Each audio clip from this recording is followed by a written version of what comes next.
Can you kindly settle down, councillors?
Can can council can council kindly stand as the mayor and the speaker enter the chamber?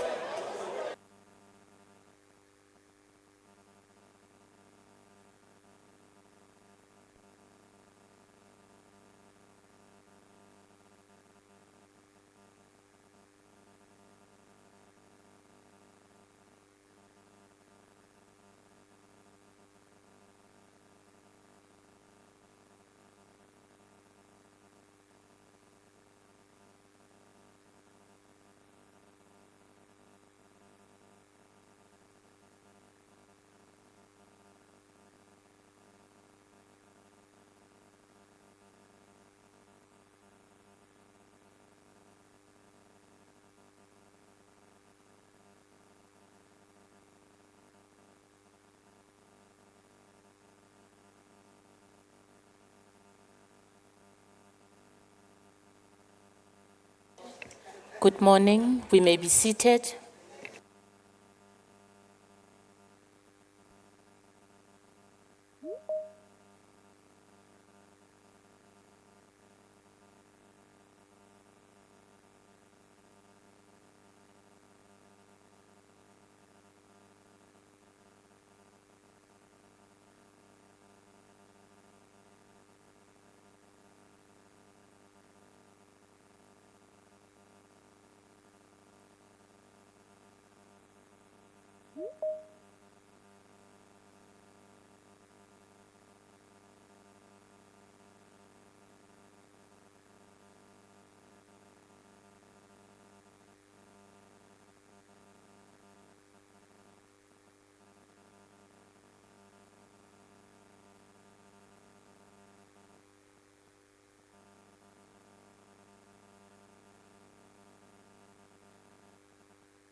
Thank you, Speaker. Notice is hereby given of an ordinary council meeting of the City of Ekurhuleni Metropolitan Municipality to be held on Thursday, 30 October 2025 at 10 to consider the matters which appear on the agenda. Speaker, the first item on the agenda is the opening and welcome. Thank you, CS. We are going to request that we settle down. MMC Ngwenya.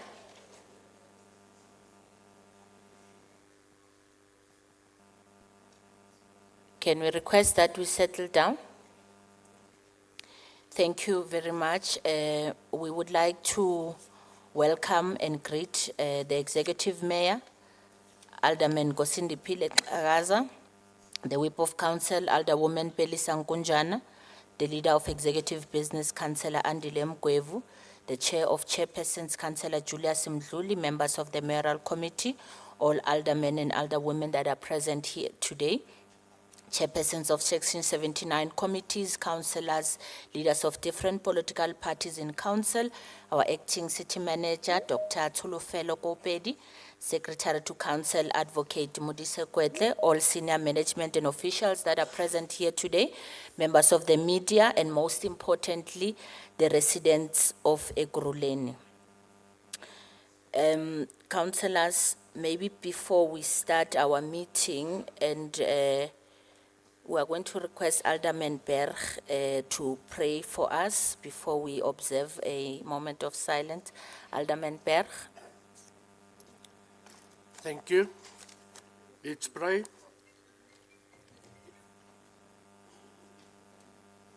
I'm just waiting for the call to be answered, then we can pray.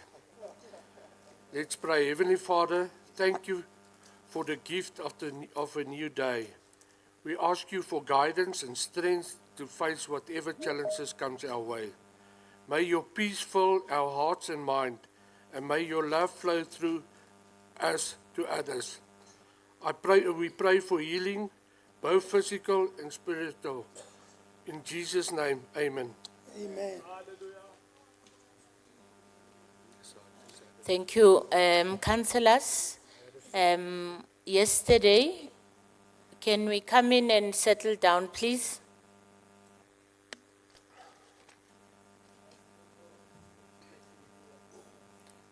Can you please close the door?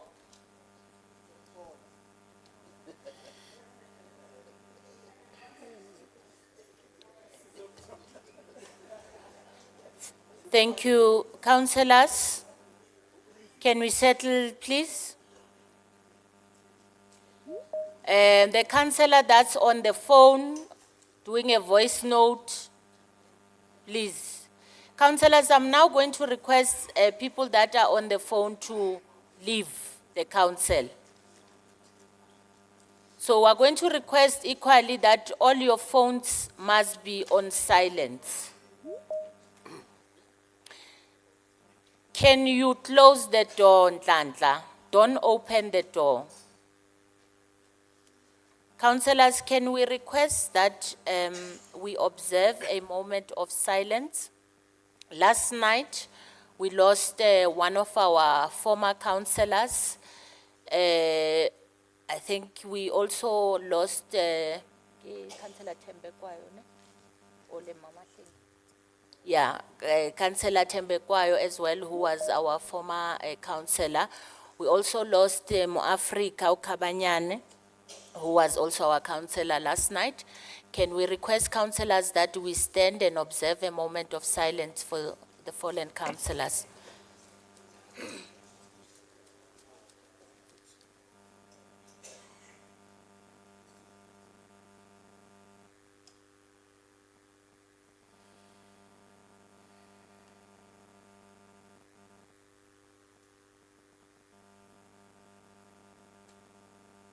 Thank you. We may be seated.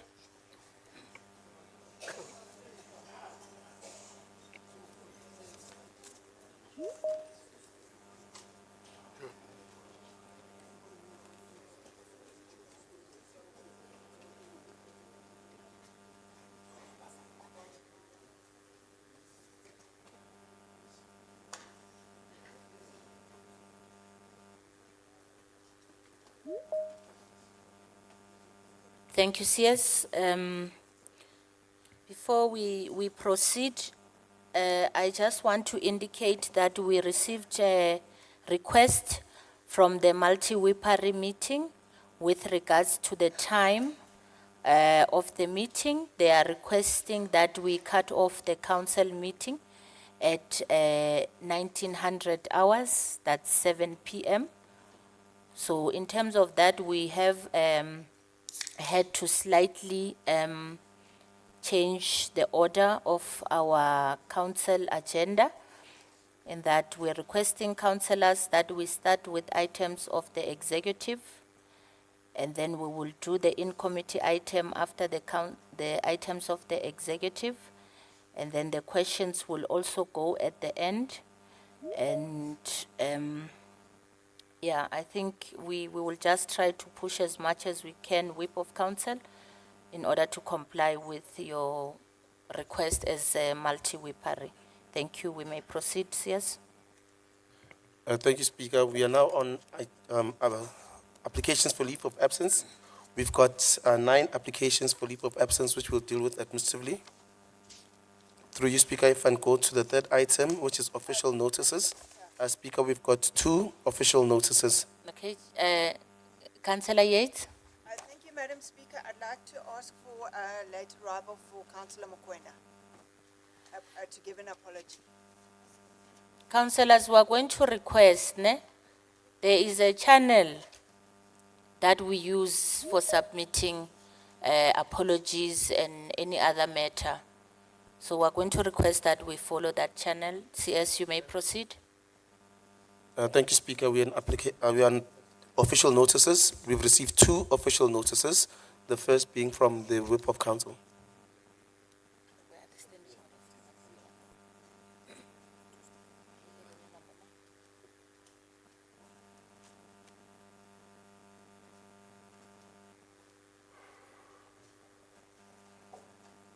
Thank you, councillors. We've received a request to make a statement from the Whip of Council. It's in terms of Rule 48 of our standing orders. It says that a member of the mayoral committee and the Whip of Council who wishes to make a statement in the council with regard to a matter falling under his or her responsibility must give notice to the speaker at least 1 day before the beginning of the meeting. The member of the mayoral committee and the whip may make up to 2 statements per meeting and may speak for up to 5 minutes per statement, unless otherwise decided by the Speaker of Council. Statements by members of the mayoral committee and the whip must be accommodated under official notices and statements on the council agenda. I'm going to allow that the whip takes 5 minutes to deliver her statement.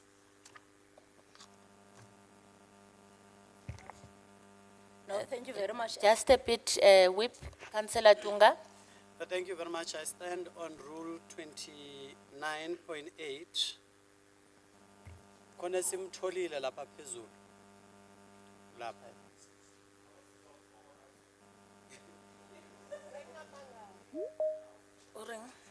That individual is wearing a regalia of a certain political party in the gallery.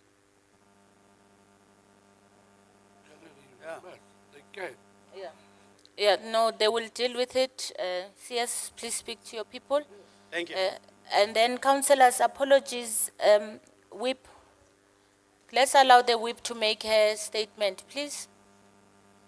Whip, you may proceed. Thank you very much, Madam Speaker. Good morning, councillors. As we are all aware and resolved by this very council, October is OR Tambo month. Just a few days ago, on the 27th of October, we descended to OR Tambo Precinct in Tamboville, not just to honor and pay homage to a remarkable man, but rekindle a legacy that captures the essence of a spirit that has shaped our nation's history and continues to echo in its core. Today in this council meeting, I want us to equally celebrate the living legacy as we close October month, the legacy of Oliver Reginald Tambo, the moral compass of our struggle and the quiet architect of our democracy. Ours, Madam Speaker, should just be out remembrance. It should be a reminder of a responsibility we all carry as councillors and public representatives. It must symbolize our collective commitment to continue the work that OR Tambo began, the work of building a country that is fair, united, and just. It must be a reminder of what it took to secure this freedom we enjoy today as the city that bears his name. Ekurhuleni must continue to reflect the values he stood for: integrity, service, and leadership courage. The 27th October is not just about honoring the towering legacy of Oliver Reginald Tambo. His legacy is more than an event we observe once a year, but a principle we must live by every day. Indeed, the absolute honor we can give to OR Tambo is through action by serving our communities with discipline, humility, and accountability. As councillors, we must commit to ensuring that this city remains a living monument to Tambo's vision, a city where unity and service are not just aspirations, but a lived reality. We hold a collective responsibility, a responsibility to uphold the principles of democracy, oversight, and ethical governance that President Tambo stood for. It is through our daily work in communities and our council chambers that his legacy must find practical expression. In closing, Madam Speaker, I want to say, as we close this October month, we must do so with hearts stirred and spirits strengthened, not only inspired by OR Tambo's life, but challenged by it. Each of us must carry forward the light he left behind, in our words, in our actions, and in our service to others. The measure of our gratitude should never be just ceremony, but character. And if we can hold fast so that, then Tambo's dream will remain alive, not in stone or history, but in every act of justice and compassion we perform. May Oliver Reginald Tambo's vision never die for as long as we live. Thank you. Thank you, Siyabonga Mama. We're going to call the MMC, Bridget Tusi, to give her statement to a maximum of 10 minutes, because I see I have two statements. You may proceed. Maximum. No, greetings to you, Speaker. Thank you. I think there's an error there. I'm only got one statement. Thanks, Madam Speaker. I rise. Okay. I rise on section 48 of the standing orders. We, as the EFF, have always been clear about our mandate to bring economic freedom to the people in our lifetime. We have also listened to the cries of our people and the challenges that the councillors have been facing in having to explain the indigent policy and the registration process to their constituents. This is the reason that we will be doing a roadshow to all regions in the Kuruleni themed Yazing Indigent Policy. Social development officials are to give brief presentations on the amended policy, and the indigent field workers will be there with their gadgets to also register the people. And we have written to the MMC Finance for finance to be available on the day, as well as ICT to be able to respond to the questions of that may arise on the days. Yazing Indigent will commence on the north at Sam Klalele Hall on Wednesday the 12th of November, and then at Ferranani on Wednesday the 19th of November, and then we will end in the south at D.H. William Halls on the 10th of December. We will be scheduling other roadshows biannually at different venues per region. The times as well as the documentation that are required will be sent through to the councillors via the Speaker's office. All the sessions will be held during the week, as we all understand the city's stance when it comes to overtime. We would like to plead with the councillors to inform their constituents and to ensure that they attend these sessions, which will not only ease the burden on our people, but to also benefit the city in having more people registered under the indigent, resulting in the increase in our equitable share. I thank you, Speaker.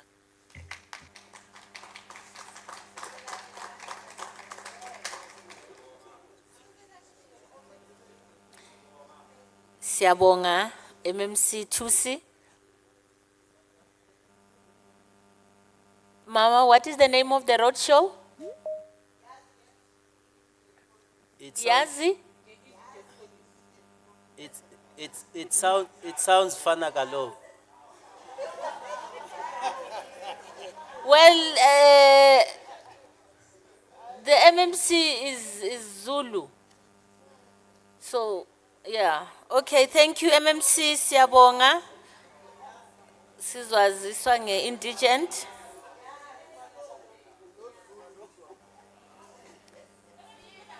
Councillors, thank you. I wish to also announce that we received an urgent motion at 6 a.m. and I've accepted it, so it will come in on the motions. Can we proceed to the next item? Let's try to save time today. Speaker, the next item is proposals of condolences or congratulations by the Speaker of Council. Thank you very much. Councillors, before we do the congratulations of and condolences, we are going to ask from the caucuses, whip of council. I know there's always a temptation, but can we avoid bringing issues of administration in the council? Because the way it's going to be now, it seems like everything that is supposed to be done by the administration in their own processes are going to be in the council. So the congratulations and condolences that are for administrators, I am not going to read moving forward. We are going to write to you and express to you that matters of council are matters of community and matters of councillors themselves. Thank you. We wish to celebrate the following councillors who will be completing another year in November. Councillor H. Silwane on the 1st, Councillor A. Woods on the 6th, Councillor T. Tupa on the 8th, Councillor J. Moloko on the 9th, on the 11th, Councillor J. Humphreys and Councillor M. Mabye, Councillor J. Muimane on the 13th, Councillor R. Mahaila on the 16th, Councillor H. Baden-Dacht on the 19th, as well as Councillor H. Kumalo, Councillor M. Muller on the 20th, Councillor T. Lubisi on the 21st, Councillor T. Mashianoke on the 22nd, Councillor W. Morgan on the 23rd, Councillor M. Maifala on the 24th, on the 26th, Councillor J. Mdluli, Councillor S. Lope on the 27th, on the 28th, Alderman S. Ngotwana, on the 29th, Councillor A. Davison, Councillor R. Lamini, and Councillor D. Mashiane.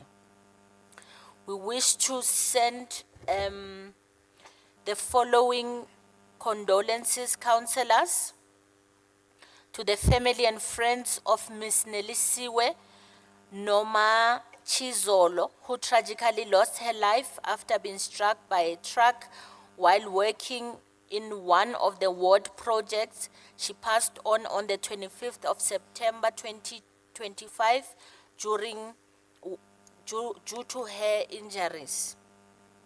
Condolences to the Rousseau and Bett families on the passing of their mother, Jenny Rousseau, who passed on the 26th of October. May her soul rest in peace.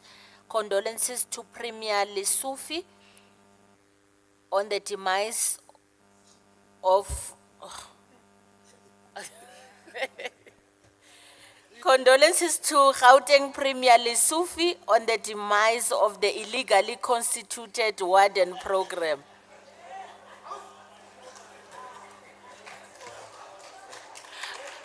Mara councillors. No. Condolences to Councillor Lorna Bihari, Alderman Ramesh Shioden on the passing of their mother and aunt on the 16th of October. Condolences to Councillor Patricia Matebula and her family on the passing of her paternal grandmother on the 25th of October. It's not your year this year, ne, Mama? Yeah. Condolences to Councillor Rian van Zyl and his family on the loss of his mother. Condolences to Councillor Alistair Chair, his wife Alina, and the entire family on the passing of his son, Daylin Elvino Che, on the 4th of October 2025.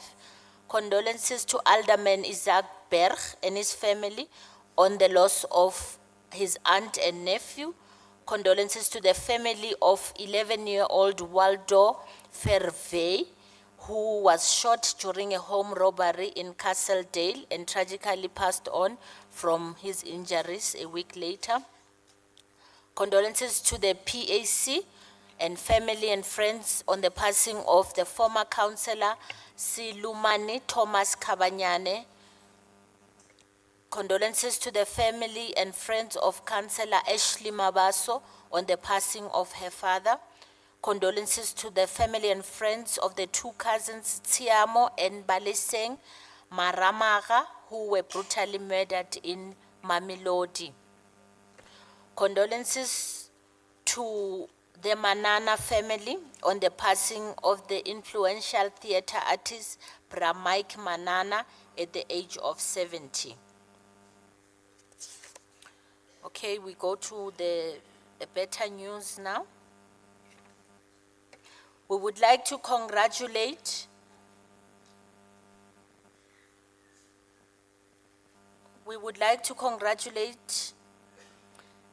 the Springs Field Band on winning the National Field Band Foundation Finals overall on October 11th.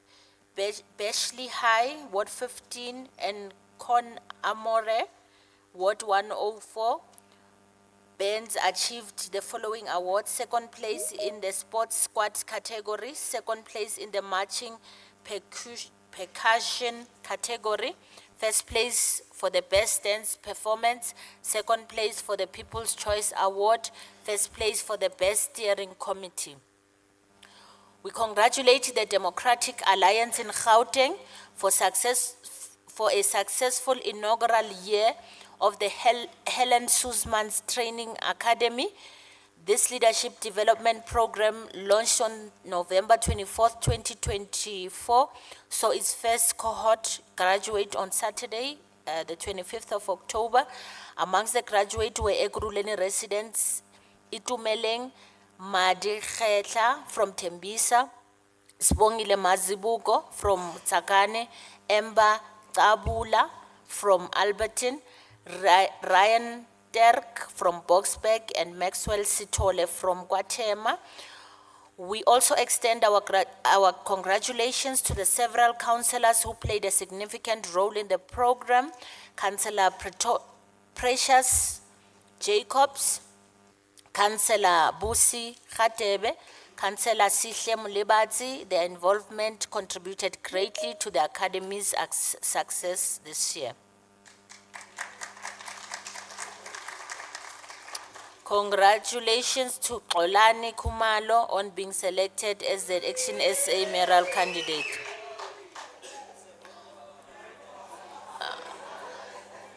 Thank you. Congratulations to the leadership.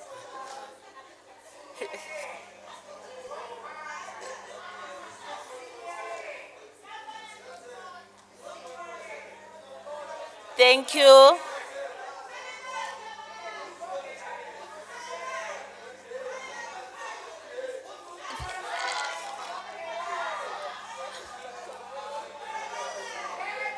Sekakhona.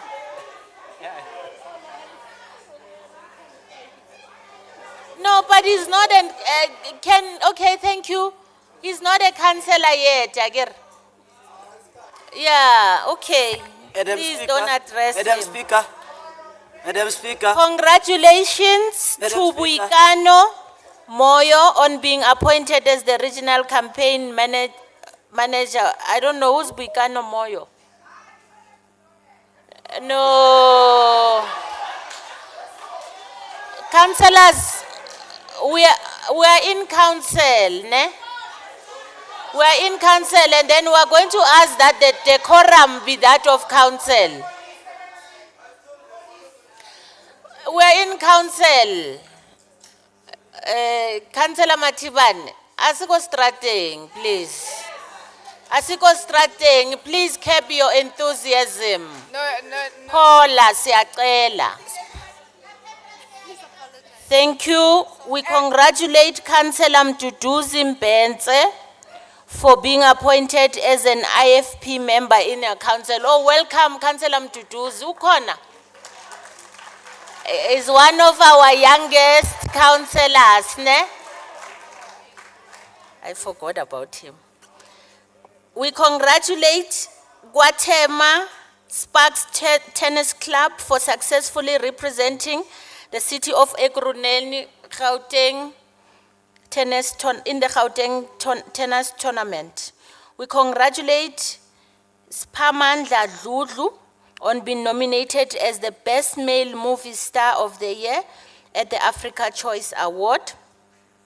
We congratulate Councillor Julius Mdluli, who's the chair of chess, on his 16th, say it properly. Thank you very much, Speaker. 16 years uninterrupted marriage. I've been having yes. one wife ever since. Thank you. We congratulate Councillor Mosina on marrying his long-term partner, Dineo Makwala, on Saturday, the 1st of November. Thank you. We congratulate, lastly, Councillor Sipho Watkins on his achievement of the Bachelor of Law degrees.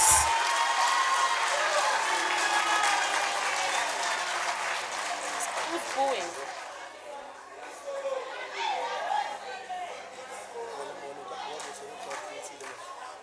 I hope those that are booing have at least a degree to show. Yeah, thank you, CS. We congratulate everyone. We are very happy when we see our councillors take the issue of self-development so seriously. Congratulations. We may proceed to, okay. I think I forgot the condolences before Councillor Dinake bites my head off. We extend our deepest sympathy to the Fulton family on the passing of their father and father-in-law, Alan Cunningham, who passed on the 9th of October 2025. And we also send our sympathies to the Ribeiro family on the passing of their mother, Rosa Maria Ribeiro, who passed on the 16th of October 2025. May all the happy memories that we have carry on through the sad days ahead. Thank you. We may proceed to the next item. The next item, Speaker, is item number 5. It's minutes of the previous meetings. It's minutes of the ordinary council meeting held on the 25th of September 2025. Thank you, Councillor Imtiaz. We are doing the corrections of the minutes of the ordinary council meeting of September 25, 2025. Thank Councillor you, we're fine. Imtiaz. Thank you.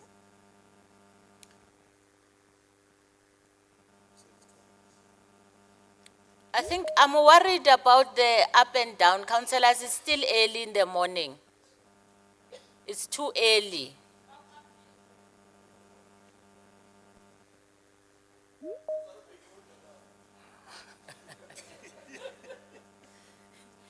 Councillor Ne. Thank you, Madam Speaker. The minutes are in order and I would like to propose. Thank you. Thank you, Councillor Matzi. Councillor Alderman Berg. Thank you, Madam Speaker. I've noticed in the last minutes and the minutes before, there is official notices that's getting read out in council, but it does not get recorded in our minutes. It should be recorded and not just say such a person had an official notice. We want the full detail of the official notices because certain claims are made in those notices that must be tested, and I want it recorded in future. Thank you. Thank you. CS, I think you will guide us in future as to what transpires with the notice.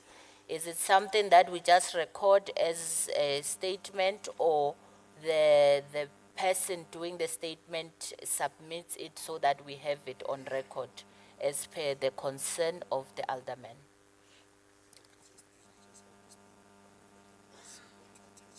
Yeah, yeah, or maybe a summary of it. Thank you. Do we have a mover to accept the minutes of the ordinary council meeting held on the 25th of September 2025 as a true reflection? Councillor Mofokeng? I move, Speaker. Thank you. Do we have a seconder?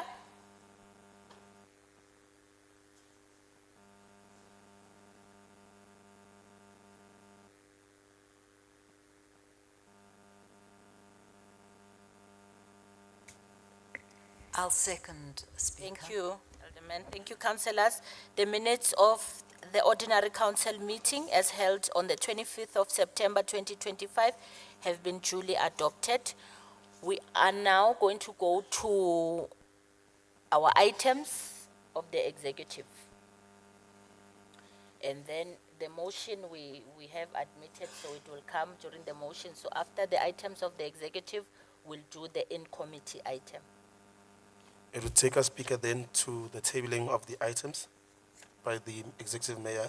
Or can we request that they table the questions as well, so that in an eventuality where we don't finish, we're able to deal with it? Yeah. Executive Mayor?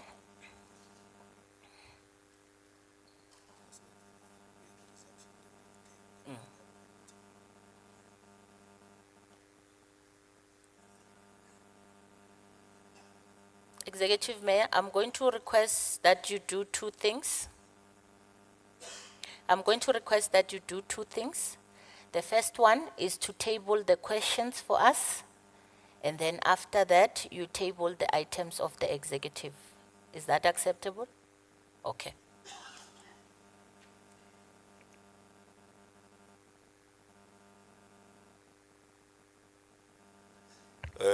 Madam Speaker, good morning. I want to recognize all councillors, the Chief Whip, the Chair of Chairs, the members of the Mayoral Committee, the chairpersons of oversight committees, all councillors, the acting city manager, and all senior management, and the communities of Ekurhuleni, including our beloved members of the media. Madam Speaker, I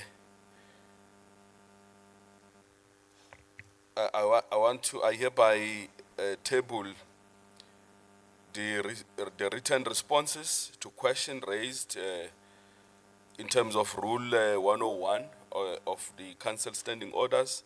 The written responses were circulated to all councillors electronically. Thank you, Madam Speaker. This part, as you've said, you would consider it later on in the agenda, but I also want to, Madam Speaker, hereby present the report of the executive in respect of ordinary council meeting of today as follows for consideration. In respect of delegated matters, I refer council to executive items on page 20 of the circulated council agenda. And in respect of the non-delegated matters, I refer council to executive items on page 22 to 1437 of the circulated agenda. I also refer council to an item that is circulated separately, namely ACOP 31 2025. Furthermore, Madam Speaker, I also refer council to item ACOP 29 of the circulated agenda that will be considered in committee. Madam Speaker, may the spirit of OR Tambo, shower and upon us and prevail in our discussion today, that everything that we do must be in the service of the people. Long live OR Tambo, long live. Long live the living legacy of OR Tambo, long live. Thank you very much, Madam Speaker.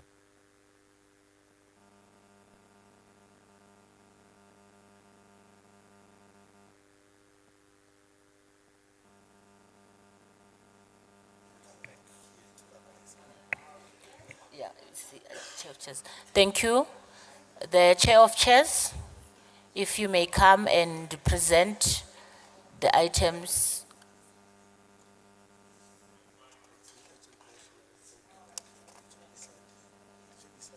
Take it to them.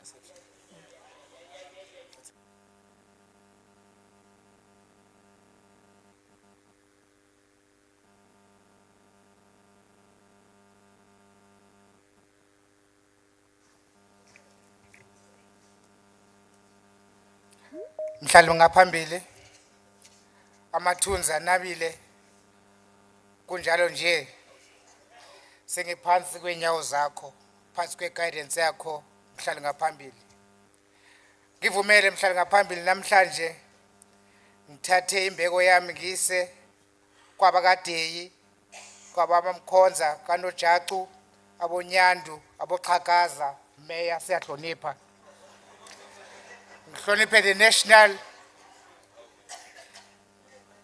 the CCT of EFF Commissar Msani and the provincial leader of the EFF Commissar Dunga. For the benefit of everyone today, Speaker, allow me to present the legislature reports in respect of the ordinary council meeting of today as follows for consideration. In respect of non-delegated matters, I refer the committees to pages 1468 to page 2283 of the circulated agenda. I thank you, Speaker.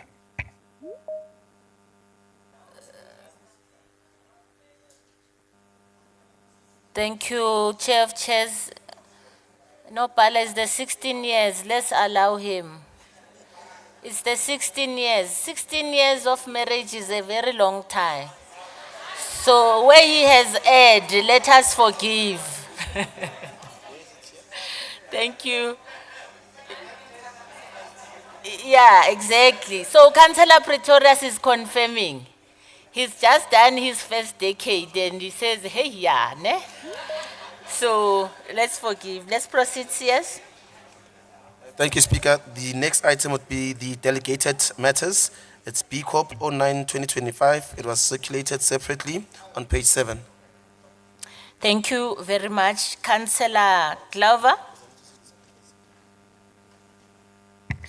Thank you very much, Madam Speaker. The VF Plus would like to place on record that we do not dispute the anticipated return on investment which the city claims will arise from hosting the G20 Social Summit. However, what we are questioning and what this council has still not been told is where the 5 million rand that Ekurhuleni must pay for the venue is going to come from. Nowhere in the IDP, nowhere in the adjusted budget, and nowhere in the STBIP has this expenditure been provided for. This means one of two things. The money must either be reallocated from some other service delivery priority, or the city intends to raise further debt in other words, yet another loan. Speaker, the public deserves transparency. We cannot continue to operate on this basis of approve now and justify later. A return on investment remains a projection, not a guarantee. There is no legally binding assurance that the city will see that 15 million economic injection being spoken about. Even more concerning is what we are now seeing happening in Kempton Park CBD. Suddenly, miraculously, there is revitalization, cleanup campaigns, beautification, and visible policing. Why? Not because the residents who suffer there daily finally matter, but because the world is coming to look. Where was this urgency for the past year? Where was this care when local businesses were crying out? Where was this political will when residents walked past filth, lawlessness, and crime every day? The moment there is international media and diplomatic eyes on us, then suddenly public money can be spent overnight. Speaker, the Freedom Front Plus therefore requires a direct and unambiguous answer. From which budget line item will the 5 million be funded? And has this council been lawfully authorized to incur it? Or will the residents once again foot the bill through more borrowings and long-term debt disguised as event hosting? Until those questions are answered, the Freedom Front Plus cannot endorse unfunded political prestige projects at the expense of ratepayers. I thank you. I don't know if, Alderman, did you hear the question? I'm trying to direct councillors that when we are dealing with delegated matters, you may only ask clarity-seeking questions. It's not for political statements and all these other matters. Ne? Councillor Dunga? You will reserve your clarity-seeking questions for now. Okay. Thank you, Alderman.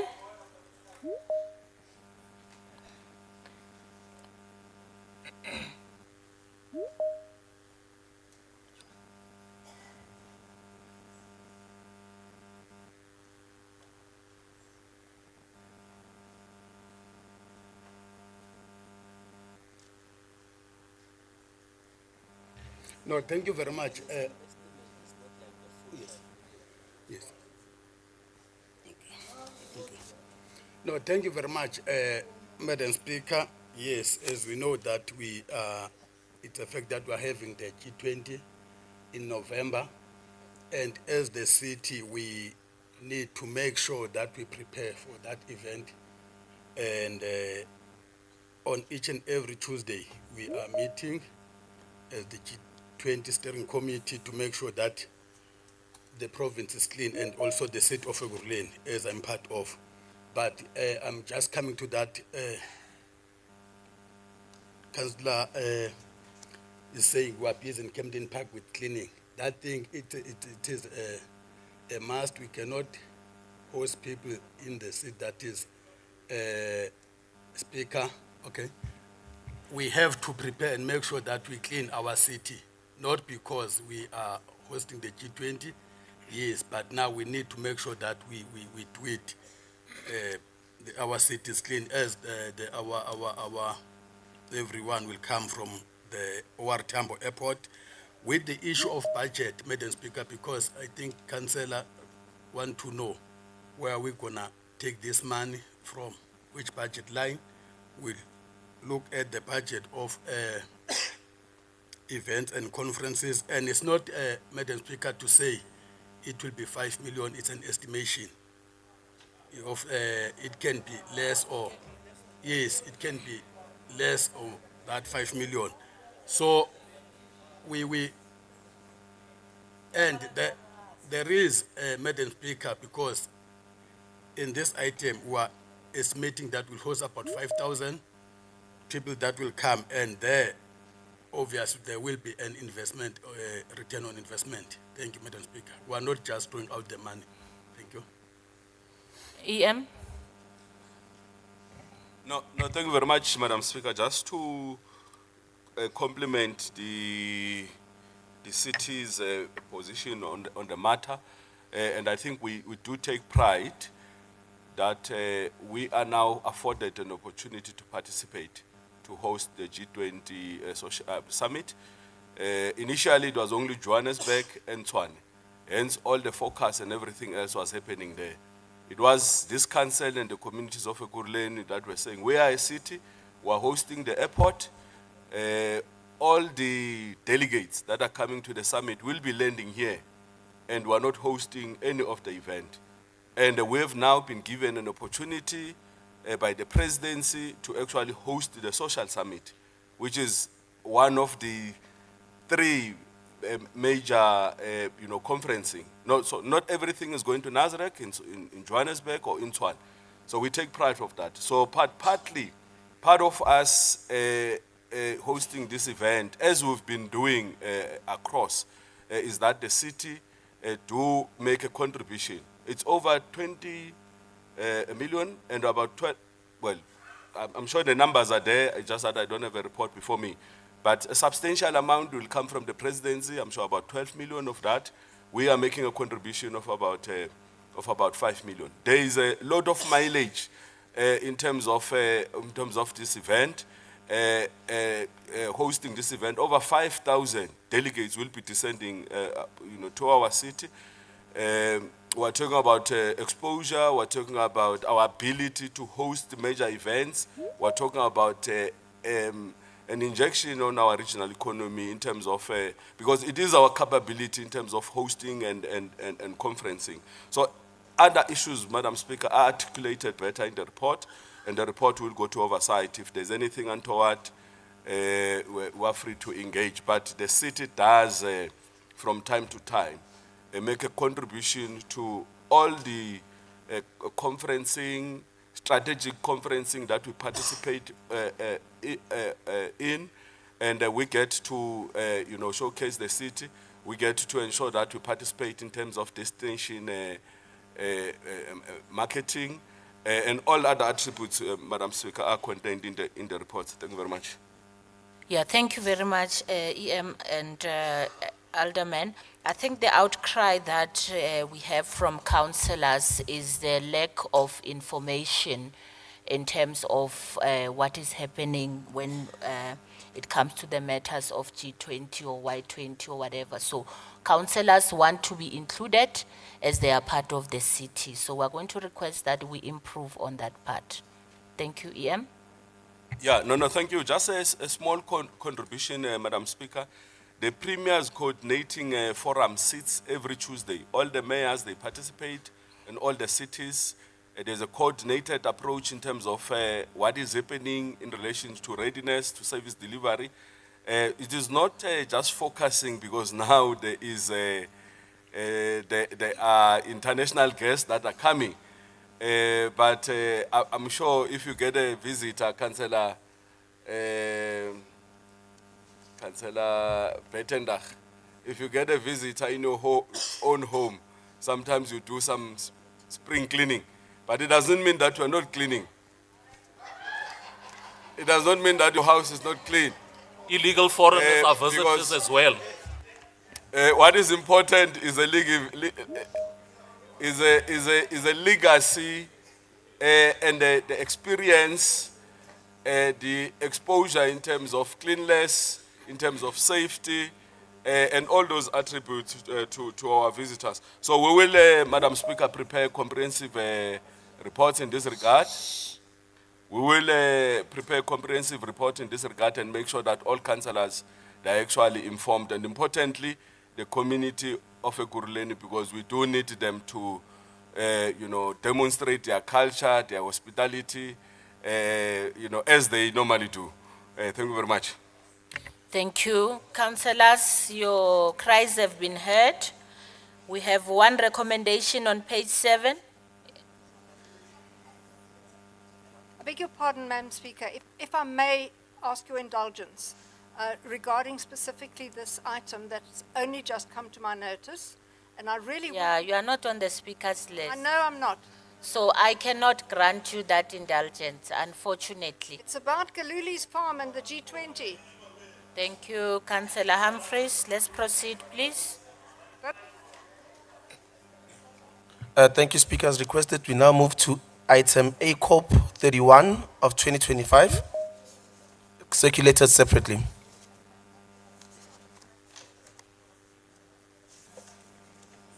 We're on the corporate and shared services items. There are 2 of them under non-delegated matters. The one is an in-committee item, which we will do at the end of all the items of the executive.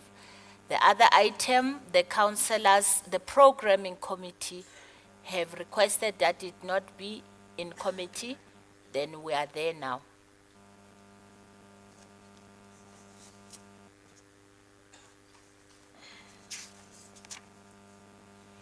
Thank you, Councillor Madlala.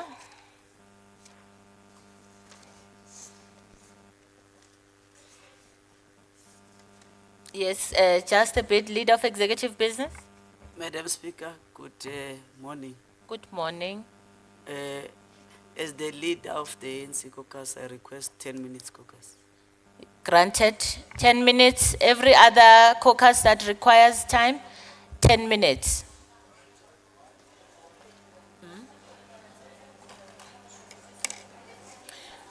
Councillors, can I request that maybe we add another 10 minutes because we did not have maybe enough time? 20 minutes, we come back at 11:30.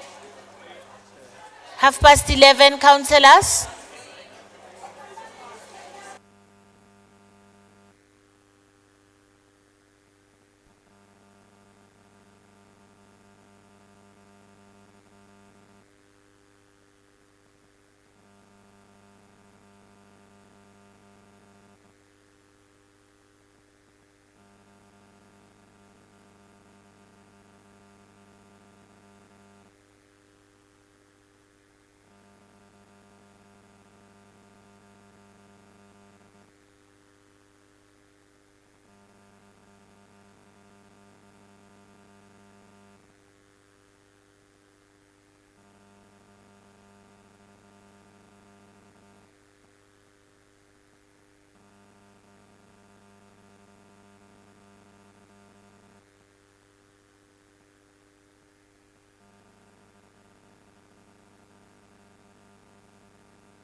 Minority caucus, please. Minority councillors. Alderman Ngodwana. Can we have the minority caucus, please?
Director. Hello? Yeah.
Let's settle down, please. Let's come inside the chambers.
Thank you. Let's settle down. Councillors, please come in. Let's settle down.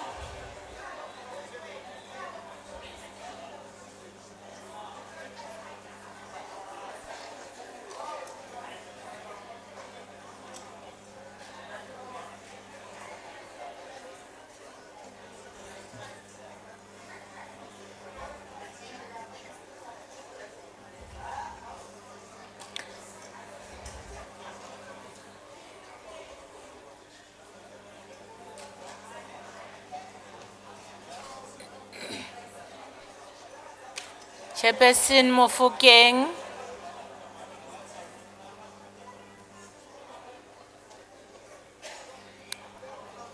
Councillor Khilikiana.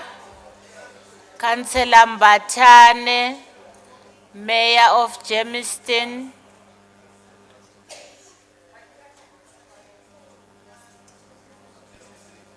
Councillor Imtiaz.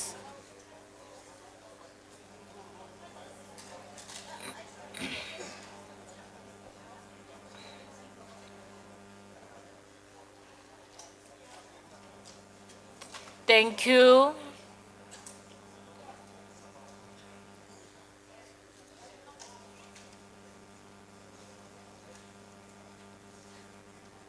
Councillor Madlala, you may speak.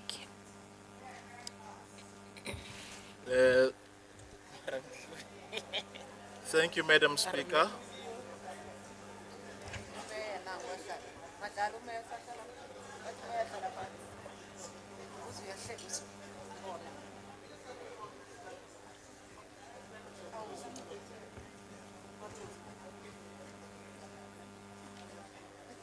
Tatu Mayor. Thank you, Councillor Madlala. Let's proceed, please. Thank you, Madam Speaker. Having appreciated the dictates of regulations on the appointment and conditions of employment of senior managers, and also the dictates now of our resolutions on item ACOP 22 of 2025, as resolved on the 31st of July 2025, The ANC caucus notes also the discussions the discussions of the panel as captured on the item, especially as it relates to the outcome of the process activities, especially shortlisting, interviews conducted, reference check, credibility verification, and criminal records checks, plus the psychometric competence assessment. The ANC caucus support the item with all its recommendations. I thank you. Thank you, Councillor Madlala. Councillor Pretorius. Thank you, Madam Speaker, and good morning, colleagues. Through you, Madam Speaker, I wish to begin by acknowledging that according to the report before Council, and only being able to rely on the information provided to us, that we are happy as the Democratic Alliance that it is said that all due processes have been followed in line with the Municipal Systems Act and the 2014 appointment regulations relating to senior managers, specifically referring to the inclusion of recommendation 12.6. Therefore, Madam Speaker, the chair of the panel, who is in the House, can perhaps confirm to Council verbally that there were no procedural irregularities within this appointment process. Madam Speaker, the Democratic Alliance Caucus concerns relate, however, not solely on the individual, but rather to the strategic direction and administrative capacity of the municipality at a time when the city of Ekurhuleni is under severe pressure both financially and in terms of service delivery. Madam Speaker, the proposed candidate is an individual who is currently within the city structures, serving as the GCFO, and at times served as the acting city manager over the past few months. The very first key performance area on the advertisement reads that the applicant, if successful, will be responsible for strategically managing and coordinating the use of council resources so that an economic, effective, and efficient service is delivered. Now, Speaker, the city's first quarter of the 2025-2026 financial report reflects a collection rate of only 78.74%, well below the 90% target. Our outstanding debtors, Madam Speaker, amounting to 32.9 billion, of which 24.6 billion is overdue 90 days, and the arrears, Madam Speaker, a whopping 74.8% of the total. Our outstanding creditors, Madam Speaker, Eskom is owed 5.3 billion, Rand Water 706 million, and Irvat another 1 billion. All of these being critical service partners of the city. Madam Speaker, overtime spending sits at 215 million, which exceeds the approved budget by 33%, indicating to us weak internal cost controls. If you engage, Madam Speaker, any service delivery department or MMC about their non-performance, they refer you directly to finance. So, Speaker, the above then basically tells us that the city's administrative systems are overstretched, they are slow, inefficient, and that financial management remains fragile, yet our proposed candidate is directly responsible for the above. Given these challenges, Madam Speaker, it would have been prudent for Council to consider appointing an external candidate, someone with a proven record in administrative reform, financial stabilization, and institutional turnaround. This is not only an objection to the candidate's appointment, Madam Speaker, but it is a call for strategic renewal. At this stage, Ekurhuleni needs more than continuity, but it needs a new direction, stronger administrative capacity, and a leadership approach capable of restoring confidence in governance, financial stability, and service delivery. Madam Speaker, I urge the Council to reflect deeply on whether this appointment, while claimed procedurally correct, is strategically sound for the state of the city as we see it today. We should refrain, Madam Speaker, from gatekeeping and allow applicants from the private sector to compete equally with those within our system. Madam Speaker, as the Democratic Alliance, we cannot support this report. Thank you, Speaker. Thank you. Councillor Glover. Thank you, Madam Speaker. The Freedom Front Plus cannot support this item in its current form. There is a clear absence of critical information. Where is the long list, the short list, and the competency assessment outcome? We cannot rely on a mere one-liner reference without the supporting detail. We cannot take such an important decision without all the necessary information before us. Until this information is properly provided and presented for consideration, we are unable to support this item. I thank you. Thank you. Councillor Xokiana.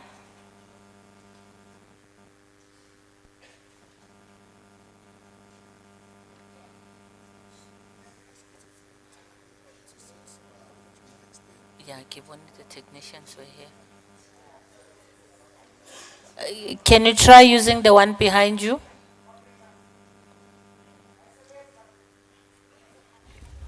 Behind?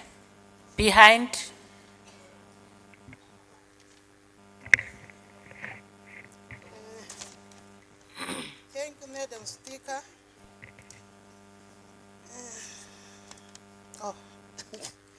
The AIC notes and welcomes this report, particularly for the integrity of the processes that was followed in appointing the city manager. From advertising the position both internally and externally to the shortlisting, interviews, psychometric testing and verification. Every step reflects compliance with Section 54A of the Municipality of the Municipal System Act and the 2014 regulations on the appointment of the senior managers. Therefore, the AIC supports the report.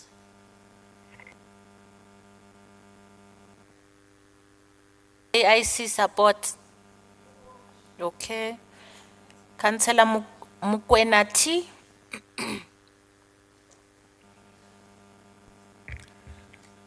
Dumelang batho ba bohlokwa haholo. Dumedise le modulasetulo ka tsatsi la kajeno.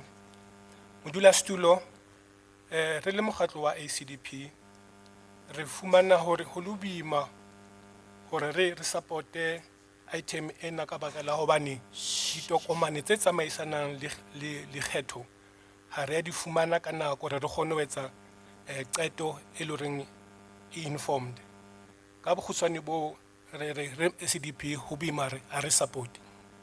Amen. Thank you. Councillor Yates. I'm covered, Madam Speaker. Alderman Berg. Thank you, Madam Speaker.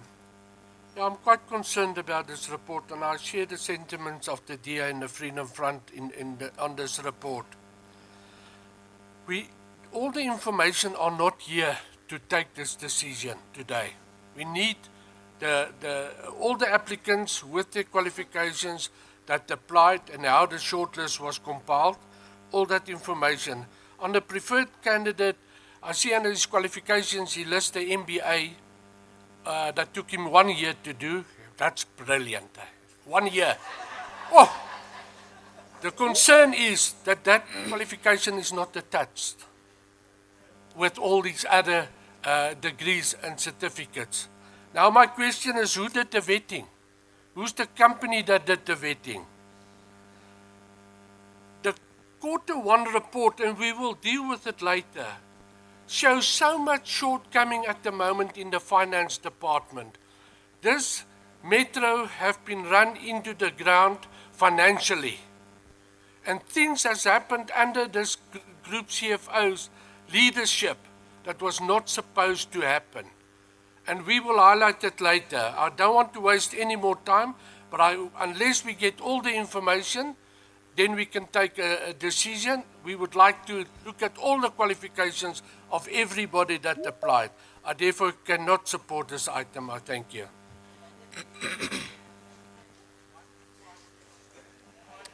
Thank you, Councillor Franz.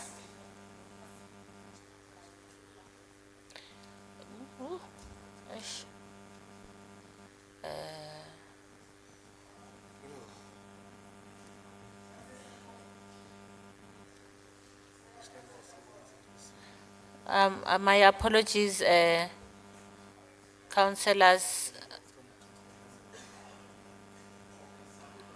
The mics. Ewe, Tata.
Thank you, Mhlonishwa Ntombela. Thank you, Madam Speaker. The National Freedom Party wish to applaud the panel for having handled this process with the agency it deserves. We thank all 143 high-leveled professionals who showed interest in serving the people of Ekurhuleni by filling their applications on this post. Unfortunately, only one candidate has to be appointed. We note with appreciation that the recommended candidate, Mr. Kagiso Relutle, is a product of this institution having risen through its ranks.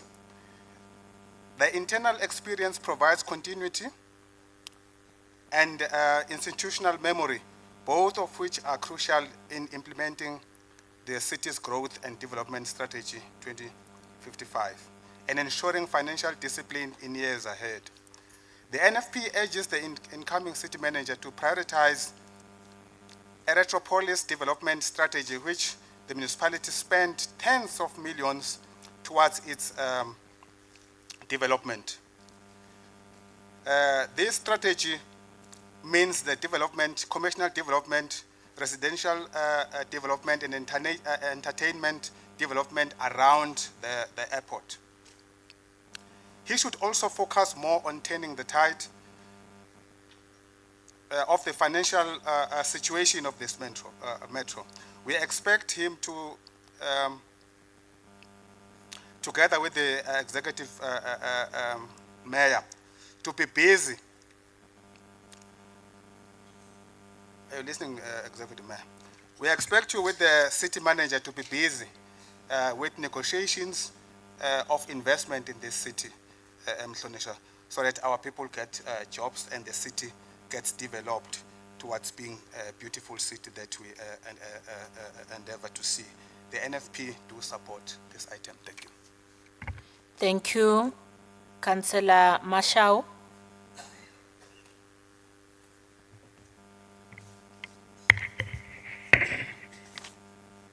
Living on a borrowed time. Thank you, Madam Speaker. Before I address this item before us, allow me on behalf of the Pan-Africanist Congress of Azania to honor the memory of the late Sululami Thomas Khabanyani, a disciplined servant of our people and a proud son of the soil. Madam Speaker, turning to this report before us, the PAC welcomes the item on the appointment of the city manager. We note with appreciation that the process was transparent, compliant with the Systems Act, and inclusive of the African professionals who have proven themselves capable and ethical. That in itself is a small but meaningful step in ensuring that our institutions reflect the faces, struggles, and aspirations of the people they serve. Madam Speaker, we call on the incoming city manager to be bold in restoring accountability, to repeat, in restoring the accountability, prioritizing the township in infrastructure, and rebuilding the trust between the administration and its people. Let this appointment honor the legacy of the leaders like the late Khabanyani, who believe that freedom means nothing if it is not felt in the daily lives of the African majority. The PAC support the report. Izwelethhu. Thank you, Councillor Dolo. Thank you, Honorable Speaker. Today we gather at a critical crossroads in the life of our city. The appointment of the new city manager is not just an administrative exercise. It is a political and a moral turning point for the city. For too long, our people have endured poor service delivery, rampant corruption, and the erosion of trust in government. Streets have gone uncleaned, electricity has been unreliable, and opportunities have been lost, not because of the lack of resource, but because of the lack of leadership and accountability. Today, with this appointment, we are drawing a line in the sand. We cannot afford another city manager who serves the political masters instead of the people. We cannot afford the leadership that hides behind bureaucracy while our communities suffer. What Ekurhuleni needs, Honorable Speaker, in what this moment demands as well, is the city manager who embodies ethical leadership, integrity, and a deep sense of public services. Action SA has always stood the clean governance, merit-based appointment, and performance-driven leadership. The appointment must signal the start of the new era, one where competencies replaces connections. To the incoming city manager, we say this with all sincerity. You are stepping into a role of enormous responsibility. The people of Ekurhuleni are tired of excuses. They want results. They want action.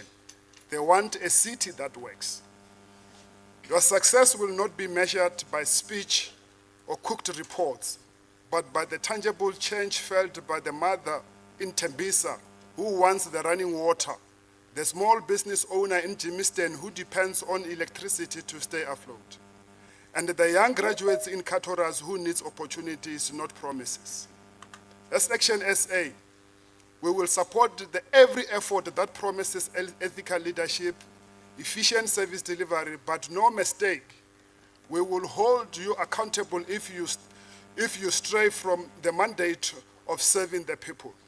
Ekurhuleni deserves the leaders who are not afraid to make tough decisions in public interest. We need a city manager who will rebuild the systems, enforce disciplines, and restore pride in the administration.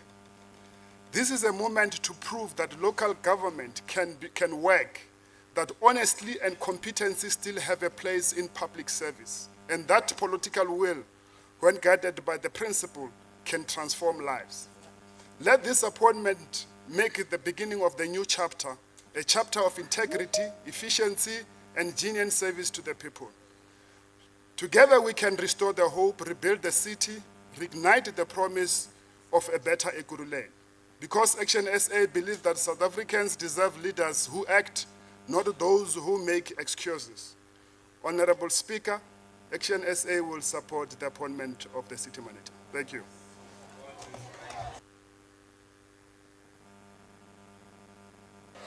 Thank you, Councillor Dunga. Councillors, let's settle. Councillor Dunga. No, thank you very much, Honorable Speaker, to the Executive Mayor, members of the Mayoral Committee, and councillors. As the EFF, we support the recommendations to appoint Mr. Kagiso Michael Lerutla as the City Manager for the City of Ekurhuleni. The recommendations comes through a rigorous, transparent process, fully compliant with all legislation. There were many, as far as 143 applicants, and ultimately, based on the reports, 8 candidates were shortlisted and interviewed, and the outcomes thereof was extremely decisive. Mr. Lerutla is highly competent to function as the city manager, and we are calling upon him that as he takes up the responsibility, that he ensures that at the center of everything that he does, ethical leadership and putting the people of the city of Ekurhuleni right at the front and at the forefront of his struggles. I'd like to just quote Nina Simone, and I quote, "Young, gifted and black. Oh, what a lovely, precious dream to be young, gifted and black. Open your hearts to what I mean, DA. In the whole world, you know, there's 1 million boys and girls who are young, gifted and black, and that is a fact." So the EFF fully supports the recommendations. Thank you.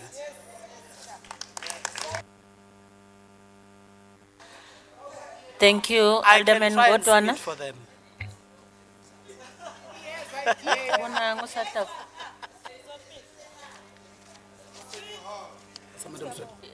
Excuse me? You are the MMC, I you must respond. Kaba respond, eh? No, thank you very much, Madam Speaker. Yes, maybe I would like to thank the panel members first who did an excellent job to make sure that this report comes back to this council as soon as possible, because we know that we need the city with stability. So, Madam Speaker, yes, we came to this council to request for the advertising, the appointment of the city manager on the 31st of July 2025, and the advert went out and was closing date on the 28th of August. And the shortlist, there were 143 applicants, as it was mentioned by the latter speakers, and the shortlist took place on the 23rd September and was finalized on the 14th of October 2025, of which the panel did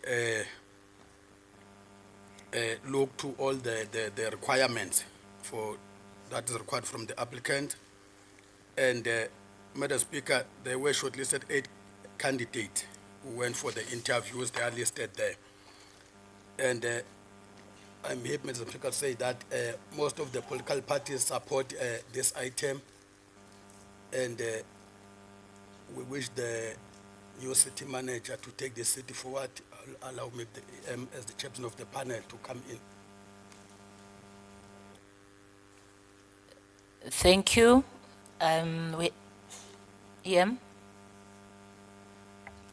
thank you very much, Madam Speaker. We just want to firm up because certain questions have been asked, in particular from the chair, and I think as confirmed by the MMC of corporate that the expertise from the external expert came in very handy, but also the administrative secretarial support from HR, so that there are no lapses, so we can confidently confirm that all the procedural aspects have been considered, and I'm happy, Councillor Pretorius, that out of your own evaluation you are convinced. However, your issues is about performance, but let's confirm that the candidate has got a proven experience with over 10 years experience in the city. We all know he was recruited in 2014 into the city from AG, and it was in 2014 where we registered our first clean audit under Mayor Mondli Gugubele at the time. In fact, the back-to-back clean audits, which have been a symbol of good governance for the city, he was part of this administration looking after the governance and control. And we can, with pride, indicate that at some point, even the supply chain of the city was done through Deloitte and Touche as an intervention, but it was through his leadership that we were able to build capacity within that environment, and we continue to do that. And that is why he was then promoted in 2019 to be the city's CFO. And in that regard, 3 conservative clean audits were actually achieved, and we are convinced that we should soon go back to reclaim that record. In fact, we have released on time quality financial statements.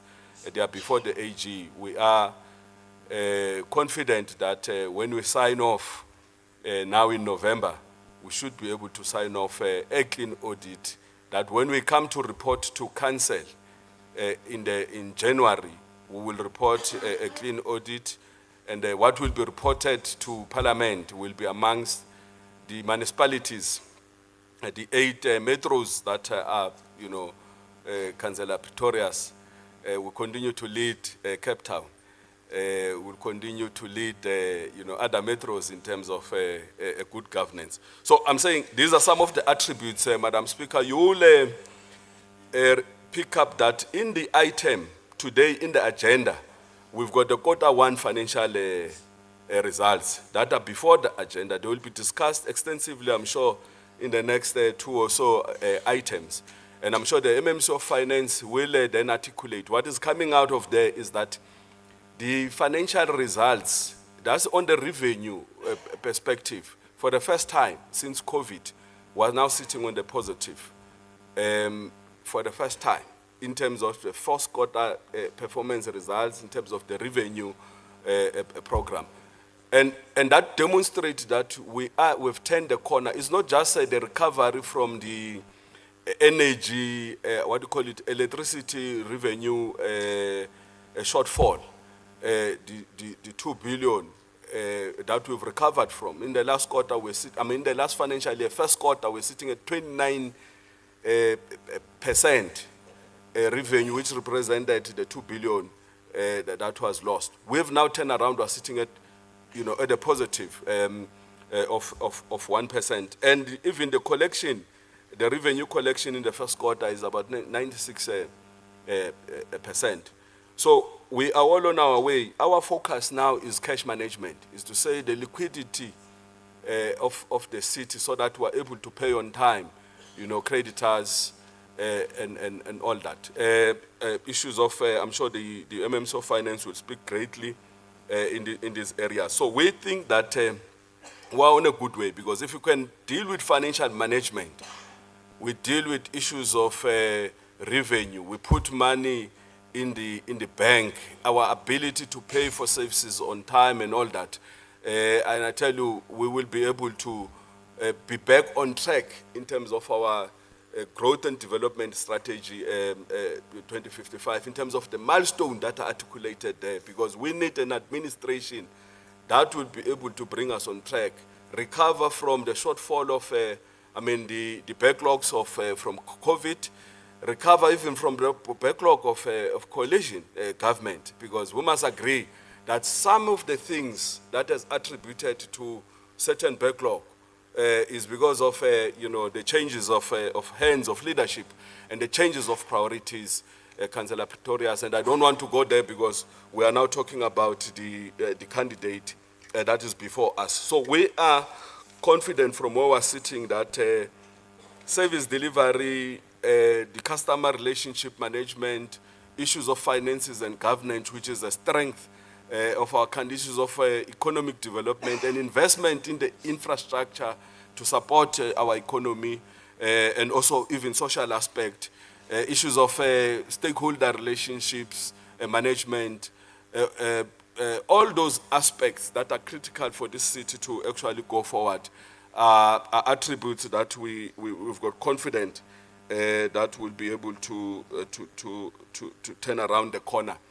And importantly is that we are left with a year into the next election as this administration. We must then lay a part or consolidate this foundation that we have started, because it is important that our communities that have got confident in the work that we're doing, that we indeed have impactful service delivery. Those experiences are very important for how our communities views us, to deal with voter apathy, to deal with passiveness, because it is true, visible and impactful service delivery that we'll be able to achieve this. I'm not sure, Councillor Berg, because the candidate has got over and above being a chartered accountant, honors degree in accounting, youngest best performer at age. The attributes are there on the CV, and the CV is actually made public. And he was appointed as a CFO here in the city as the youngest. It is because, now I'm not sure whether, well, it can take me maybe 4 years to complete my master's. But a genius performer, should be able to attain it within. So I'm not sure, Councillor Berg, it will be unfair really to want to compare us as politicians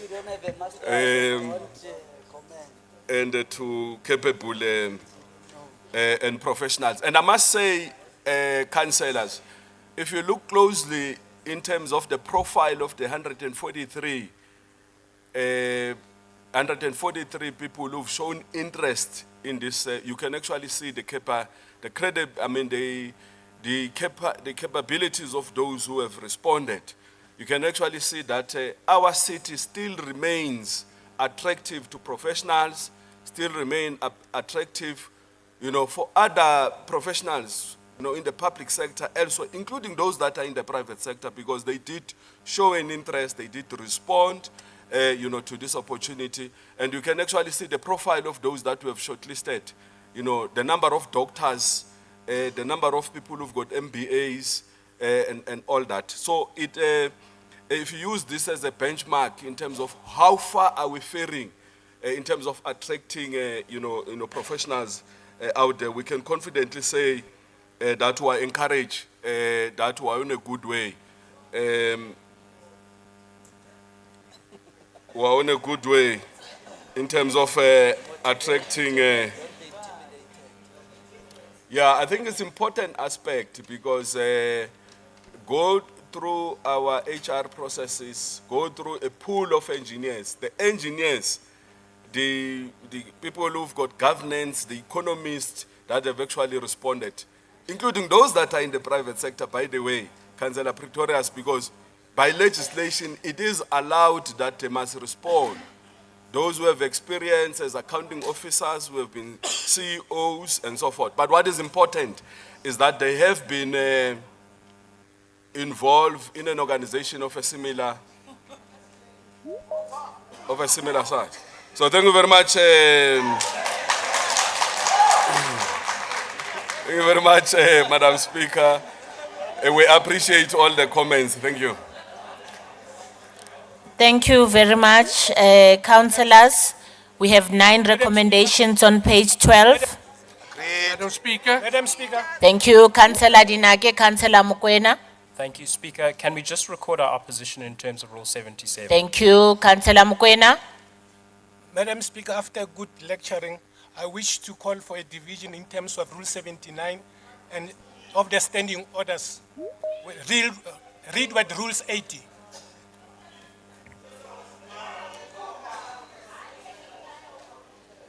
Okay.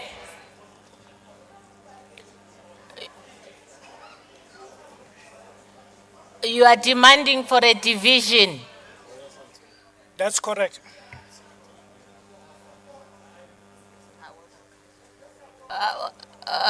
Councillor,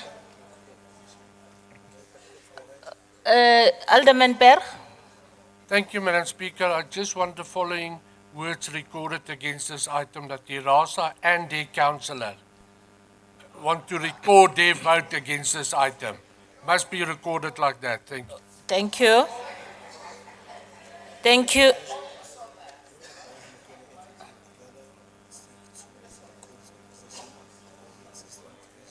He's insisting his division. Councillor Mokoena has demanded a division in terms of section 79. We need 4 other councillors that are supporting the division. Number 1, Councillor Glover. Number 2,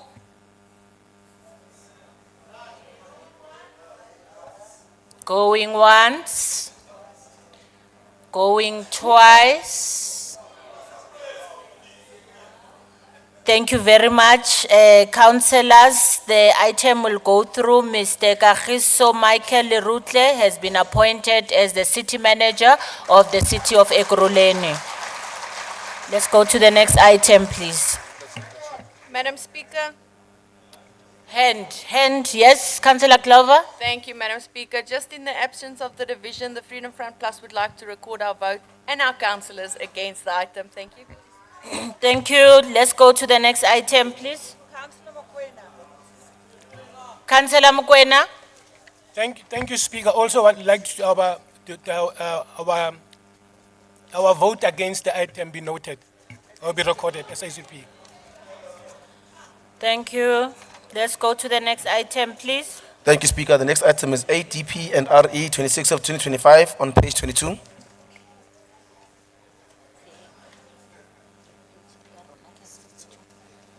Thank you, Councillor M. Dutoit.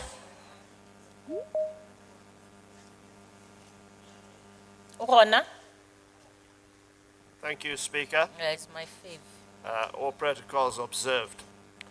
There was a rezoning application in Daggerfontein seeking to build 8 units on an existing one-house stand.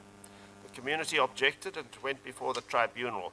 I met with the residents and was told that it was not the principle of the change of land use that was the real issue, but the fact that the issue is that the area is plagued with sewage running in the streets.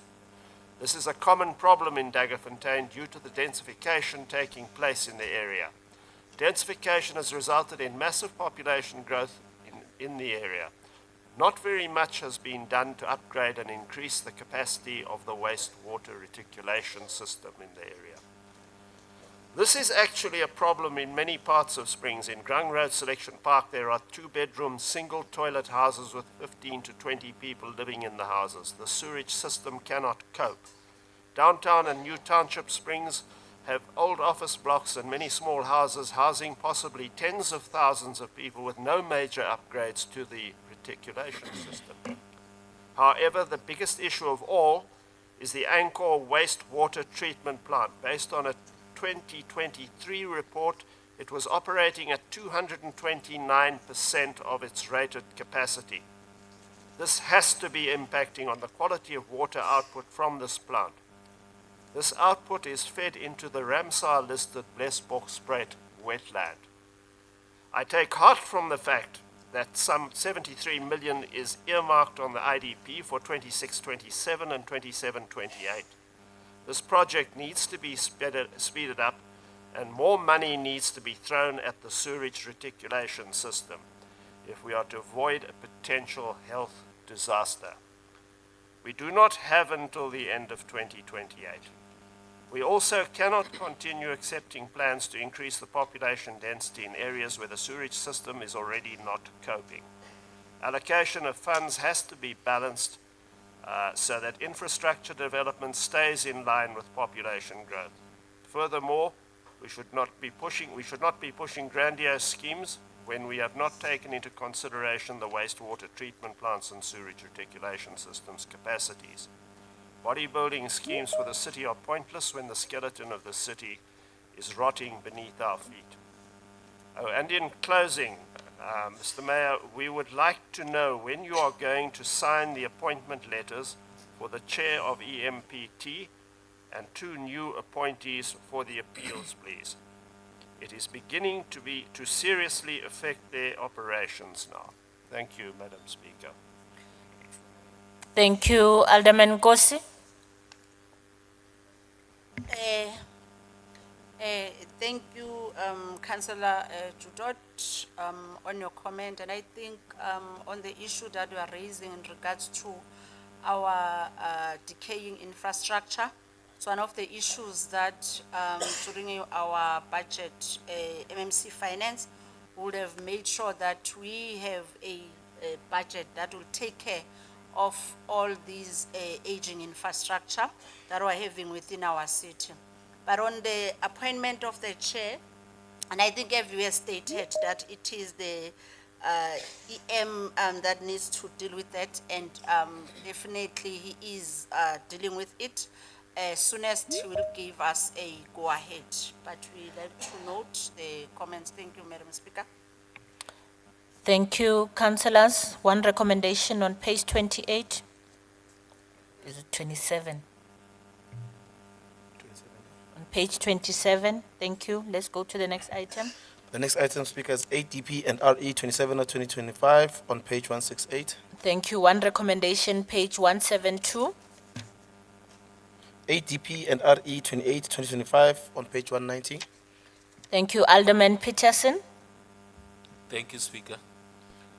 Speaker, although this item is for noting, I'm worried about the posture of development planning, especially building control, when it comes to, the issues of building control in the city. I would have had a discussion with MMC, and I know she's someone that would always listen, and I know she's going to shape up that division within her department. But although we're noting the report, Speaker, I must also note that from the Patriotic Alliance side, our building control is nowhere to be seen in the city.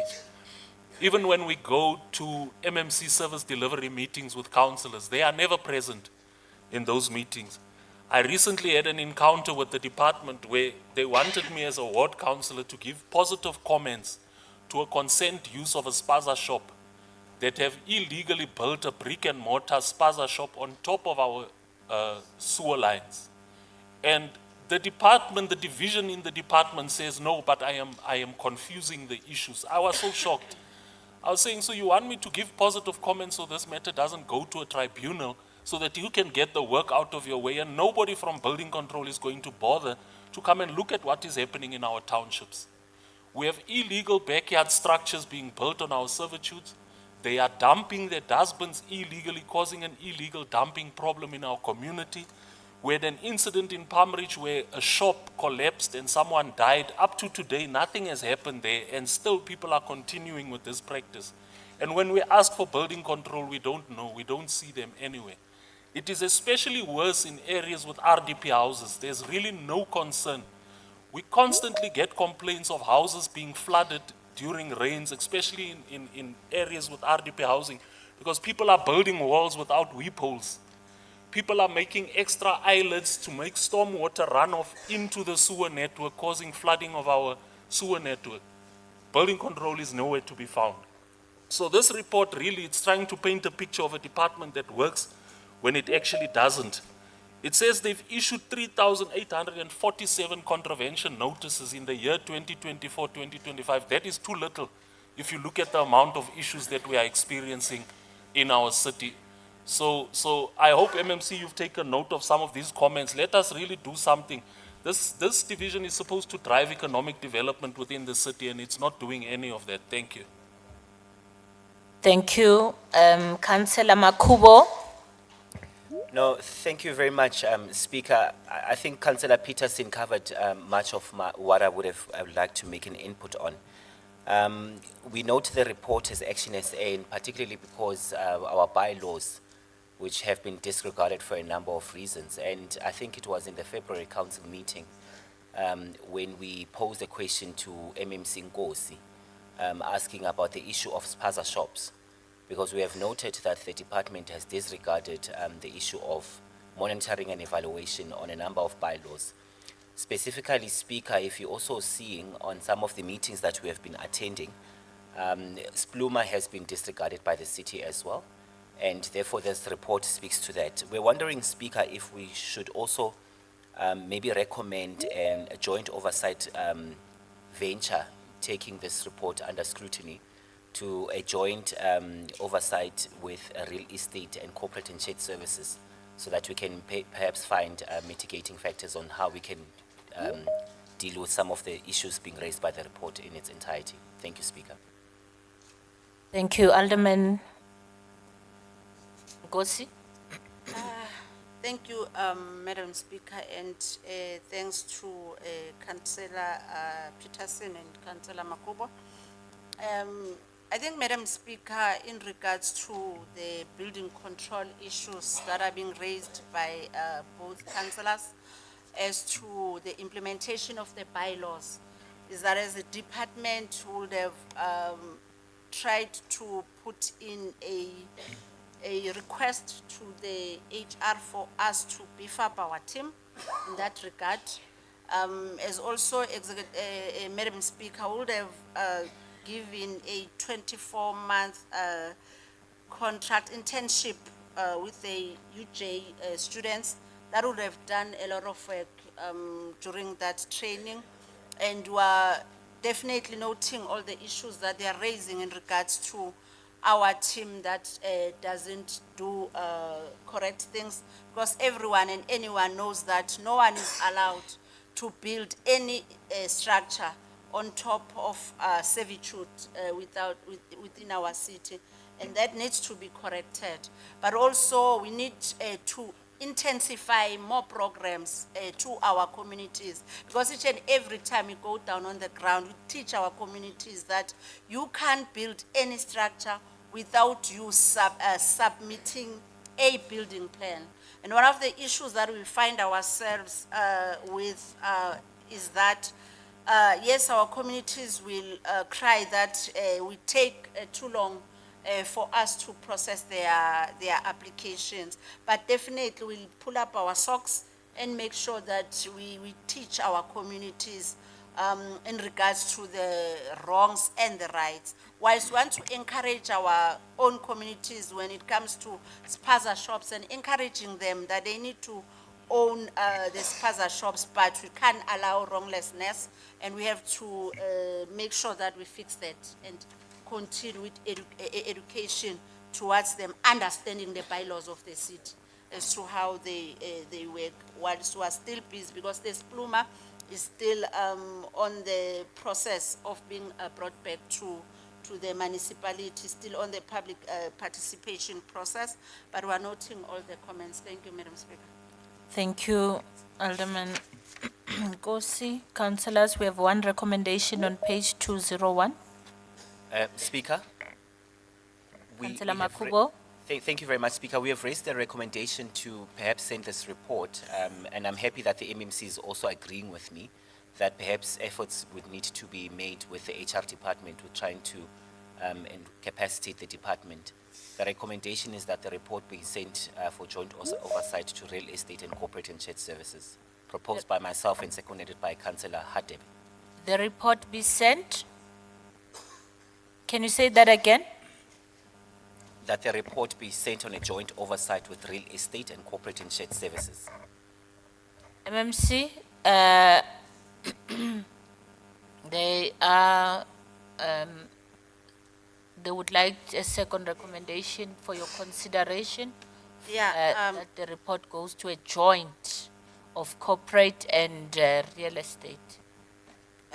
Thank you, Madam Speaker. I will not agree with the second recommendation. Reason being, this is an item that has to do with a building control item. And if there's a need for a joint oversight committee, it needs to be done by the responsible oversight. It's them that have that preview of asking for a joint meeting with corporate or either any oversight. So I'm not in agreement with the second recommendation. Thank you. It's a non-delegated matter.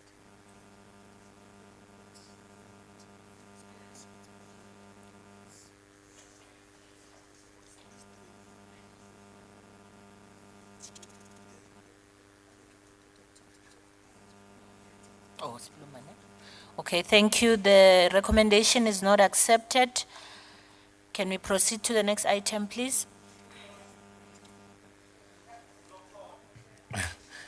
Thank you, Speaker. We're now on item A, E, and G, BU 03-2025 on page 205. Thank you, Councillor Glover. Thank you, Madam Speaker. The Freedom Front Plus supports the principle of independent power generation, but this council is now being asked to approve another 20-year IPP commitment without any proof that the existing IPP arrangements from 2016 and 2022 have delivered results. We have yet to receive any substantial performance reporting on what has already been implemented. No measurable reduction in load shedding, no confirmed tariff relief, and no evidence of improved energy stability. Before locking the city and its ratepayers into yet another long-term contract, Council must first be shown whether the current program is working. Progressive policy means nothing without delivery. We cannot keep approving projections while the public experiences no actual benefit. Until tangible outcomes are demonstrated, this process remains premature. I thank you. Thank you, Councillor Mayekiso.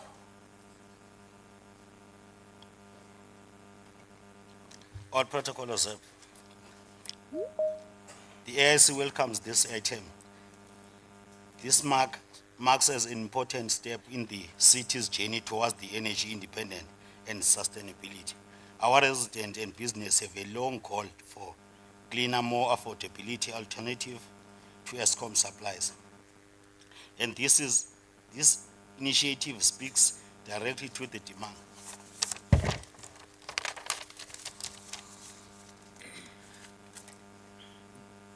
This program is not new. It is the continuation of a visionary path first championed by the previous administration under the leadership of former Executive Mayor Alderman Mzwandile Masina during the 2026-2021 term. When the foundation of the city power generation program was laid, the first phase of the independent power producer appoints in 2022-2023 flowed from the original vision of achieving energy security and sustainability supply for the future. It is therefore important to set the record straight. In recent years, we have seen an attempt by the DA-led coalition to claim a credit for that they merely inherited. The truth is that the project was conceived, planned, and initiated by those who understood that authentic leadership is about foresight, not opportunism. As AIC, we say, let's focus on the progress, not a political point scoring. Colleagues, the second phase now is being advanced. We will open a space for innovators, entrepreneurs, and scientists to bring forward the new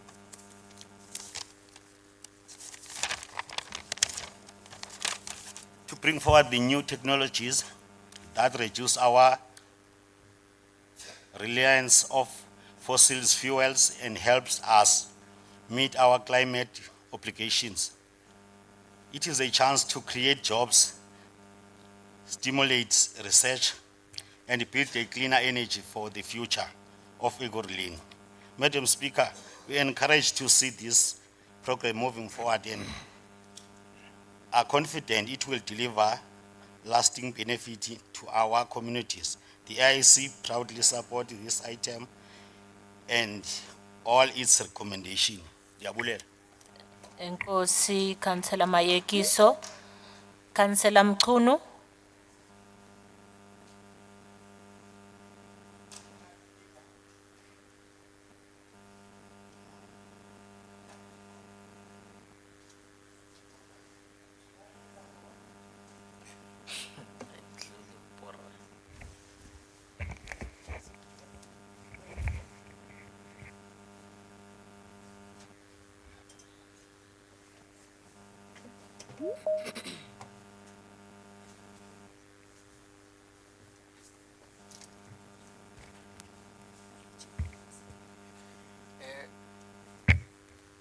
Thank you very much, Madam Speaker. Greeting you and all protocol observed. Energy remain a cornerstone of modern life, yet the rising cost of electricity has deepened energy poverty, making daily living increasingly difficult for many South Africans, especially when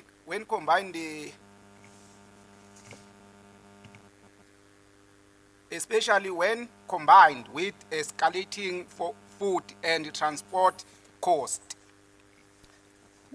The IFP welcomed this item before Council, which seek to expand energy generation through renewable and clean sources. This initiative represents progress toward long-term energy security and sustainability.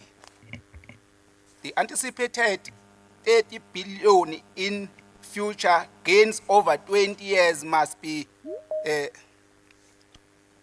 reinvested and in expanded infrastructure to communities still without access to electricity. Importantly, this program will also help reduce carbon emissions and contribute to the cleaner, safe environment for all. We urge the executive to keep council update on the process and performance of the previous appointed independent power to produce and ensure transparency and accountability. We further encourage continued innovation, finding ways to generate power that protect rather than deplete our natural resources. With that, the IFP support this item and its recommendation. I thank you, Speaker. Thank you, Dr. Mojapelo. I'm covered there, Speaker. Thank you. Msingwenya. No, thank you very much, Speaker. Let me take this opportunity to note all the comments that have been mentioned by different councillors. And I'm also noting that the Freedom Front Plus is against the IPPs. Thank you very much, Speaker. Thank you, councillors. We have 8 recommendations on page 210. AENG BU 04-2025 on page 352. Thank you, Councillor Tijiane.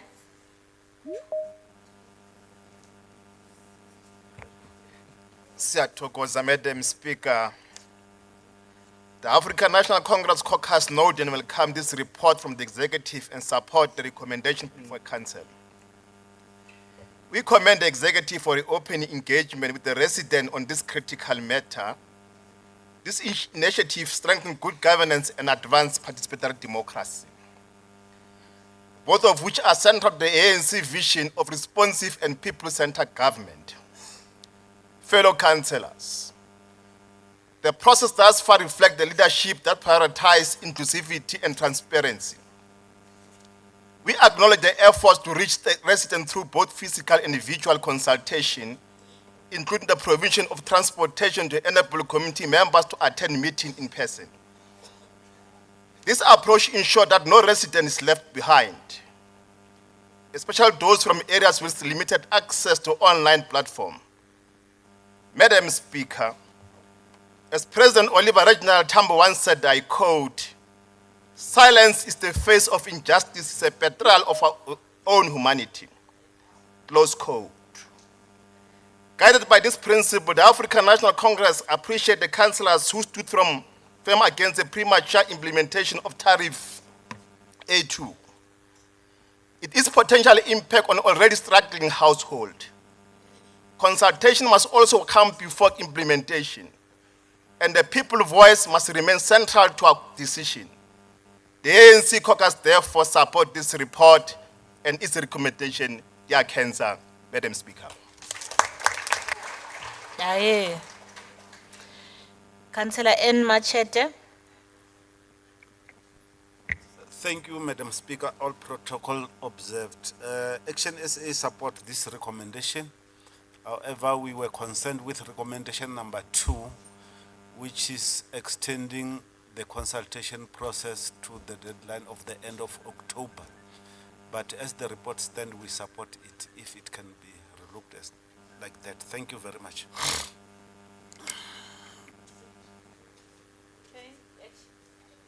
Action SA supports, but they are concerned about recommendation number 2.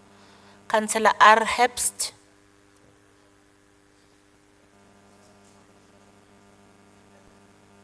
Apologies, Madam Speaker. Thank you, Madam Speaker. All protocols observed. The Freedom Front Plus is thankful for this extra public participation that we had all over Ekurhuleni. We just need to know, please, to be advised on when this, the online submissions for public participation is due or when it will close. Thank you, Madam Speaker.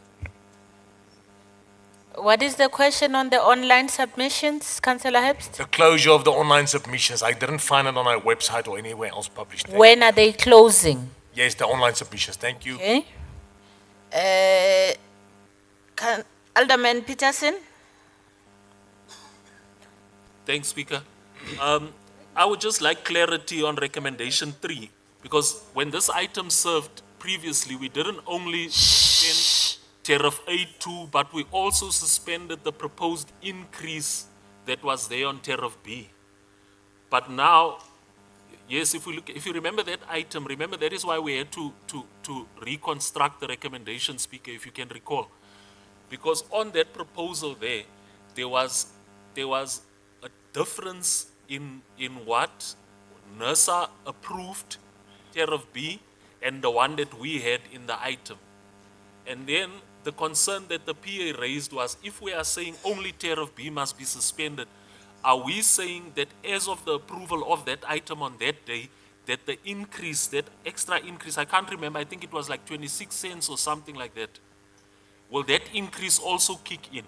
So our question then on this recommendation 3 is, if we are saying that only tariff 2A be extended, are we then by extension saying that that increase, that difference will kick in on tariff B immediately after this?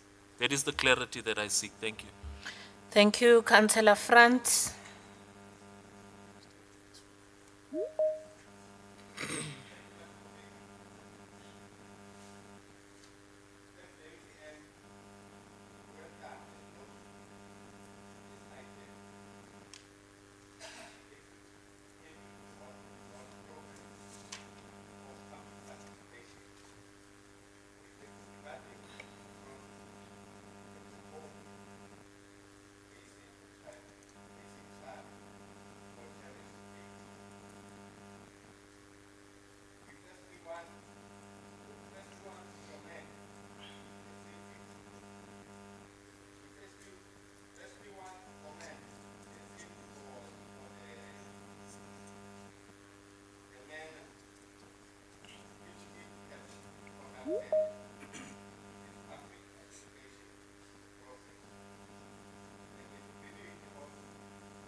Enkosi tata, enkosi. Enkosi Vakele. Thank you. Councillor Ngwenya, MMC. No, thank you very much, Speaker. Firstly, let me start on the first question. Speaker, our public participation process will end on the 1st of November. That's why we further further request council to extend the suspension of the basic charge as it was questioned by Councillor Machet. Secondly, Speaker, I must also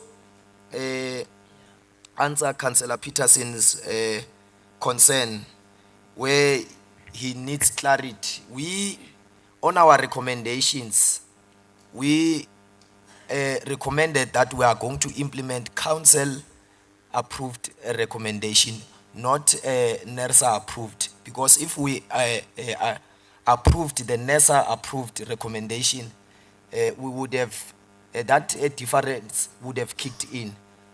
That's why even now it has not kicked in, because we approved the council approved tariffs. Thank you. Thank you very much, MMC. Councillors, we have 3 recommendations on page 354.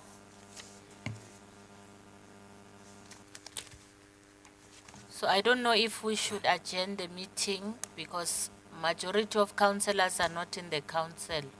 Whip, I'm going to ask that the caucus whips, It's closed the already. caucus whips must speak to their people to return to the chambers. Sorry, Madam Speaker. Is lunch ready? Councillor Herbst? Thank you, Madam Speaker. We've been advised now that it closes on the 1st of November, but when you follow the link to do your online submission, it shows that it's closed already. It's, Today being the it's 30th. closed. Thank you, yes. Has Thank it, you, ma'am. how long has it been closed for? Oh, since From midnight. last night. That's what I'm hearing now from others. Thank you, ma'am. Council MMC, they are saying the link has been closed since last night, and you had requested that the public participation continues until end of October, which should be tomorrow. Thank you very much, Speaker. I'll give it to MMC Hlabati because it involves strategy, which must Public start- participation, yes. Yes. MMC Labati. No, thank you very much, Madam Speaker. If council permits, allow us an opportunity to verify with the administration. And if indeed it was closed, I don't think that there's anything wrong to take a decision administratively to just extend. Yes, to cover the period. Yes. Thank you. Councillor Herbst, they will do the verification, and then if they had closed, then they will compensate for the for the days that they closed before. It will be done administratively. Are we ready to take lunch? Perfect. Thank you, ma'am. Whip. Thank you very much, Madam Speaker. Let me start, fully agree with you to address the matter that you are raising because it's very serious. And the actual councillors, it starts, Madam Speaker, the councillors, they arrive late. Yes. In the council meeting, and also during the council, they go out. However, I also want to stand on Rule 51. I know that I raised this matter last of the standing orders. Rule 51 of the standing orders, the reference to councillor in respectful terms. In council, councillors must refer to one another in respectful terms. Number 2, further to sub-rule subsection 1, councillors may not refer to any other councillor by his or her name only. Number 3, a councillor may not call another by name to call into question the dignity of any councillor may be used. Number 4, councillors must refer to as councillor. I understand that sometimes we become casual. Sibizane ngomama no tata. Maybe it's because I'm aging also. So I'm biased. Can you call each other, Madam Speaker, in council a councillor? Not mama, mkhulu, tata, as much as they might be. Whip, Our is there a fathers. relevance to what you are addressing to Yes, the it matter is. that I've requested you to In address? council- I have requested you Ma- and the whips of caucuses to ensure that councillors return to council. I hope you are going to address that matter and not any other matter that is not relevant to the context You of. can't intimidate me, you called. There's council no there, person Tata. that is intimidating you, I am saying, Whip. councillor, I have the right to speak in council. Am I saying, moving forward? You have no right to call just each speak other out of councillors. context. You must It's speak not out based of- on the context. We have requested that yourself and the whippery ensure that councillors return to the council, Whip. Madam Speaker, we have the right to correct the wrongdoings here. Can you call each other and refer to each other? Thank you, councillors. We are now going to take a lunch break until 2 o'clock. Thank you very much.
Thank you. Let's settle down, please.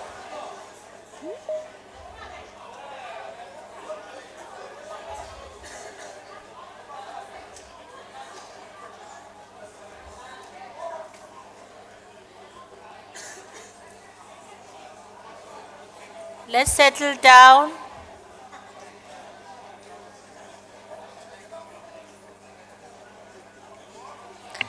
Councillor Daimani, Ward 99. My councillor.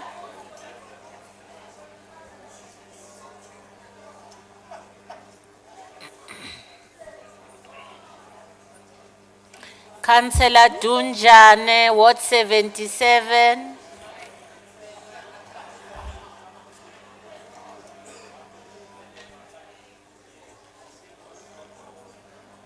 Who's this councillor? Oh.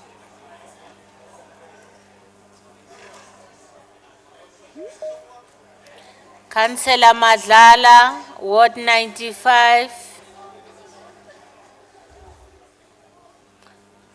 It's your cue to go back to your chair, Councillor Madlala.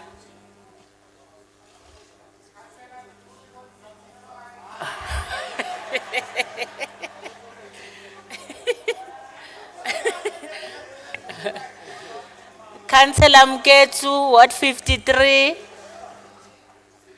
Can we start our meeting since we have arrived, Honorable Councillor? Thank you. Have we tabled the item? Okay. Thank you, Council Secretary. Let us proceed, please. Thank you, Speaker. We're now on item AF 50 2025 on page 402. Thank you, Councillor Ndinisa.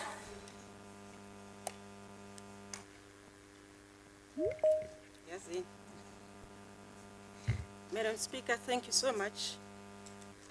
As the ANC caucus, we welcome the report.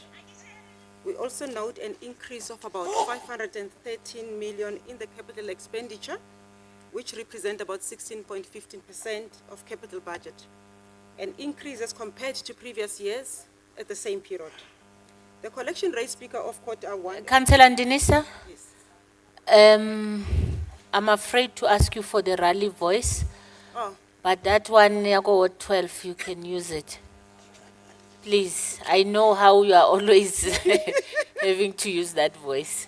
No, thank you, Speaker. I'm just saying on collection rate for quarter one, 96.96% is achieved on a target of 90% target. However, the city is still not paying service providers on time, and which delays the completion of the projects as well as service delivery. And on page 404, the listed table of triple Cs, Sagani triple C is not listed, and it is crucial to measure the performance of the triple C. The cash on hand of about 1.5 billion, and on number of days, which is 15, less than 25 days by 10 days, is a target that is dropped from the previous quarter. Speaker, we note with concern the overspending of overtime on the following departments: community services, about 34.9 million, energy, 4.9 million, transport, roads and transport, 8.2 million, water and sanitation, 7.6 million. But whereas in environmental resources and waste management, it reflects a savings of about 3.2 million. There has been a huge outcry, Speaker, in the city with the overgrown grass. There's no grass cutting in most of the sections on the areas, despite many calls logged, yes, and follow-ups made. The department needs to improve in that regard. The savings should be used to improve on all the what concerns the community. On creditors, the grand total that it outweighs what we have in the bank on cash on hand of 1 billion. The total creditors of about 10 billion, it's quite concerning, but we welcome also and applaud the arrangement the city has in place, where there is an arrangement about 400 to about 800 million monthly to other suppliers as well. There is a commitment which we really applaud the department. On cost containment, the 68.75% on budget allocated, it was actually saved what we are fighting for so that we can improve on on cost containment, even though we have those departments that are still overspending on overtime. On social services cluster, community services and environmental health, performance was not achieved. The South African Weather Service contract for data collection expired in June 2024, and there hasn't been any provision of data and verification since then. Could then the council be put into confidence as to when another contract will be in place and what caused the delay? And could this also not impact the city negatively because it's been a long time that the contract has not been renewed? On service delivery, the service delivery that is affected by non-service payment of service provided, which is inconsistent with the timeline stipulated in the CLA, we really plead with the department to prioritize payment of service providers. And in conclusion, Speaker, the ANC caucus, we welcome the report and anticipate improvement on areas of concern. Thank you. Thank you, Councillor Binkosi. Thank you, Madam Speaker. Greetings to you and all protocol observed. Madam Speaker, I won't massage this report like the previous councillor, even though Ubegile, but he was massaging the report. I will tell it as it is. Madam Speaker, I don't know whether I should say the report is welcome or not. If I say I welcome this report, it will be tantamount to uploading the fish for swimming. After all, that is what the fish was born to do, to swim, Madam Speaker. And also the executive mayor, in a long winding speech, he just did that, uploading this this report. So, Madam Speaker, angimzwanga nokuthi ubethini o mayor, because he was just going around in circles until he confused himself and left the house. However, Madam Speaker, I think, Madam Speaker, can I be protected? Can I be protected, Madam Speaker? Allow Councillor Nkosi to express. Thank you. Otherwise, things over all. Madam Speaker, however, I think it is only fair to acknowledge the minor improvements here and there, especially the overall 1% positive variance in operating income. But unfortunately, I cannot commend the MMC for finance for doing what it's supposed to do. That is to manage the city's finances and manage it well, MMC. Madam Speaker, let me qualify my reasons for not commending the MMC or welcoming this report for the minuscule improvements. I've got two reasons, Madam Speaker. The first reason is the liquidity position of the city. The city's liquidity position remains fragile due to high consumer areas, substantial outstanding obligations to key creditors such as Eskom, Ervat, and Rand Water, and the underperformance in capital grant spending. For the quarter under review, Madam Speaker, the city recorded a bank balance of 1.5 billion with only 15 days cash on hand, far below the 25-day target. I think this is an illusion that has eluded the MMC. I think the only time it came close to this very low target of 25 days, it was in quarter three in the last financial year. After that, it was a downward spiral. Even his predecessor, Madam Speaker, imhlulile targeted 25 days or MMC. The second reason, Madam Speaker, is the financial reporting. Madam Speaker, while the city produces regular quarterly and annual financial statement in compliance with the Municipal Finance Management Act, the consistency, clarity, and interpretability of this report remains a concern. Madam Speaker, reports often contain extensive tabular data without sufficient narrative explanation, making it difficult for councillors and the public to discern performance trends, liquidity pressures, or fiscal sustainability risk. The information tends to be backward-looking rather than providing early warnings about the deteriorating cash flow, delayed capital spending, or growing arrears. Madam Speaker, let me conclude by giving the MMC free advice. MMC, the city must prioritize aggressive areas recovery, tighten invoice payment cycles, reprofile large creditor obligations, and preserve an adequate unencumbered cash buffer to avoid payment interruptions or forced short-term borrowing in subsequent quarters. I thank you, Madam Speaker.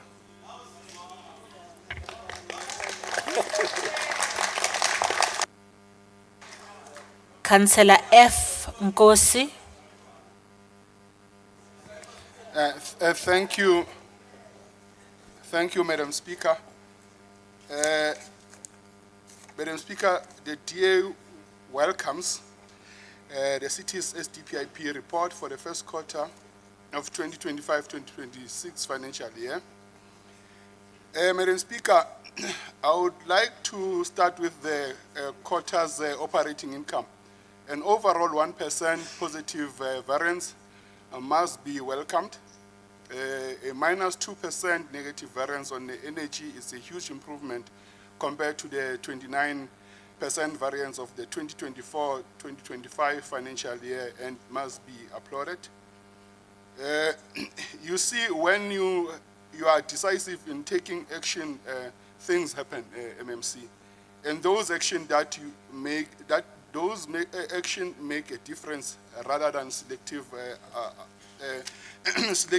about implementation. However, the 72% negative variance on fines should be a concern to everyone. This indicates a lack of leadership in that department. The department is leaderless with both the chief of police and the deputy on suspension or on special leave, while there's no camera enforcement in the city or tenders in place for processing fines. Ke mokete wa dikats in that department house. On operating expenditure, following concerns, the overspending on overtime and audit committee and the audit committee raises concern on this every quarter. Community safety at 34.9 million rand, energy at 4.9 million rand, roads and transport at 8.2 million rand, which represent 206% over budget. Yet on non-financial performance in this department, the department has managed only to achieve 50% of its target. And water and sanitation at 7.6 million rand. Madam Speaker, the collection rate of 96.26 achieved is encouraged. However, it will be interesting to see the true reflection of the real collection rate given the recent write-offs and not all the triple C's are disclosed in this report. Madam Speaker, the DA is extremely concerned by the alarming amount payable to creditors, including ESCOM at 5.3 billion rand, ERWAT at 1 billion rand, and other payables at 2.8 billion rand, of which of the 2.8 billion rand, 2 billion rand is over 90 days, which is in contravention with the National Treasury Regulation 8.2.3. These are not just numbers on paper. It's people's livelihoods, it is service delivery to our residents. It means somewhere in the city, work has stopped because a contractor cannot pay its employees, and a family member cannot put food on the table in this difficult economy. There are some instances where contractors have not met their obligations, and the city, because the city has yet to pay them. MMC, maybe you can afford to go for 2 months or a month without the salary. But an ordinary resident cannot survive that long. The city is killing our SMMEs. The irony is that we have a contractor development program in the city called Vugupile, yet we fail to pay our contractors on time. While we appreciate the arrangement for the 600 million rand weekly MMC, please address this matter urgently. Madam Speaker, the rest will be interrogated in our finance oversight. Thank you. Okay, thank you. Thank you, Councillor Bash. Thank you, Madam Speaker. Let's start with the basics. Electricity service charges at 146.6 million short of what was budgeted. And why? Because the city froze the tariffs without reworking the budget that depended on them. Meanwhile, water revenue is 437.7 million above the target, not because of growth or innovation, but because the city finally applied its indigent policy correctly. That single act of doing things right generated hundreds of millions in positive revenue. So why are we talking about energy surcharges when good governance clearly delivers better results than new taxes? Now let's talk about refuse removal. How does it underperform when it's billed on the same account as electricity, water, and rates? Are residents only paying for 3 out of 4 services? Of course not. What we have is a billing system that does not balance, and a city administration that refuses to fix it. Then let's look at fines, penalties, forfeits. The collapse there is self-inflicted. Instead of building our own system while under contract with the existing system, we let the contract end, and now revenue has dropped by over 70%. Even our grant allocations and capital projects don't make sense together. Funds are either sitting idle or reported as spent without matching service delivery on the ground. Only 16% of the 3.2 billion capital has been spent, meaning infrastructure money is trapped in bureaucracy while communities suffer with failing service delivery. And the so-called 2.97 billion surplus, that's not efficiency, it's underspending. Vacant posts, delayed contracts, and underspent programs create an illusion of savings while service delivery stalls. Insourcing was passed by this council and budgeted for, but has not been applied. Instead, overlooked workers are forced to spend endless days protesting for a process that should have already started. Meanwhile, our liquidity sits at just 15 days of cash coverage, well below the National Treasury requirement of 25. One missed revenue cycle and the city could face a cash crisis. Even the overtime spending is up by 33%, showing again that our frontline workers are carrying the burden of poor planning and undercapacity. And while the city brags about a 96% collection rate, the truth is Eskom supplied areas is barely at 11.8. That drags us down to 78.74% collection. Clearly, this executive is powerless to hold Eskom to account. So let me be clear, this budget doesn't Thank you, Councillor Bash. Thank you, Madam Speaker.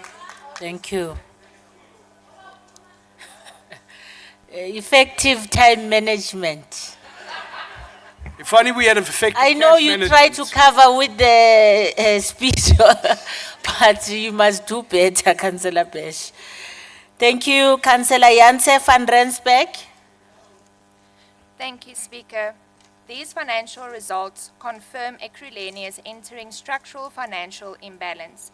The city is reporting... Just a bit, Chairs. Speaker, can she finish the Councillor van Rensbeck? Can she finish? I want to address something with you quickly. Okay, thank you. Apologies, Councillor Janse van Rensbeck. No problem, Speaker. The city is reporting a 96.26% collection rate, while Eskom supply areas where the real collection rate is only 11.8%. The paying residents cannot be expected to carry the burden indefinitely. At the same time, we now have only 15 days cash on hand. The city is still below its liquidity safety threshold.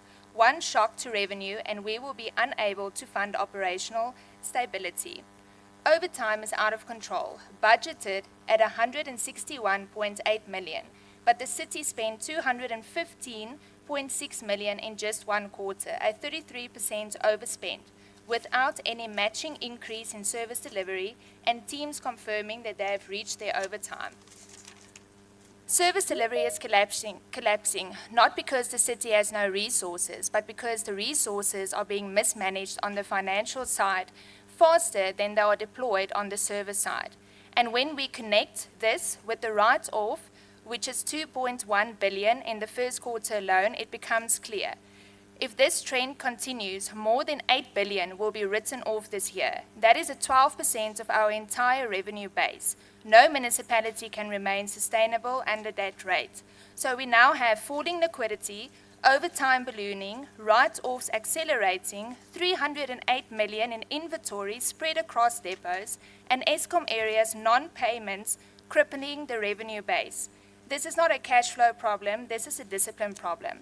A city that writes off more than it can sustain while overspending on labor and under-delivering on services is a city heading towards collapse. Thank you, Speaker. Thank you, Councillor Janse van Rensbeck. Councillor L. Mdluli, you have 36 seconds.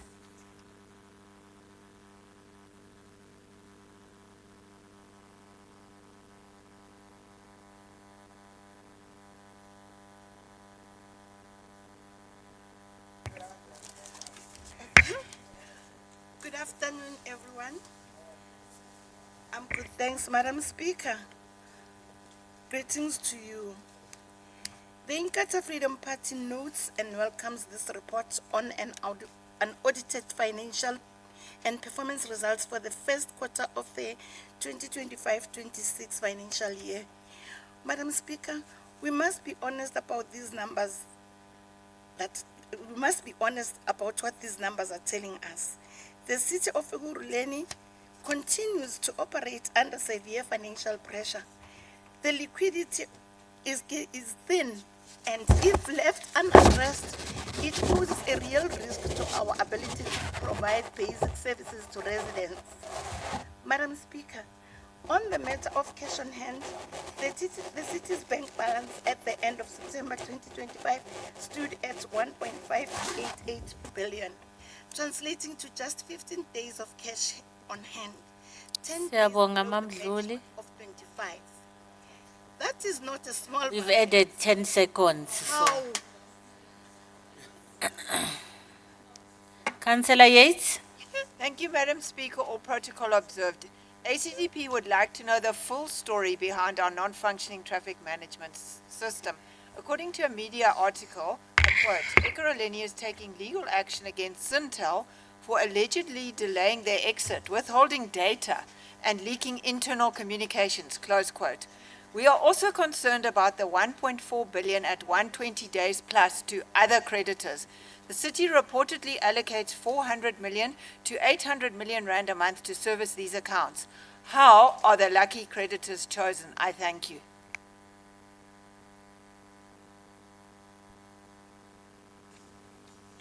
Alderman Berg. Thank you, Madam Speaker.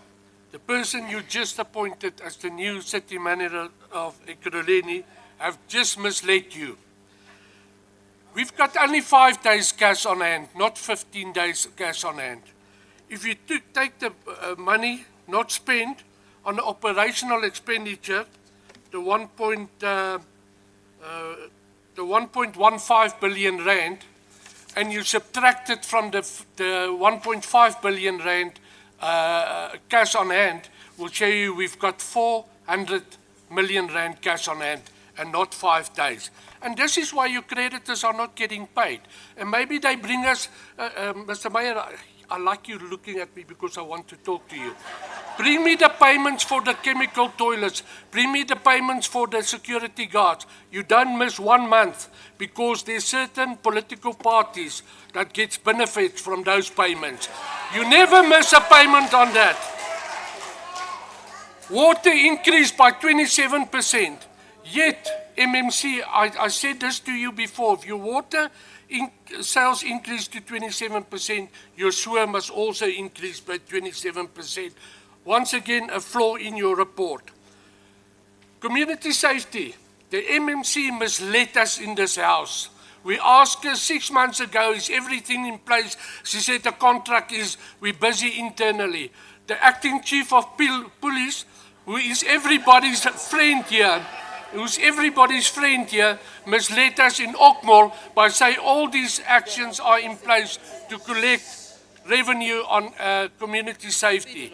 Yet, there's a big disaster there. Once again, the person you just employed as the city manager of Ekurhuleni, under his watch, 2 billion rand was wiped off our system by ITC. We're still waiting for the full report on that and the outcome against the culprits and the officials that was responsible for that. I'm not going to waste much more time because I want to speak on another item. I thank you. Thank you. Councillor Mofokeng. Thank you, Madam Speaker. Madam Speaker, as the Congress of the People, we note and welcome this report on the unaudited financial and performance results for the first quarter of 2025-2026 financial year. What we see here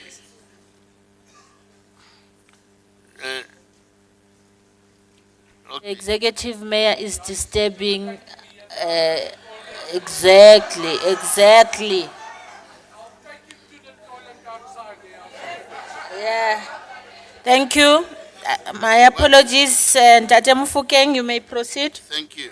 What we see here is a balanced picture, progress in key areas, but also persistent weaknesses that must still be addressed if the city is to restore full financial health. Madam Speaker, the city overall income performance is encouraging. Revenue is 17.7 billion, slightly exceeded the 17.5 billion target, reflecting that the resident and businesses are still responding to the city's billing and credit efforts.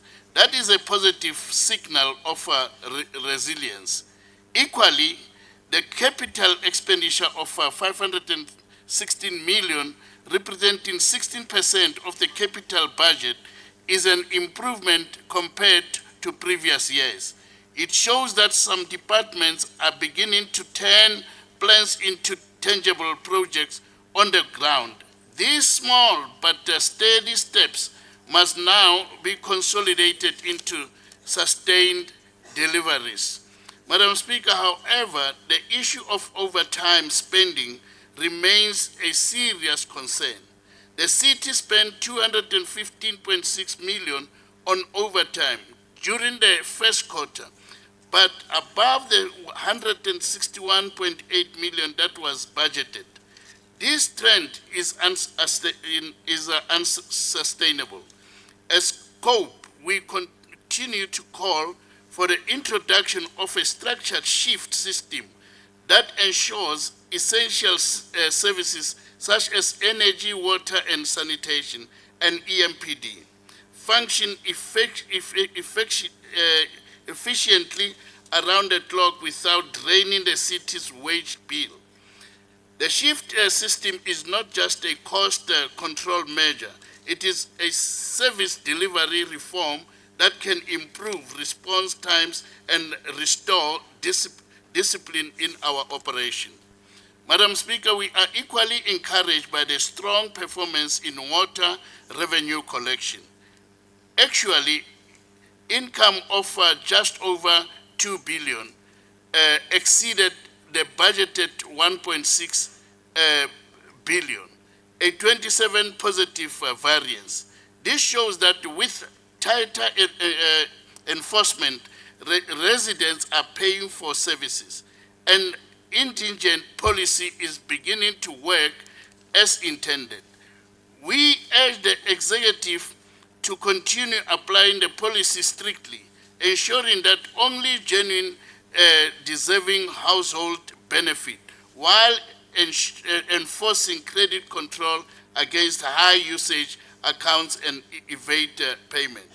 Madam Speaker, the debtors book remains a major risk. The total outstanding consumer debt of 32.9 billion with 24.6 billion older than 90 days is simply too high.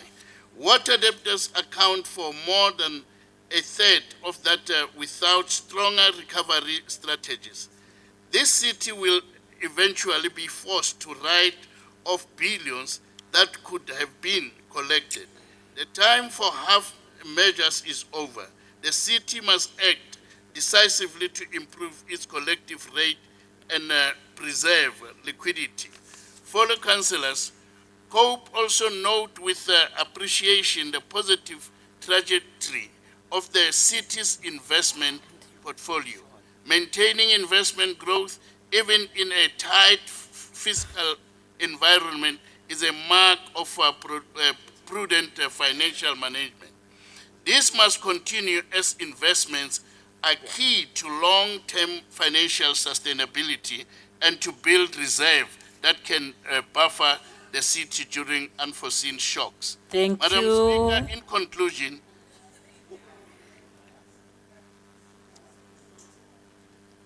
thank you. Conclude.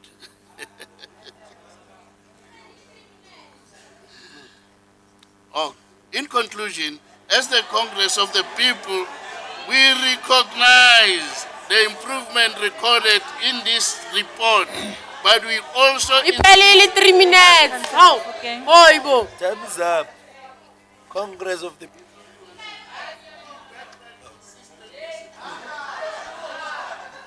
Thank you. Chair of Chairs, you had raised your hand earlier when Councillor Janse van Rensburg was speaking. No, thank you very much, Speaker, for opportunity. I just want to rise on Rule 53, reflection upon members.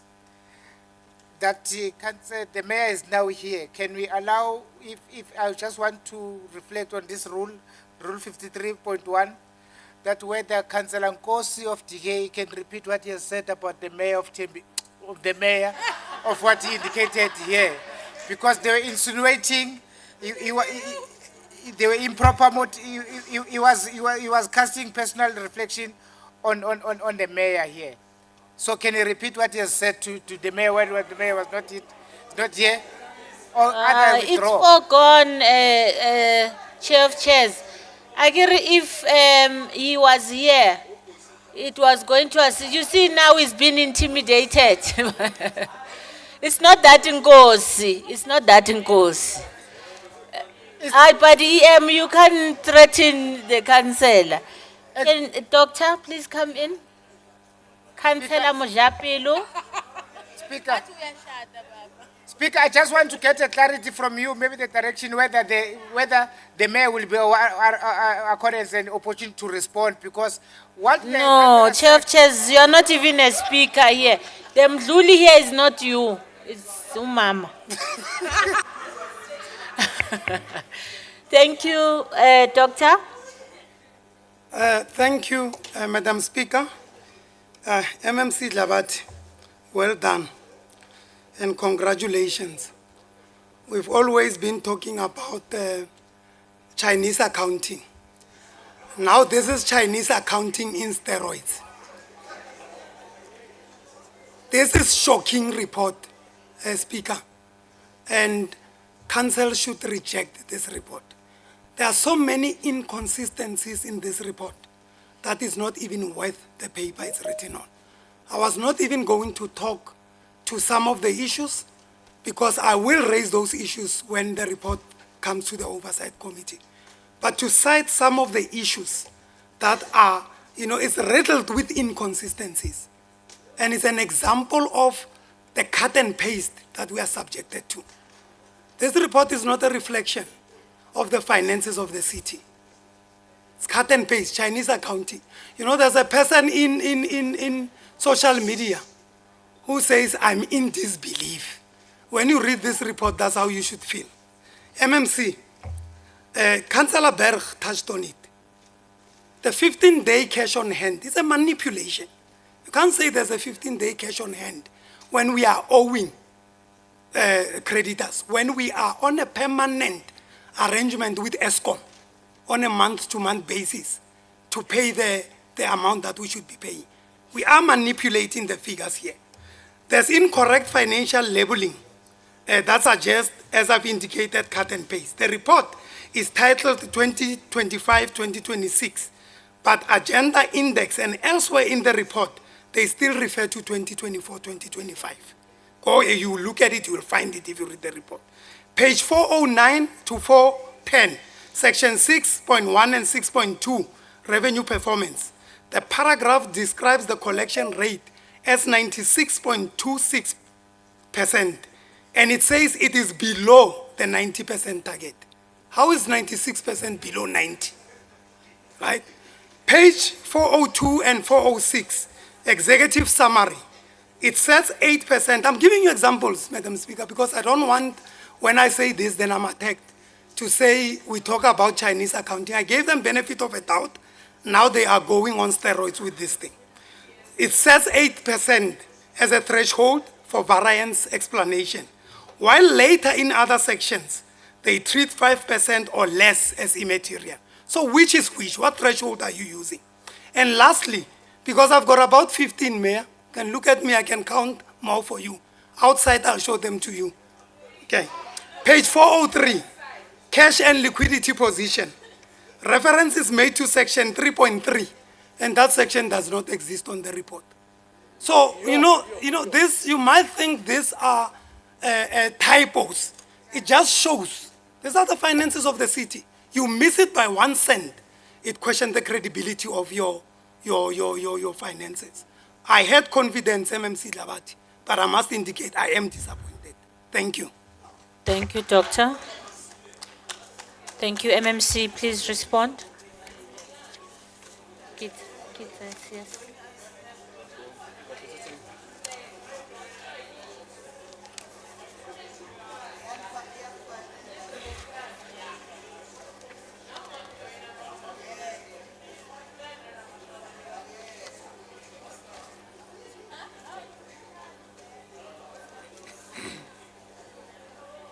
Thank you, MMC Labati. No, thank you. Thank you very much, Madam Speaker. I think in the midst of our own emotions, let's MMC, did you hear the part where I said keep it short and simple? no, You missed it? yeah, I missed it. Okay. Please, we are pleading. I can't even hear it now. We are pleading, please. Because if you respond quicker, you'll then give an impression that you are not responding to issues in council. So I will attempt, Madam Speaker. No, I was saying, Madam Speaker, that we report based on national.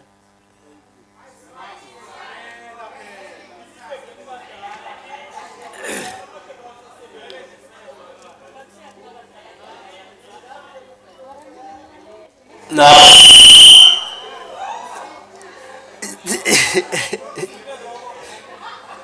It's not. Apologies. I hope I'm audible. Yeah. Akere.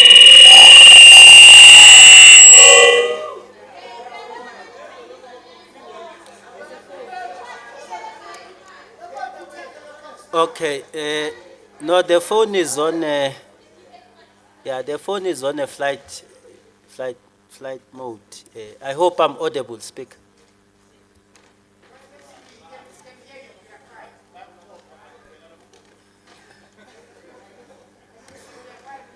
Can I proceed? Yeah. No, I was saying. Yeah, but Councillor Gobi, Councillor Goslin, you were the loudest ones to say you can't hear the MMC, but you are there having a caucus. Benoni detachment. Please. Not you, Councillor Gobi and Councillor Joseph. When you are in Ward 23, Iko Gael, Kempton Park, it's Benoni side. Thank you. Let us proceed. MMC, I think you are audible now. No, thank you very much, Madam Speaker. I was saying that we obviously bring the reports.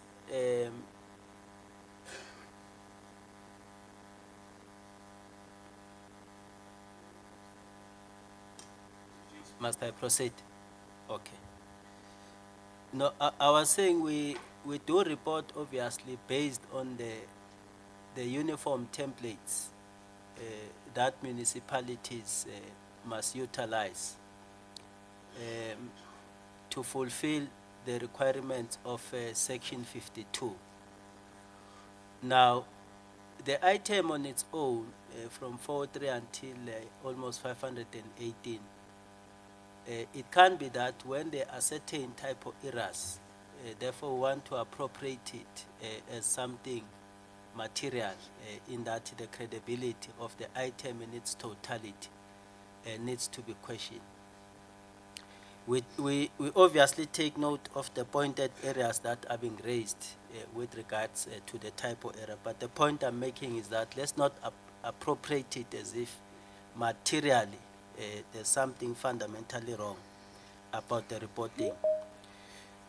We did say, Madam Speaker, also that we bring reports not to falsify information, but to present what is a true reflection of the state of our finances in that particular quarter. And at least under my leadership, we will not present information to please council for the sake of pleasing, but it's a true state of where we are. In fact, Councillor Mdluli summarizes, even in my own assessment of this report, that we still operate under severe financial pressure. And with the management team, I did say to them, we welcome this report with caution, because it is well and good, of course, to perform better on the revenue collection at 96%. But on the liquidity part, you are found wanting, because it may well mean that it does impede on your ability to fulfill your current obligations. Now, the city has not collapsed financially. Granted, we are paying, Madam Speaker, some of the service providers on time. It's a fact. And we accept that some of the service providers, we are not paying them on time. So there must be no assertion that we are not paying all service providers on time. And the extent to which we can pay all of them on time, it obviously depends on the revenue that is available at that point in time. Realistically, Madam Speaker, we do need at least 15 billion per quarter if we are to be able to keep our liquidity position into a positive state. And for now, we are trading at about 12, sometimes 13, and all of that. And that is the trajectory we are working towards. And it's a medium and a long-term trajectory. That is why there's a revenue enhancement strategy, which amongst others must help us to inject revenue into the system. It does bother us, Madam Speaker, that we do sit with a high value of creditors. But if you can look at the extent to which we are paying creditors, at least under the leadership of Executive Mayor Kagaza, compared to other financial years with other mayors, you will see that there is a huge difference in terms of the value of the creditors that we are servicing. Be that as it may, Madam Speaker, we accept the tone of the council that says intensify the efforts to reduce the creditors. And that is why we presented also to this council an action that says we are entering into payment arrangements with some of the creditors. The displeasure I had with the team is that we don't have a huge quantum of those that have come in, so that you ease the burden of the full amounts, but you are able to pay these amounts over a period of time.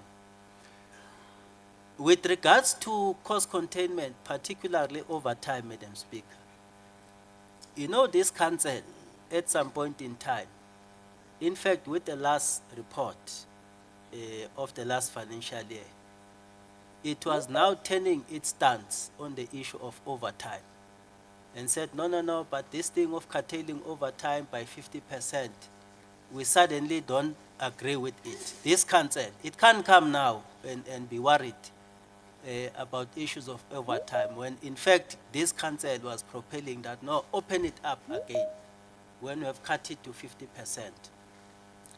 Overtime is exceptional. It is not a blanket type of an approach where people expect that I must work 40 hours where even if there is no need to work for 40 hours. So this council must not change its stance, and it must support the effort that the overtime that is provided must be spent within. And we must agree, Madam Speaker, that we should at least spend largely on the trading services. I was saying to my MMC, I don't understand why do we have roads on 8.2 million, for instance, on overtime. Energy, water, sanitation, waste collection, granted, because those need to be attended on a regular basis. So don't change your stance about overtime. One quarter, and you want to make noise in the second quarter about overtime. And this thing, Madam Speaker, is the role of HODs, who must manage the overtime and make sure that no employee or their total budget does not exceed that which has been provided to them. So we can't blame it on us as political leadership. We approve budget, we articulate policies that this is how we must manage finances in the city. So oversight committees must seek accountability also from the respective departments. The directive as an MMC of finance is that at some point finance must refuse to pay that which is being claimed against the budget that has been allocated. And let's see what will happen, because we can't perpetually speak about this thing of overtime happening over and over again. Madam Speaker, we obviously, Councillor Binkosi, don't expect DA to welcome the report. You are an opposition, and that is your stance. But I welcome some of your proposals that you are making. Be aggressive in recovering the areas, and the other 2 points that you have made in the report. Well, you did acknowledge some of the minor improvement, but as I said, you must maintain your character as an opposition to oppose. To the contrary, Councillor Fana Nkosi is welcoming the report. And I must agree with you that if you analyze the revenue component, Councillor Fana Nkosi, where we are found wanting is on this thing of fines and penalties, that negative 72%. And we may not necessarily want to attribute it wholly to community service. ICT is failing us on a number of things, promising us that there is a system that will be put in place. 6 months down the line, we ask, where is the system? Yes, yeah. You see, we blame ourselves, but we forget that there are HODs that we have appointed, whom we are paying high sum of monies. And at no point as this council do we converge and say we are probably failed at that point of implementation. And I'm saying ICT has failed us in this regard, because even at a mayoral committee, they gave us an impression that the system is under development. Until to date, there is no system. We have a problem of the accuracy of some of the statements. We have a problem of a network that is constantly down, people not being able to pay for services. So these are some of the things that we must tackle frankly, so that even the heads of departments are able to address these issues without necessarily blaming ourselves as political parties. The total, of course, that we've written off is 2 billion. And the law does allow us. It's not something abnormal. We attempt to collect in an event where you realize you are unable to collect. There is prescription, and therefore you apply that. It's not that we are not putting any efforts to deal with this. Councillor Besh, we don't have a crisis of billing, but I accept that there are shortfalls in some instances with regards to the accuracy of billing. For instance, the large power users, where we had a serious problem of billing, to date we are sitting at 97.3% on billing. So that's not crisis. We're stable in that regard. And for that matter, that is where we generate a lot of money as a city. Granted, in some of the households, we still need to improve because honestly, we've regressed from 78 to about 64% in this quarter as it relates to actual billing because of interim billing. But the sum total is that we don't have a crisis, but we do have a gap in that regard. Again, ESCOM supplied areas, we don't have control unless you come with magic. We don't have control. ESCOM cannot switch electricity for their customers because they rely on that electricity revenue for their own operation.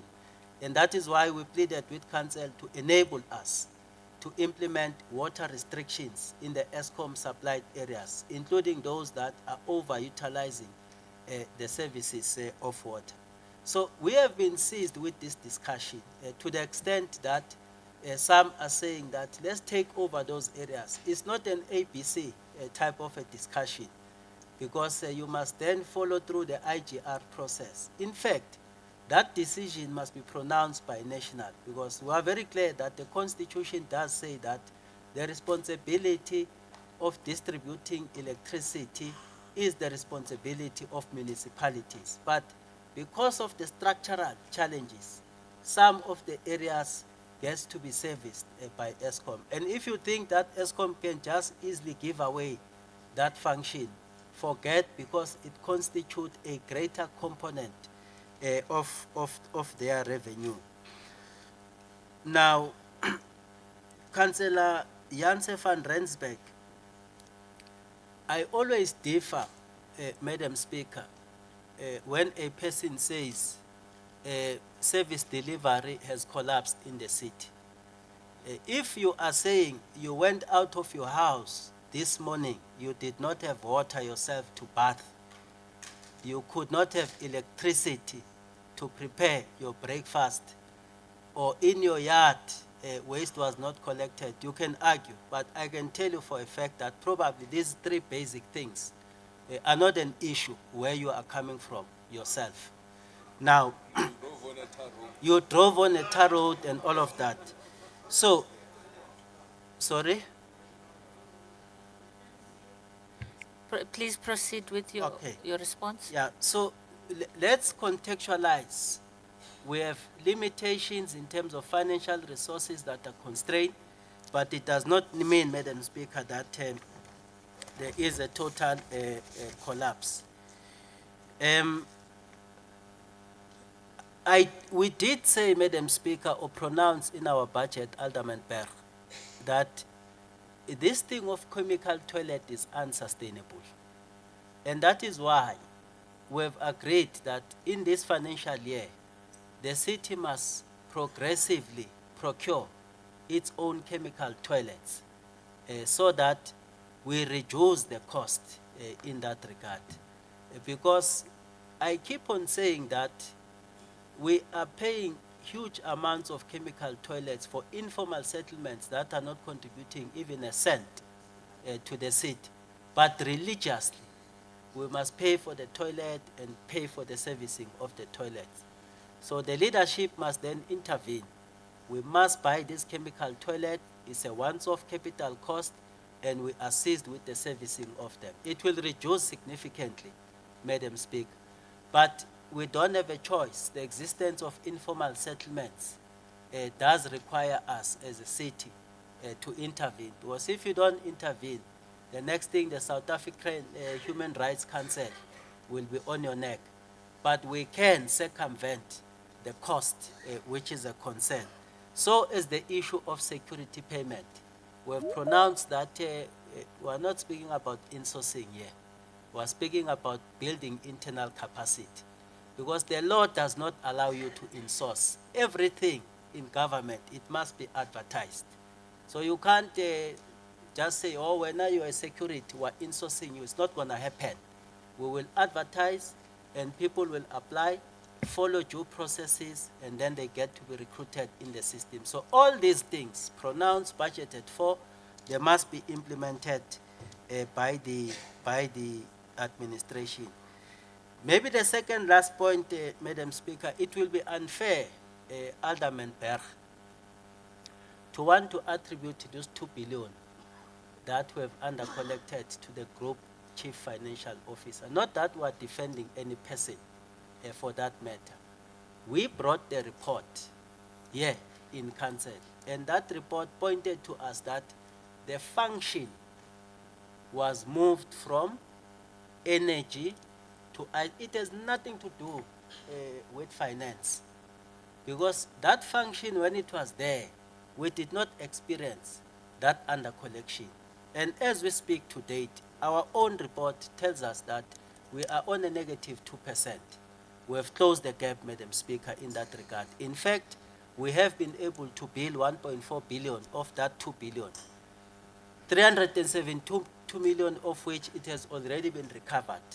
And we are now dealing with the 1 billion and of course, the other portion. So on facts, it is factually wrong for Alderman Berg to want to attribute this to the group chief financial officer. It has nothing to do with finance. In fact, both energy and finance in that item did make a submission which they forewarned that don't remove this function to this department. Thank you very much, Madam Speaker.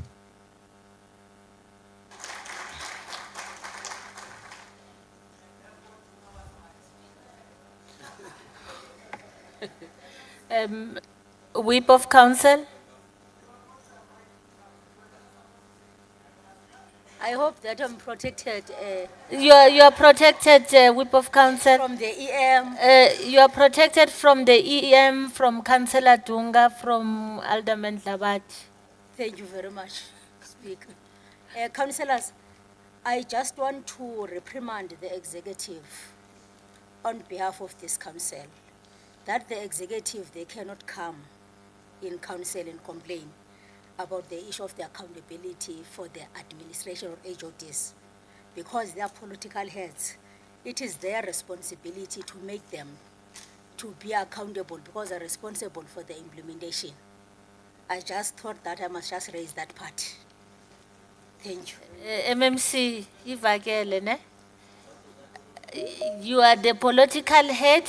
You can't come to council and complain about the HOD. No, I'm not complaining. There's interventions and interference. Yeah. Yeah, so that is the input of the Whip of Council. Thank you, councillors. We have 4 recommendations on page 428. Which, chairs. Councillors, 5 p.m. we must get in committee. Please, let's proceed. Thanks, Speaker. Speaker, we're on air 51, 2025, on page 507. Executive Mayor. Face that direction. You can know Councillor Nkos. Councillor H. Beitendacht.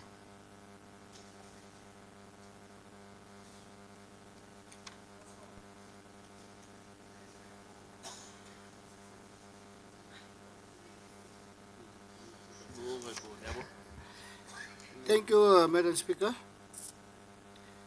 A year ago, the ANC caucus called on the executive mayor to strengthen governance and administration by appointing a board and oversee the filling of all critical administrative positions in the entity.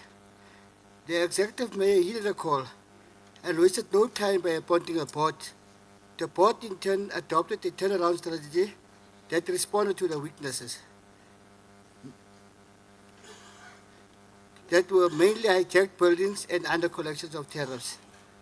We are pleased to note the drastic decline in board member fees by 55%. The continued appointment of a competent staff is also positive. That is welcomed by the ANC caucus. While the ANC caucus notes the under collection for the quarter by 19%, a under collection that results mainly from evictions at Faro Park. We are encouraged by the notable improvements in the collection rate. Chris Hani, for example, has moved from 75% in quarter 3 up to 78% in quarter 4 and is standing at 83% currently. Faro Park moved from 13% in quarter 4 currently standing at 51%. New Delville has moved from 21% in quarter 3 up to 42% in quarter 4, currently standing at 49%. Madam Speaker, we further wish to note that at Airport Park, which is a disaster at 5%, there is a court order, and it is the tenants who are currently opposing it.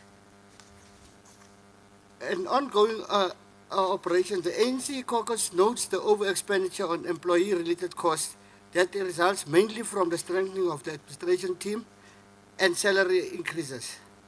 On municipal services, the ANC caucus notes the decrease in over-expenditure from a previous 101% to a reported quarter 131%.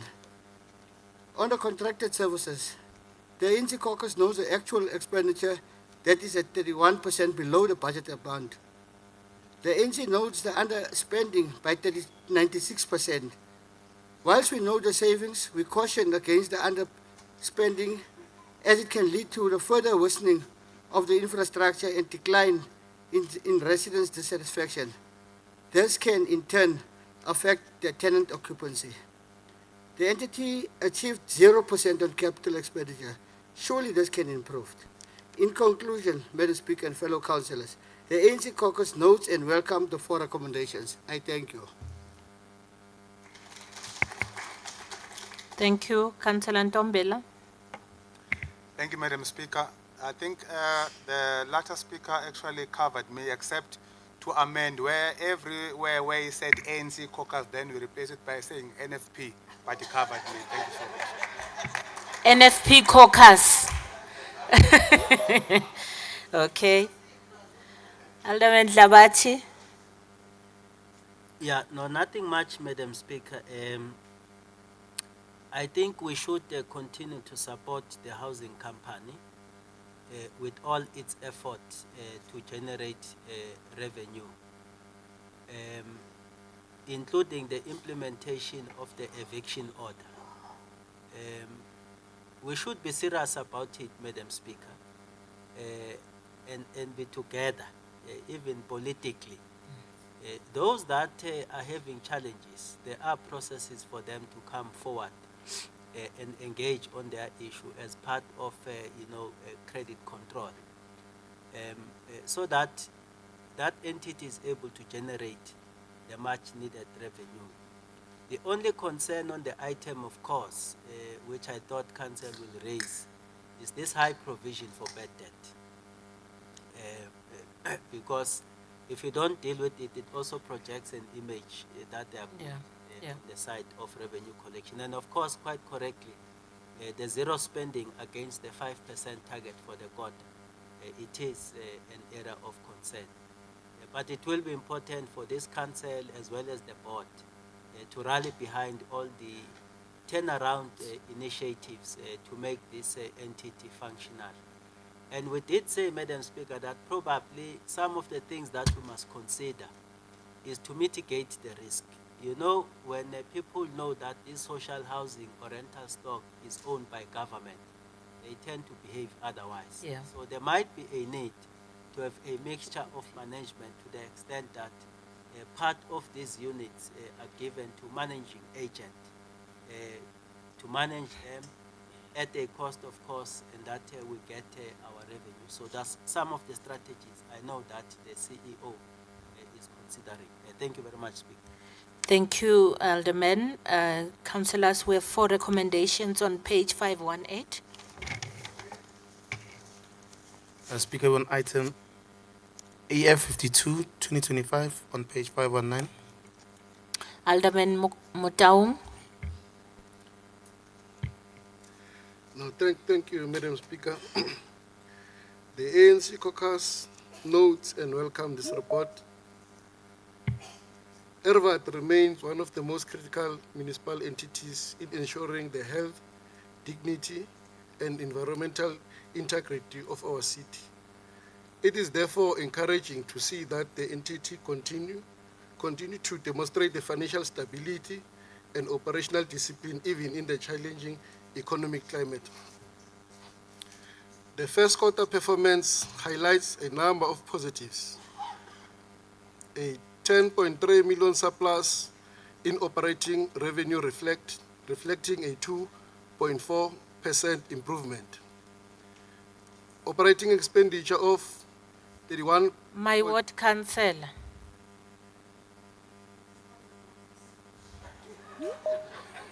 You want him to evict me from the ward? I can't call the police on him. Thank you. Apologies, Alderman. You may proceed. Operating expenditure of 31.4 million, 7.33% below the budget. Capital expenditure at 15.3%, slightly exceeding the target.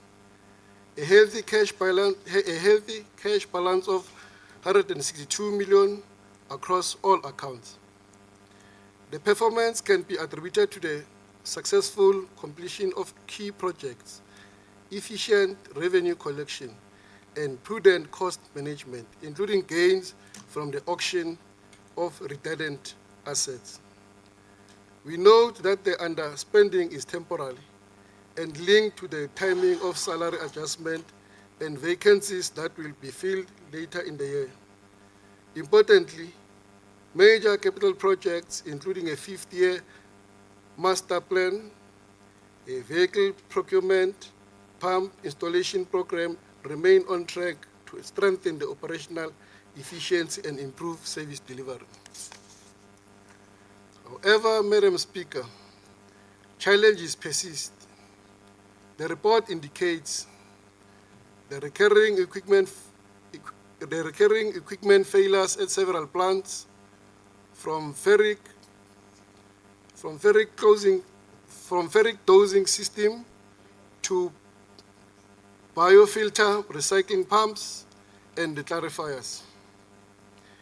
Power supplies interruptions amounting to 798 hours in the quarter, with generators unable to power the entire plants. A board governance gap, as only four of 8 directors' positions have been filled, is weakening the strategic oversight. Madam Speaker and fellow councillors, ERVAT is not just a municipal entity. It safeguards the very foundation. It safeguards the very foundation of the public health and environmental reliance of our city. The ANC caucus urged the executive to intensify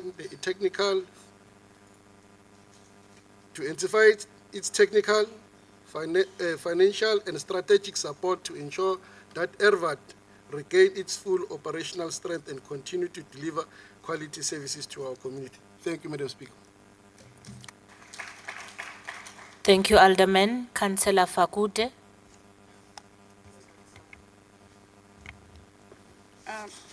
Thank you, Speaker. As the EFF caucus, we welcome the report futhi sisoshabeni that after 15 years of non-compliance, we have finally complied with MFMA requirements. All this happened under the EFF government led by Simson. Oksalayo, Speaker, this is a proof that the people of Ekurhuleni under EFF government are very important. Oksalayo, we will continue to serve them with honor, no fear. Oksalayo, amanza impilo.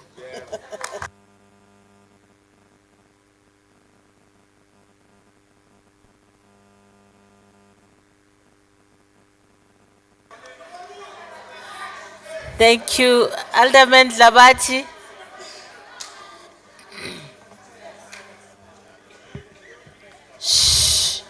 No, thank you very much. Councillors, Far East, Alderman, Alderman Mutaung, Batung, the person who's calling Julius, leader of executive business. You see, the whip is not reprimanding you. No, thank you very much, Madam Speaker.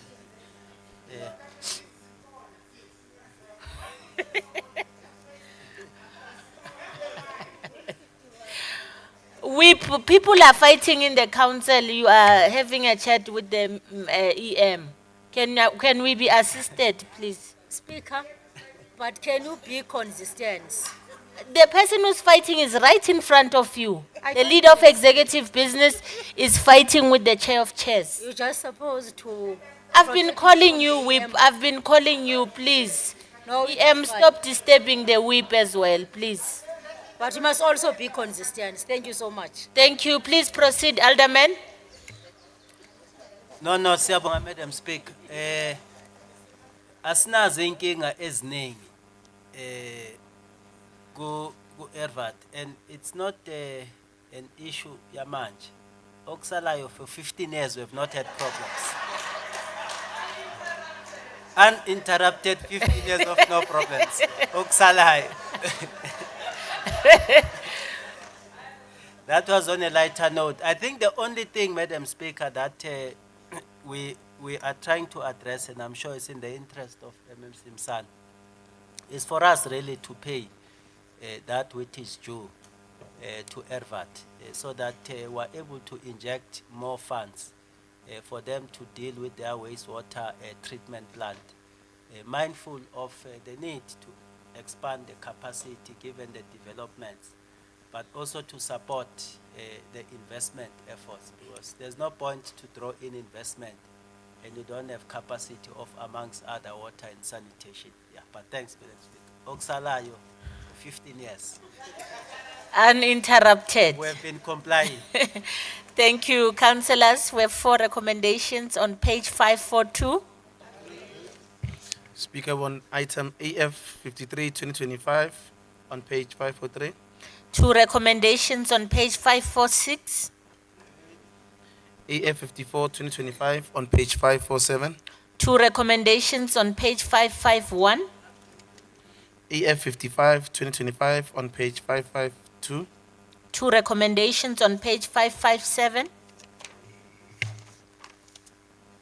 AF 56 2025 on page 558. Councillor N. Shabalala.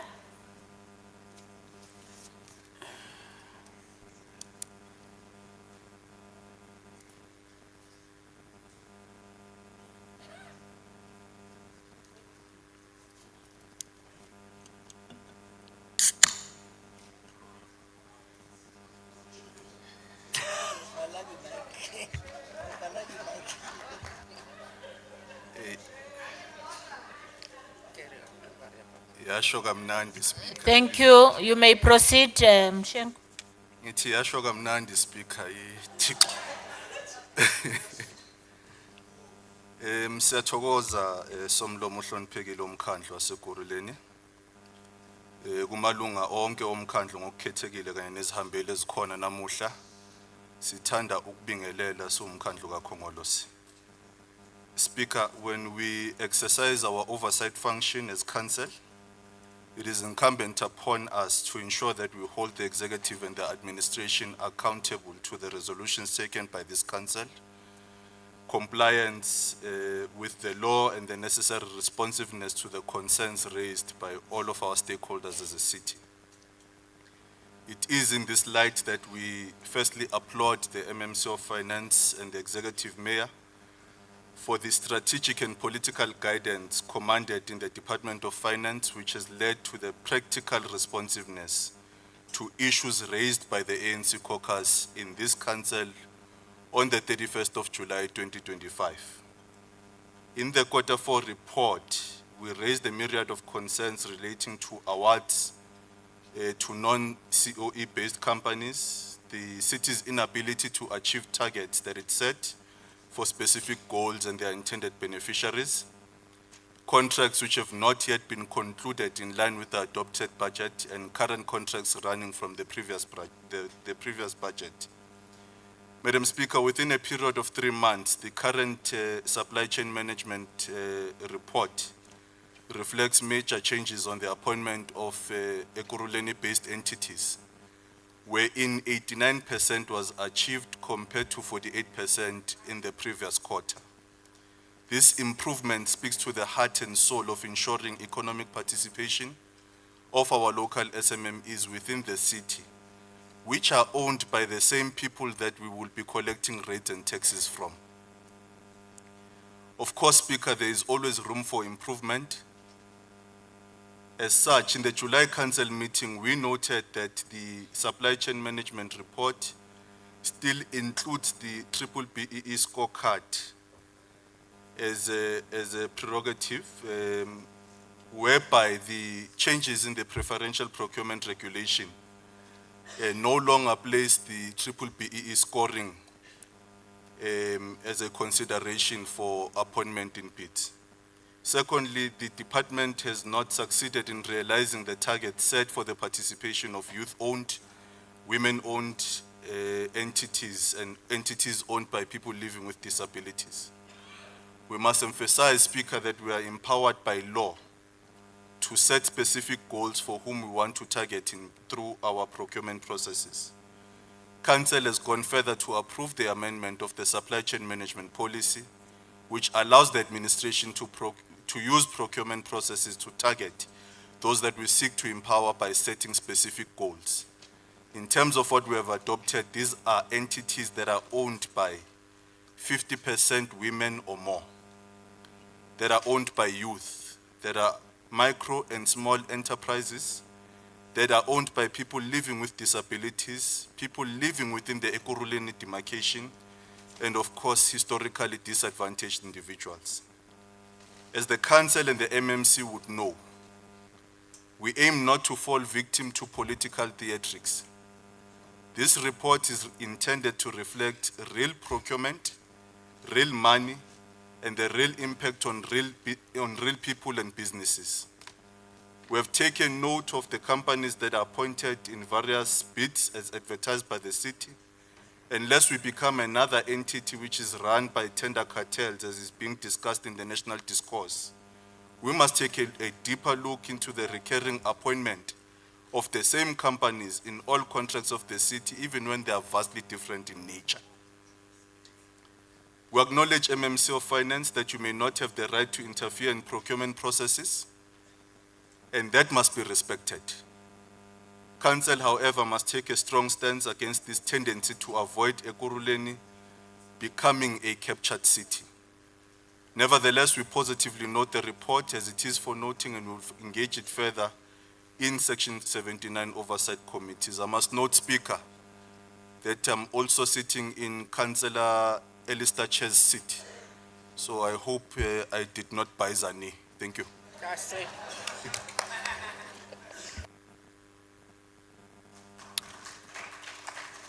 Check it out.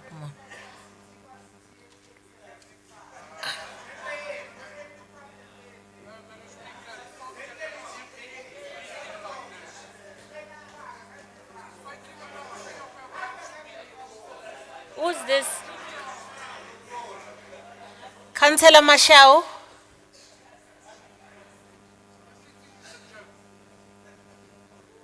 But Alderman is angry.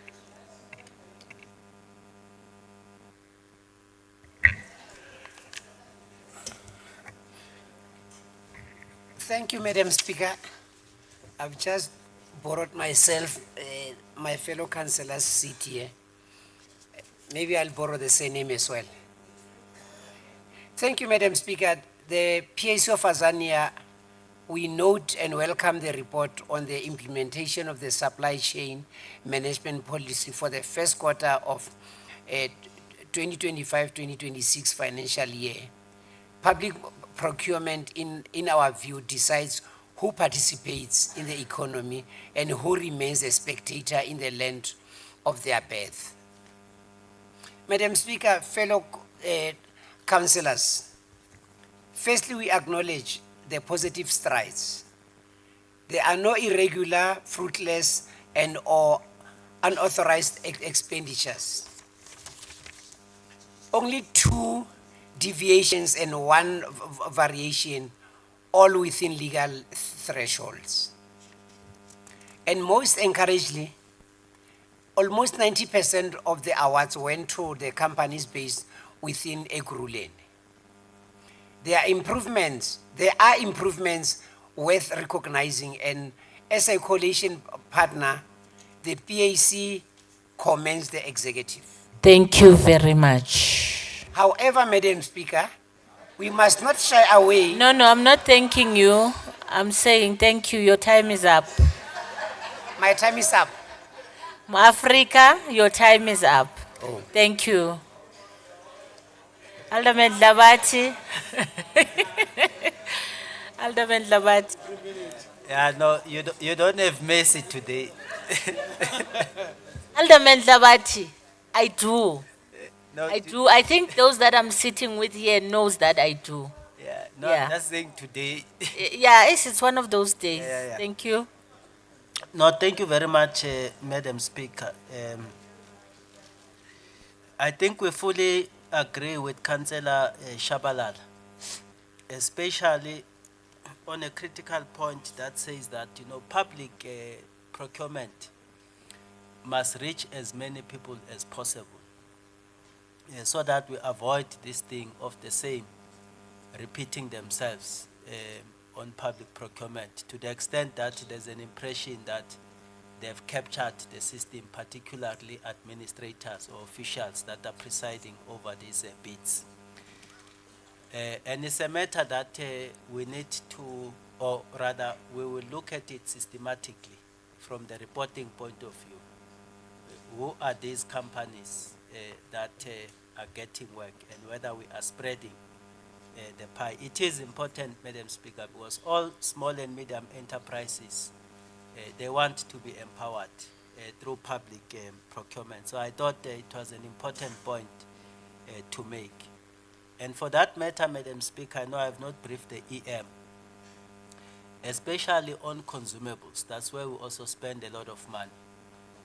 There will be a process where we categorize commodities, particularly for trading services, and that we allow a panel of service providers to participate, but restricted to limited categories, so that we don't have one company appearing across all categories to the extent that it gets to be allocated more than the others, including making sure that there's a limit in terms of that which will be allocated across all the so it's a process that is going to unfold with the new divisional head of the supply chain.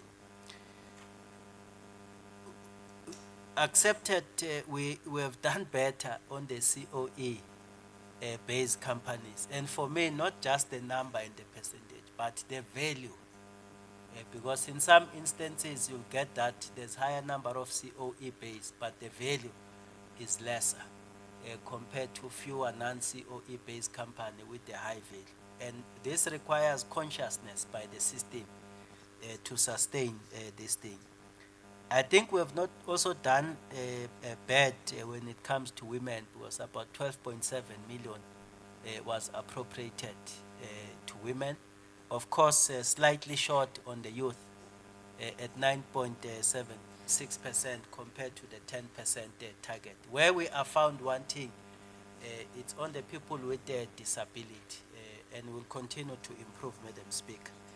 And lastly, Councillor Mashau, the commitment is there. We don't want to preside over a supply chain management that is marred with irregularities, Madam Speaker, because it borders on our credibility. You see, we also see some of the things that are playing themselves in the public space. There's irregularities on this and that. I think as council, we must also be careful and political parties not to fall into the trap of public sentiments, but allow due processes to investigate, some of these things, and then you get proper reports. I'm raising because there's this thing of chemical toilets, 1.8 billion, and people who are not even in council, they make a commitment to follow through on those issues. It is us who are here and who understand what is happening. Thank you very much, Madam Speaker. Yeah, thank you. And we should engage the leadership because it's unacceptable, Alderman Dlabati, that we have such things. We don't have space to grandstand on matters that affect our communities in a very bad way. I think we spoke greatly on the issue of the chemical toilets. So we can't have such things, and councillors, it's not allowed that on matters that are matters that you are not supposed to be speaking of in the media, and you do that. And we are going to be taking stringent measures to deal with those matters. Thank you. We have two recommendations on page 564. AF 57, 2025 on page 621. Thank you. Two recommendation, page 626. AF 58, 2025 on page 638. Thank you. Two recommendations on page 643. AF 59, 2025 on page 669. Councillor Janse van Rensbeck, you have exactly 25 seconds. It's fine, thank you, Speaker. The FF Plus just requires clarity. This item discloses that 280 million was withdrawn from the city's bank account for stock purchases, yet no supplier list or no contract references was supplied. Thank you, Speaker. Thank you, Alderman Labati. Yeah, we don't report as such, giving the supplier list. We are reporting on the inflows and the outflows. If she wants the supplier list. She can write a question to the MMC. Councillor, thank you. Councillors, two recommendations on page 672.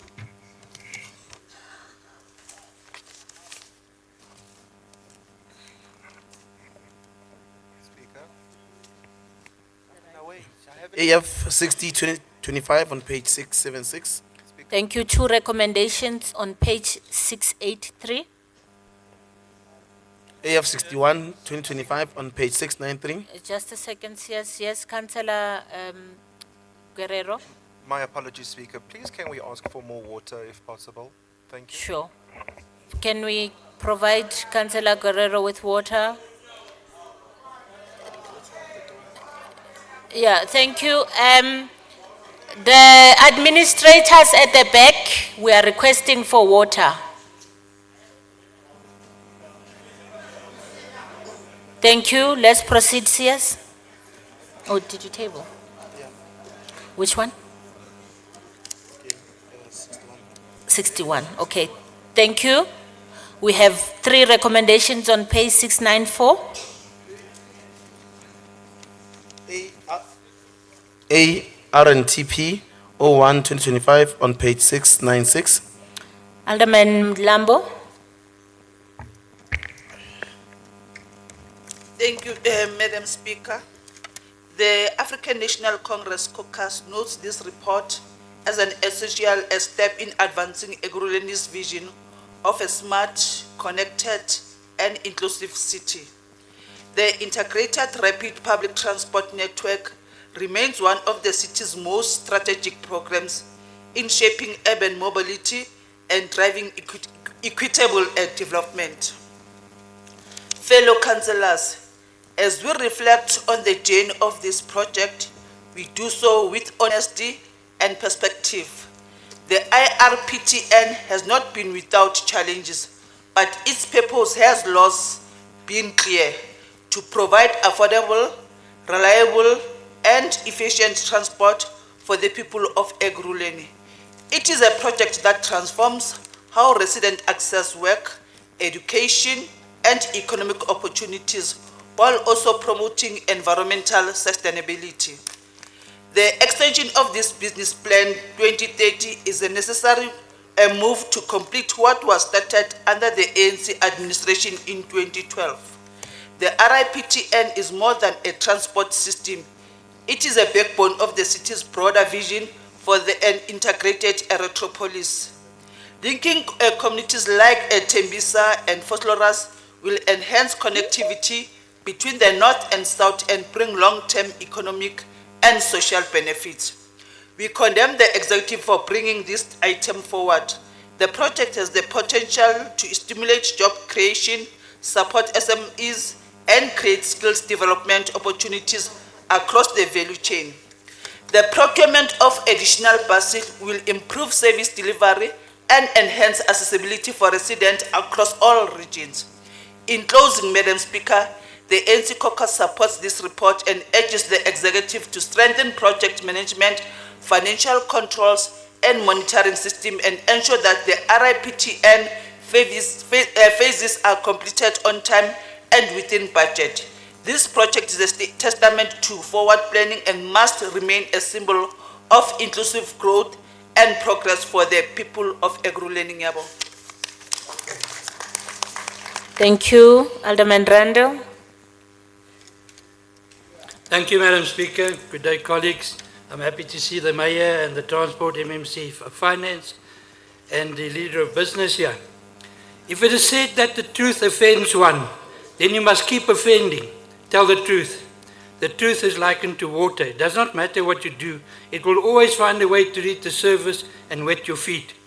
Here we are again to expose and highlight another flagship project that has gone to the bottom of the ocean. Top heavy with chaos, ineptness, confusion, alleged fraud and corruption, funded with wasteful load of taxpayers' money. Since the birth of this project in 2013 and the over-optimistic projected launch date in 2017, all we have witnessed in this chamber is the grandstanding by the mayors of this long-suffering metro, praising it as a major milestone achievement. Some perspective on the matter. You have to request from the department who's running this project with no permanent management staff run by acting officials to allow them to prepare another plan. The project is 8 years behind scheduled delivery for phase 1. The comments from the DOT were scathing. It was clear over the years that the deployed cadres were out there to block, prevent oversight and scrutiny of this cash cow being looted at will. There were no plausible responses and information being supplied by the department. It dawned on the DA that it would even be fruitless to approach province, apparently a premier-run city of Ekurhuleni. We tried and we tried and we tried alternative ways of invoking oversight and accountability. The DA sent it to Parliament to pose questions to the DOT and the Minister. If you are a supporter of the national rugby team, you will understand that there's only one thing that matters: try. It wins games. Responses received from the DOT. We tried to make it available to the MMC Oversight Chair, Committee Whip of the ANC and others who refused to deal with it. Here is a response to a question: what's going on with the IRPTN? Please note that the premature launch of Harambee and Ekurhuleni in 2017 with just 8 buses is at such a suboptimal scale that it cannot be viewed as a pilot phase 1 project, let alone a viable bus service. The city was meant to expand to 80 buses carrying 20,000 a day in 2018, and currently it is still under a quarter of this. The DOT has met with the city in June and September of 2018 and March 2019 and put them on notice that they need to scale up to proper operation of at least 40 buses at the end of 2019, or risk the Department of Transport invoking the Division of Revenue Act powers to withhold transfers. City of Ekurhuleni has not been forthcoming, that means not telling the truth, regarding council contributions. The DOT estimates that around 40 to 50 million per year is in question.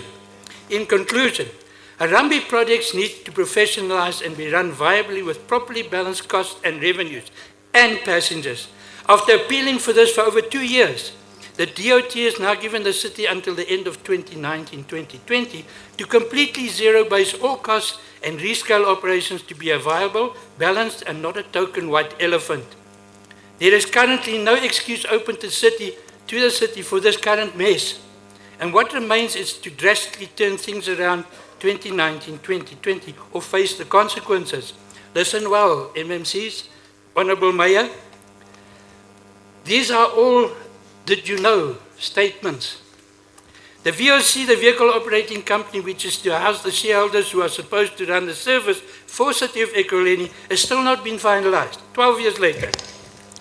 After 12 years, the pool of participants and eventually the shareholders of the VOC from the public transport sector, i.e. taxi and bus industry, have not been finalized.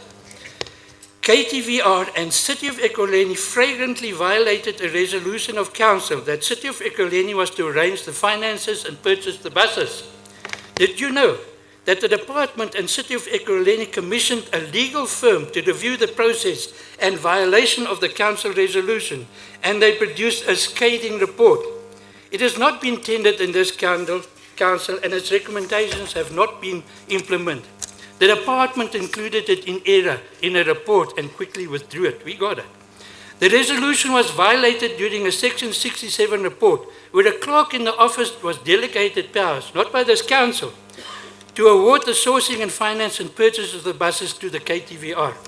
The process is worthy of inclusion in the current hearings in Cape Town. The DOT is now running and monitoring the project on a weekly basis, and grant funding has been withheld and only being released on acceptable outcomes. This was the response from the DOT in 2018-2019. The DOT will not allow any grant spending or other phases until the city proves that it's running phase 1 successfully. The mandatory audited financials of the KTVR was outstanding for 4 years because it was only presented after the continued pressure from the DA representatives in oversight. It reflects an unacceptable position. The city of Ekurhuleni has paid almost 60 million in dividends destined for the shareholders of the VOC, which has not been constituted, to the KTVR interim company. So far, according to their report, there has not been a distribution. Where's the money? The positions for officials that are supposed to run this project manager, operations manager, etc., have been vacant for almost 14 months and is under acting control. ATFS, Automated Ticketing Fare System, is causing issues and unhappiness with the commuters. If you have forgotten, the purchase of this system was bulldozed through this council before the public consultation process and its outcomes were finalized. The DA objected to it. The Department of Transport has not approved or agreed to the proposals by the department with regard to the purchase of the outstanding buses to complete the project. The Department of Transport wants the city of Ekurhuleni to discard diesel buses and bi-electrical vehicles. City of Ekurhuleni ranks second last out of 8 in a survey on IRPN's launched nationally, where value for money in money spent and passenger numbers was the requirement. We seem to like the bottom position. You may ask, what is the point of all of this? Very simple. I respectfully request that this item be sent to all the oversights for perusal and interrogation. The economic, financial, social, and service delivery development of Ekurhuleni is dependent on this review. Failure to refer it to oversight will not be a train smash. It has to come back here for ratification and implementation. A minority report beckons and then we'll load the documents. How in any good conscience with but a few of the items mentioned, there are many more, can one be expected to support this proposal as is? The DA will certainly not. Recorded documents and information in the body of this item support statements made here. They are archived and available at any time on request. Thank you, Madam Speaker.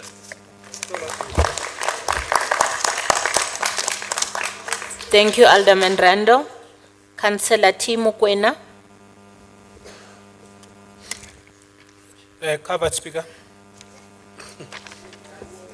Thank you, the Leader of Executive Business.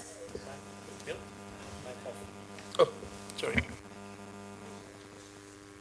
Yeah, thanks, Madam Speaker. Let me greet you once more.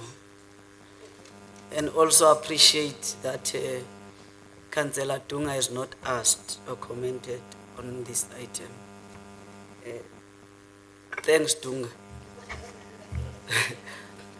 Madam Speaker, let me welcome the positive comments from the ANC caucus and also confirm, Madam Speaker, Alderman Mlambo, that there will never be a project without challenges. But us, as the department, we have a continuous responsibility to provide close, proper monitoring on any project that we seek to do.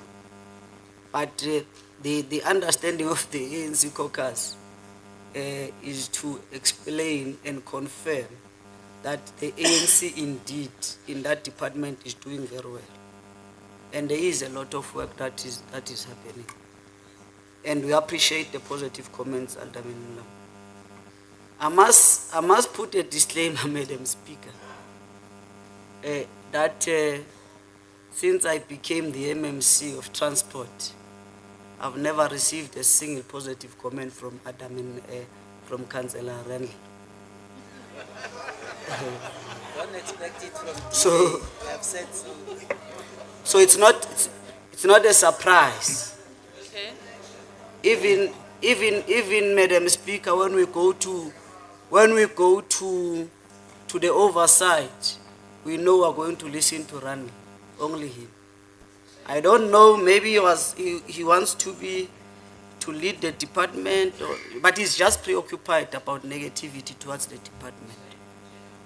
So, Madam Speaker, there would have been things that would have been raised consistently by Alderman Randall about corruption in the RIPTA. And because we're a department that is compliant, we respond to oversight, we do all sorts of things, including to council. We'll have asked information to say, help us with information, so that we are able to go and investigate what you say as corruption. Till today, nothing have come forth. So it remains a fallacy and a hearsay until they. He's very good, Madam Speaker, in saying, if you want evidence, we'll provide. It is a punchline. Speaker, point of order. So, really, Speaker, Thank you. Let's observe the point of order. Thank you, Speaker. There are reflections being cast on a member of council, and the questions aren't being responded to. I really think this is inappropriate at this point. So, Thank you. Proceed. yeah, so we were really, I think I'm distracted. So I'm saying, Madam Speaker, would have asked for evidence, please bring evidence, and it has never came forth. And he always says there is information, and we're asking in council today in front of yourselves that Alderman Randall, if there is any evidence of corruption, please bring it forth so that we're able to. Councillor Guerrero. Madam Speaker. Just a bit, Leader of Executive Business. Councillor Guerrero, the law of this country is very clear that the person who alleges must prove. That is what the MMC is saying. So when he's asking this, you can't say that's your job. Councillor Guerrero, Councillor Bogopane, we are going to ask you to be orderly in the council. You are not on the speaker's list. There's no need for you to respond to anything. Councillor Bogopane, are stratting, are cancelling. So if Alderman Randall seeks to respond, he will do so. He'll be allowed as is on the speaker's list. So we don't need the spokesperson. I don't know how you operate in the DA, but your leader has raised his hand. No, your leader has raised his hand to speak. Lena, you are just in jail. No. Council doesn't work like that. We don't sing, we speak. Thank you. Leader of Executive Business, my apologies. Yeah, thanks, Madam Speaker. It's not true that we do not have people who are there. But remember, RIPTN is a project. Councillor Diamond Madlala. RIPTN, Madam Speaker, is a project that has a lifespan. Not long ago, I was in council to plead with council to approve an item that seeks to allow employees of the RIPTN for a 5-year contract instead of a 3 years. So indeed, they can't be permanent because it's not a permanent structure that will exist for long. It has its own lifespan. It must conclude at some point. That's why we don't have permanent staff. Unless Alderman Berg wanted to say there are no people, or Randall. They are the same, they run the same. Yes. I know I'm his nightmare, so sleep Alderman- peacefully tonight, Councillor, sleep peacefully. Alderman Randall, my apologies, Alderman Berg. Unless Alderman Randall wanted to say. We can only hear the executive mayor, we can't hear you. Madam Speaker. Okay. Unless Alderman Randall wanted to say they are vacant positions, it's a different conversation at all. But it cannot be true that the head of RIPTN has not been there for 18 months. And if it's not the truth, it's lies. Because the contract of the head of the RIPTN would have expired in January. And I don't think it's 18 months now. And when a contract expires, Madam Speaker, there's a process of recruitment that the city must embark on. And the city is in that particular process. So when we come to council, we bring facts. We must not just speak for the sake of making an input. Madam Speaker, we always go to oversight to account. The chair of the oversight is here. There is no single month where we have been called to come and account as this department and we refused to go and account. We go and account. Even when we know that we are going to listen to Alderman Randall alone, but we go. So it can be true that even when oversight subject us to come and account in the oversight, we don't. We don't. The project, Madam Speaker, is affected by non-payments of service providers. And the more you don't pay service providers and the site is in progress, it gets affected by vandalism. And it's what we are raising with finance on a regular basis. That's why you'll find out there are other sites that are RIPTN sites that will get affected by vandalism, slow completeness, and so on and so forth, precisely because of finance and not being in a position to pay service providers in time.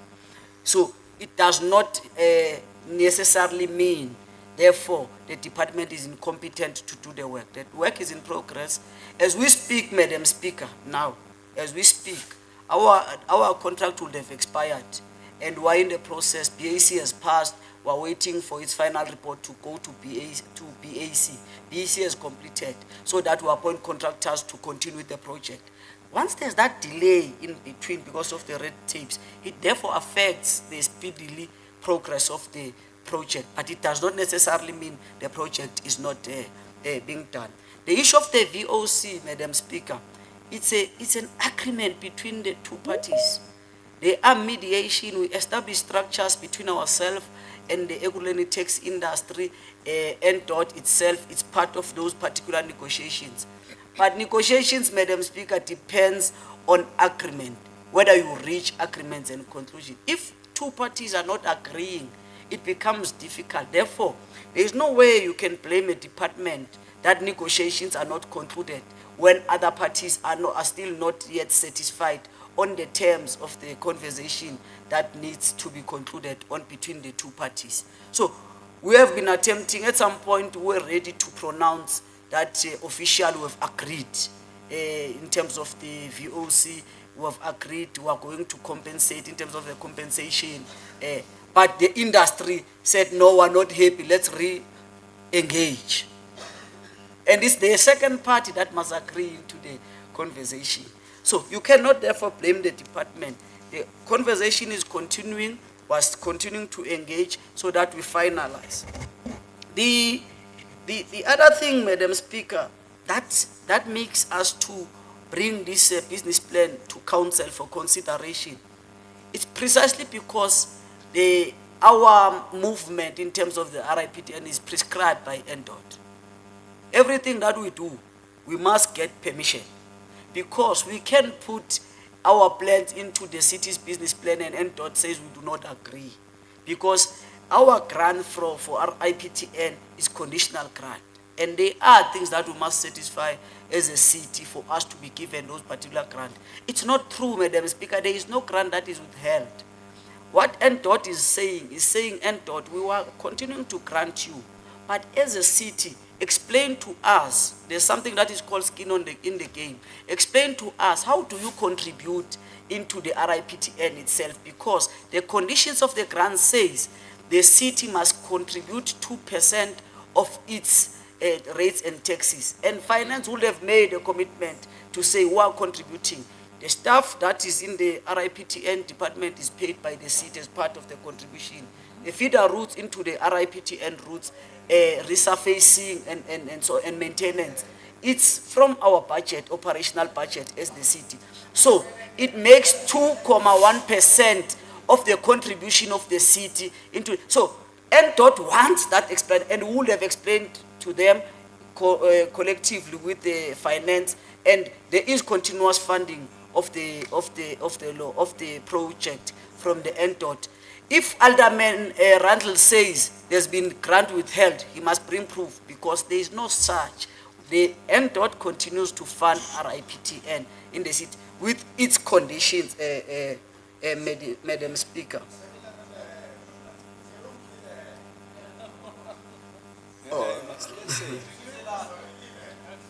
No, Council, you must listen. I can read the things that I'm told, MMC Madam Speaker, there was a report that was brought, leaked, and then withdrawn. I don't know of a report that I brought and withdrew. That has to do with RIPTN. But, Madam Speaker, so that I don't take long time of council, I would have tried to. No, MMC, you are at liberty to express yourself to the I would full. have tried to respond, but all I'm saying to council, for us to have this project successful, let's bring proper factual input on table. But, Madam Speaker, you can wake up tomorrow being an MMC for transport. Maybe the Chief Whip can attest. We all know all the MMCs. Alderman Randall have been opposing all MMCs that have ever ran transport. So it's not a surprise. That's why we go to oversight, open-minded, and understanding what we are dealing with. Thanks, Madam Speaker. Thank you. Madam Speaker, Alderman Randall, you are not on the speakers list. Madam Speaker, I am. I just wanted to. You are not, you are on the speakers list, however, your time. Oh, so I won't be able to record my vote against outright approval. Sorry, just a bit, Alderman Randall. Thank you, Madam Speaker. And so I won't be able to record my vote against outright approval requesting. Yeah, your time is up. Thank you. Alderman Randall. Madam Chair, unlike the MMC, I'm not going to attack his person. That's the first thing. Secondly, just three things. Bring a letter from the DOT to say they're happy with you. Tell us that the reports they wrote in 2018 and 19 are Alderman Randall, you are the one that was alleging. No, and the MMC has requested that you bring the evidence. No, you can't give us the laptop. We're council. We are council. You are just raising a laptop. So we are going to ask you in the next council meeting to bring proof of all those things that you are alleging. I will bring it. I will bring Thank you very much. Sorry, Speaker, may I just finish? Yes. As I said, I'm not attacking the MMC's person, and I would ask him just to respect that he doesn't attack my person. I don't run to the oversight chair all the time and say, protect me, protect me. in council, there are no HODs to say, HOD, take this. So sorry, Speaker. I wrote a report. I'm prepared to bring your document back as soon as possible. You can then decide for yourself. And then I will demand an apology from the MMC because he infers that I'm lying. Thank you. Yeah, thank you. So this is how we are going to move going forward. Ne? Councillors, those aspersions that you are casting, you must bring the proof in the council. So we are going to ask that the minutes of this item must reflect exactly that. CS, this item must return in the next council meeting with the report that Councillor Alderman Randall would have provided in terms of the aspersions and the things that the MMC is saying are not true. Ne? Thank you, councillors. We have 4 recommendations as amended. We are going to request that the item goes to the Oversight Committee. We may move to the next one. Thank you, Speaker. On AWMBU 04-2025 on page 936. Thank you for recommendations on page 939. AWS 03-2025 on page 1434. Thank you. 4 recommendations on page 1436. Speaker, we'll now then move to the in-committee item of A Corp 29/2025, which will be separated or circulated separately. I'm going to request that we proceed to the items of the legislature. We will engage the in-committee item at 5:30 the latest. It's page 7-1. Speaker? Yeah. Speaker?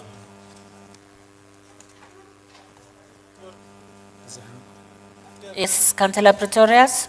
Okay, what if us? Yes, thank you, Madam Speaker. Madam Speaker, just on the issue of the in-committee item, would it be possible perhaps just to reiterate the time left for us as political parties? Thank you, Madam Speaker. Thank you. Can I request that they update the time that is left, and then we'll just do it in the next, a minute or so. Can we proceed? A Corp, beyond the items of the legislature, Speaker, A Corp 13/2025 CPOC on page 1470. We are on which one? Legislature items. It's A Corp 13/2025. A Corp 13. Okay, thank you. 1 recommendation on page 1471. A Corp 26/2025 CPOC on page 1472. Councillor Ntleng.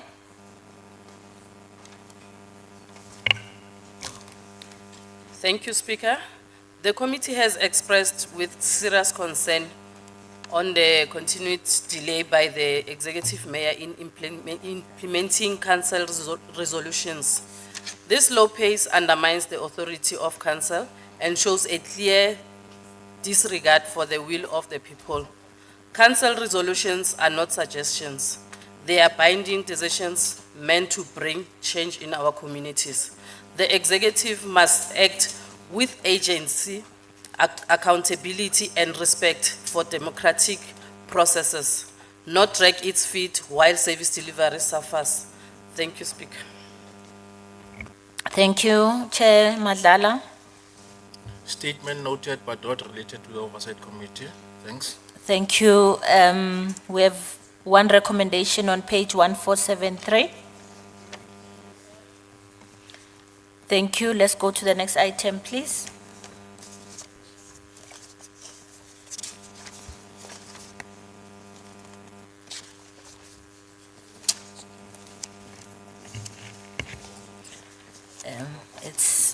Did you find? Thank you, Speaker. We're on item AF 32/2025 CPOC on page 1474.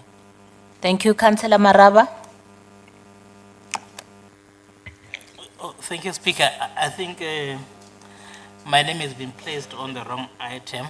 I should be speaking on the A32 of the social development. Okay, Councillor Skosana.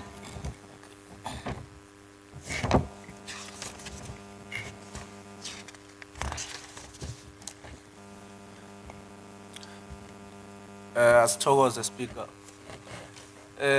as we acknowledge that there is a challenge of liquidity within the city of which at times affects the payments of service providers. However, Madam Speaker, just recently we witnessed scams relating to criminals who extort service providers in the name of fast-tracking their payments. Considering the sensitivity, Speaker, of this matter, we of the perspective that the recommendation number 3 of this report be withdrawn, as it may lead to these criminal elements cited above, utilizing the required information to thrive. Moreover, it has been raised several times, the challenge faced by the service providers not being paid timelessly. Thanks very much, Speaker. Thank you, Councillor Madlala. There's no recommendation number 3. We've got only 1 recommendation. Thank you. Thank you. 1 recommendation on page 1476. Next one. B Corp 05/2025 CPOC on page 1477. Thank you. 1 recommendation, page 1477. ACOP 26-2025 COC on page 1479. Thank you. One recommendation, page 1480. AF 32-2025 COC on page 1481. Councillor Maraba, is it this one or the other 32? Health and social. Okay, thank you. One recommendation, page 1484. BF 04-2025 COC on page 1485. Thank you. One recommendation, page 1486. AF 32-2025 CSSOC on page 1488. Thank you. Two recommendations, page 1493. ACOP 13-2025 EDOC on page 1495. Thank you. One recommendation, page 1496. ACOP 26-2025 ERWM on page 1498. Thank you. One recommendation, page 1500. AER and WM 06-2025 ERWMOC on page 1501. Thank you. Two recommendations, page 1502. AER and WM 07-2025 ERWMOC on page 1513. Thank you. Two recommendations, page 1514. AF 32-2025 ERWMOC on page 1515. Councillor Mbatana, nisiphathe kahle lapha emuva.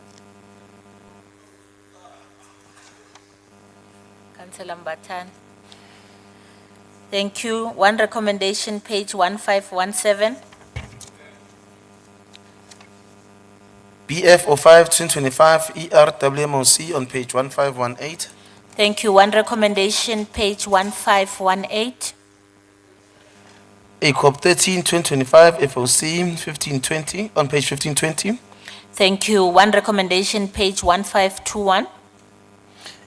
AF 32-2025 FOC on page 1522. Thank you. One recommendation, page 1525. AF 33-2025 FOC on page 1526. Thank you. One recommendation, page 1527. AF 34-2025 FOC on page 1528. Thank you. One recommendation, page 1529.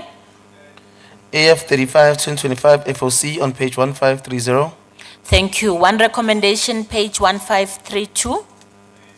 AF 36-2025 FOC on page 1533.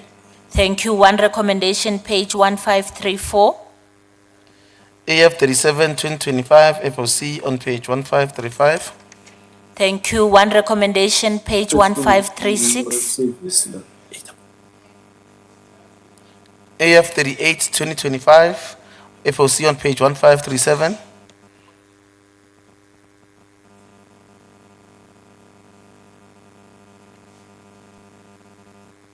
Thank you. One recommendation, page 1538. AF 39-2025 FOC on page 1539. Thank you. One recommendation, page 1540. AF 40-2025 FOC on page 1541. Thank you. One recommendation, page 1542. AF 41-2025 FOC on page 1543. Thank you. One recommendation, page 1544. ACOP 12-2025 HSDOC on page 1546. Thank you. Three recommendations on page 1548. ACOP 13-2025 HSDOC on page 1549. Thank you. One recommendation, page 1551. AF 32-2025 HSDOC on page 1552. Thank you. I'm just going to read the time that is left over for all the items per political party in terms of the request by Councillor Pretorius. ANC, 24 minutes, 12 seconds. DA, 10 minutes. EFF, 13 minutes, 47 seconds. Action SA, 0. FF plus, 0. PA, 0. AIC, 0. ACDP 1 minute 49 seconds, ATM 3 minutes, COPE 0, ICM 0, IFP 0, IRASA 0, NFP 46 seconds, PAC 0, UDM 0. We may proceed. You've tabled the item. Thank you. Alderman Ntlapo Koto. Thank you, Madam Speaker. The African National Congress caucus note this report with great disappointment due to the following reasons. Low revenue due to under-collection, which negatively impact the department's ability to deliver quality primary health care. Failure to responsibly spend the budget on what was planned for, and that is observed on how they spend the 1 million from adjusted capital budget on laptops instead of sourcing life-saving medical equipment. Failure to appoint a contractor responsible for air quality monitors, thereby putting the health of the resident at risk. Considering that the Ekurhuleni is an industrial hub of the province and that there is still ongoing mining activities around, be it artisanal or illegal. Failure to fill up vacancies on critical professionals such as nurses, environmental inspectors, and social workers. Fellow councillors, we would like to urge the executive to reiterate the challenges faced by our primary health care facilities in the intergovernmental platforms, bearing in mind that the provincial grant amounts to just 12% of the budget because Section 27 of the Constitution guides us that everyone has the right to health care, and therefore the solution towards solving these problems lies with all three spheres of government. I thank you, Madam Speaker. Thank you, Councillor V. Lukele.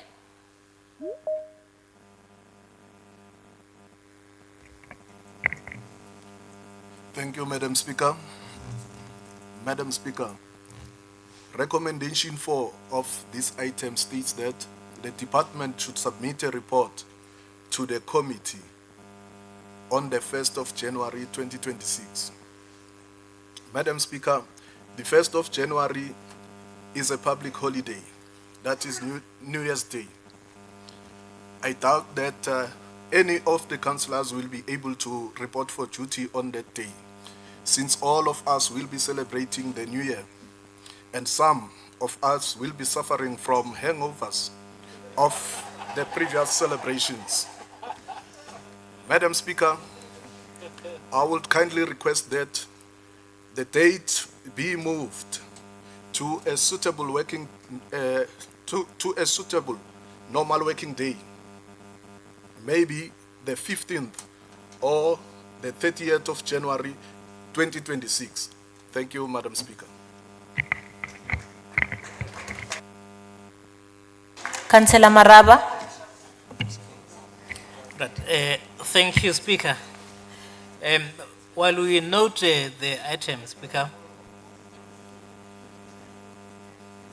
I think I'm being disturbed by AfriForum, Speaker.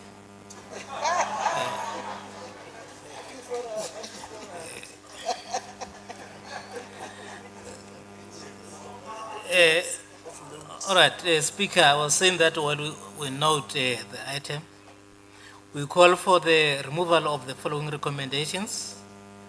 The recommendation 4, that the funds cannot be redirected for the funds that the department needs, and health and social development cannot be penalized for the failures of the supply chain. The recommendation 5, that the finance department must allocate the funds to the department for ICT infrastructure. The recommendation 7, does not support the SMART principle, Speaker. That the report you are requesting, it cannot be measured. It's not clear what is it that you want to be reported back on. Lastly, Speaker, we really don't believe that the purchase of laptops can be ascertained as a reason for the cancellation of the tenders, as it is articulated in the body of the report. The division was because of the unfunded mandate by the province. Thank you, Speaker. Thank you. Alderman Mlambo. Thank you very much, Speaker.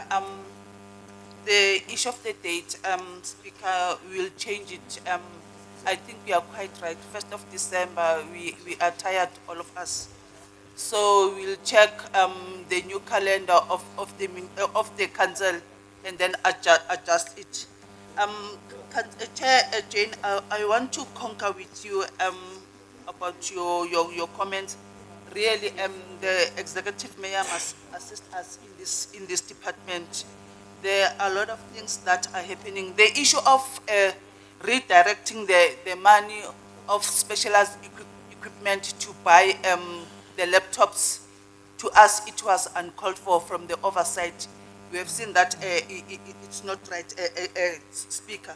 So there are a lot of things in the department that we were supposed to take that 1 million and buy it, but not the laptops. The officials from the department, they must budget for their laptops. They mustn't take our money to assist the community outside there and buy the laptops. That is the first thing. Recommendation 7, Chairperson, is that, remember, in the department, we've got social workers that assist the community out there. And we are saying that we need to have more social workers so that they can have programs to assist people.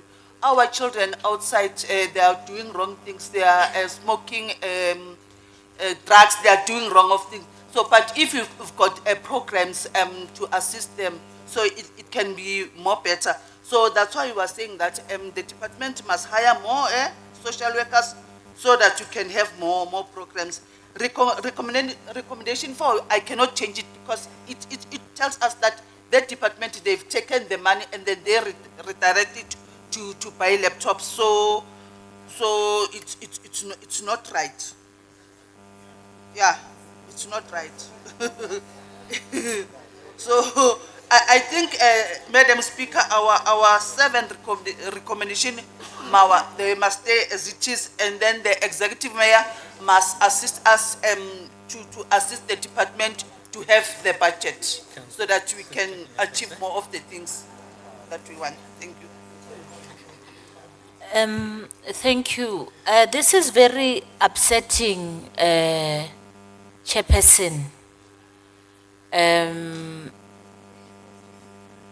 And I don't know, councillors, why it has not been raised before. Because the first glance at the reports of the legislature are giving us an impression that the oversight committees are not working. I think all of us were excited that we are going to be going home very early. Councillor Maraba, I'm going to ask that you switch off the mic. I think all of us were happy that we are going home early. However, it's a concern that oversight committees are only noting what they would have seen as, have had as key deliberations. You know, the way we are told, leader of executive business, every day that the municipality has collapsed, that there's no service delivery, how generally the debates in council are and how we criticize each other. We don't see the oversight role of oversight committees. Oversight committees will sit and discuss proper things, deliberate, call departments, and write that in the body of the report. but there's no action that they are requesting us to do. Hence, these matters linger for many months, and then the elderman will say it's 18 months. It's because the role of the oversight is not expressed in giving the council a way forward. So, Chair of Chairs, where is he?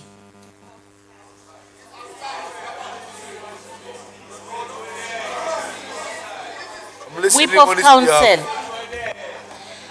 We are very concerned about the quality of our oversight reports. The first one would be what I've just alluded on, and the second one is what the chairperson is saying.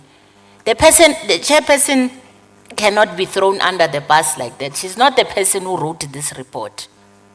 It cannot be acceptable that reports are written to say we must do this on the 1st of January when we know it's a public holiday.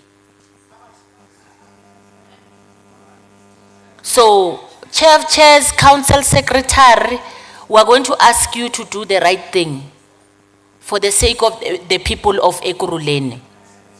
There are many matters that oversight committees don't sit just to have a talk show. They sit to have property. We read the reports. We read the reports, the body is coming okay, the key deliberations are there, they are coming okay, the legal comments are there, but it's silent on what is the way forward.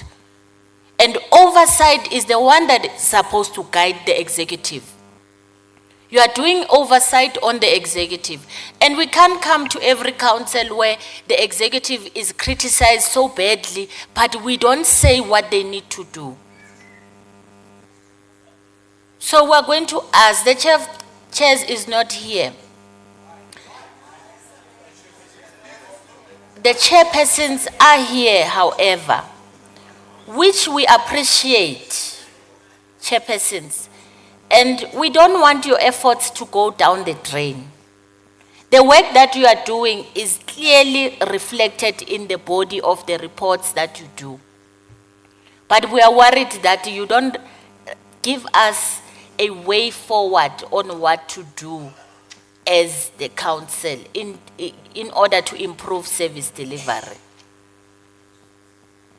There is no way that you can sit for so long that you sit and then you come with a recommendation that says let's note.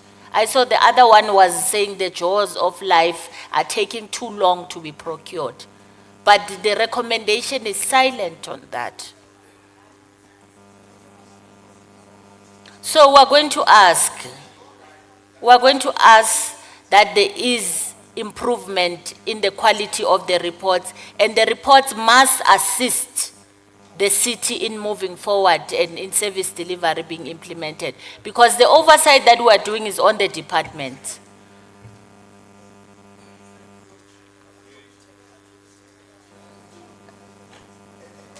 Yes, Whip of Council, you may come in. No, thank you very much, Madam Speaker.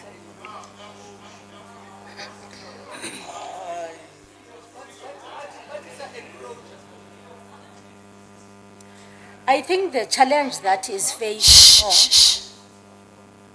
is Chair of Chairs, this debate is about you as the leader of the chairpersons. Yes, Whip of Council, apologies. No, thank you very much, Madam Speaker. I think the challenge the last time I checked to the legislature, especially to the chairpersons' offices, they had the challenge of the lack or a shortage of the personnel, especially researchers, because you'll find that most of the times they share them. However, the other second disadvantage, Madam Speaker, is the issue that they deal with the items that are referred by council to them, of which the executive, they will feel that no, already we have recommendations. So I think the entire legislature, including our offices, working with the Chair of Chairs, we have to look at that And the third part, because they only do oversight and scrutinize reports, even if they come with recommendations in council. I don't think we have a proper system to manage whether these issues are attended or are not attended by the executive. Because in the separation of powers model, the executive is the one that is responsible for the executive.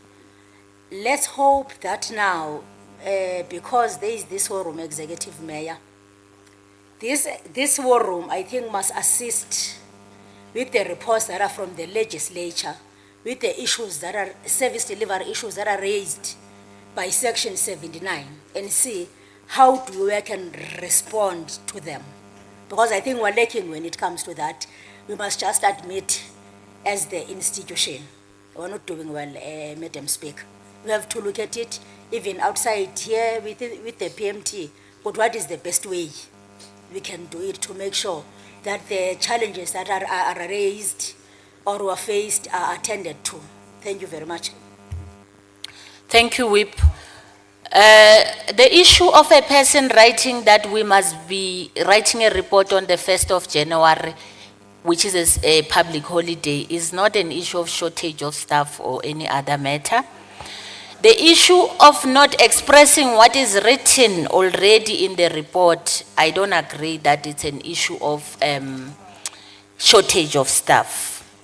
However, I must agree with you that there is a general shortage of staff. We are pleading with the chairperson of chairpersons and the chairpersons, as well as the researchers and the council secretary, to bring quality reports to the council. So we are pleading, Chair of Chairs, that quality assurance thing that you have, you need to go back to it with your chairpersons. But I think the chairpersons have heard that we want you to guide council on what to do, where you don't express the oversight role that you have played, because noted does not say you have done much. Where there's nothing, we agree there's nothing. In the case of Chairperson Madlal, there was a big outcry here about the building control. You are not only reduced to do referral items, but as an oversight committee, you may take the liberty to speak more about that matter. So we're going to ask that we try as much as possible to assist. And we have requested, Whip of Council, that we must be allowed as the legislature to execute our tasks without any limitations, because the executive is allowed to execute their tasks without any limitation. But when it comes to the quality of the reports, we are not going to compromise. It's either the report is there or it's not there. You can't have a person writing such a report for the chairperson. It can be for the chairperson and the committee. So we are going to ask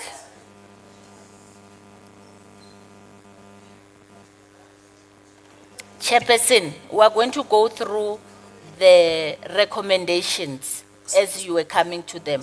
You must tell us where it's acceptable, where it's not Speaker, acceptable. I have said all the recommendations, but the issue of the date, remember we're going to adopt the calendar of the council, the new calendar. So we'll adjust the date. We know that first week of January, it's an holiday. So it's a human error, but we'll adjust. But the recommendation, I don't change them. You are, so what is supposed to happen then when, with the recommendation that says 1 January? Speaker, It is your opportunity to change now. We are saying it is not acceptable. Month end, month end of January. So on recommendation, okay, Chairperson, councillors, please, let's allow the chair. On recommendation number 3, it's the meeting of end of January. Recommendation number 4, it is the same, Chairperson.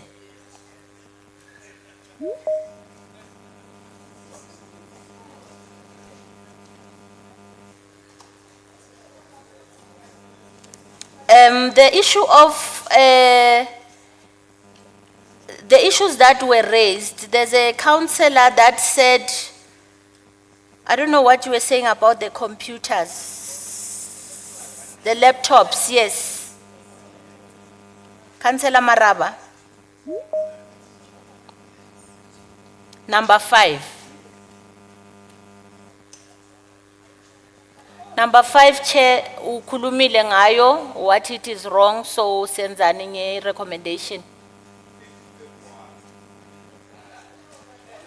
Ukhuluma ngama laptop on number 5, you said it is wrong, so. Speaker, they've already done it. They've redirected the money and Speaker. buy laptops, so there's nothing that I can change. They've already done that.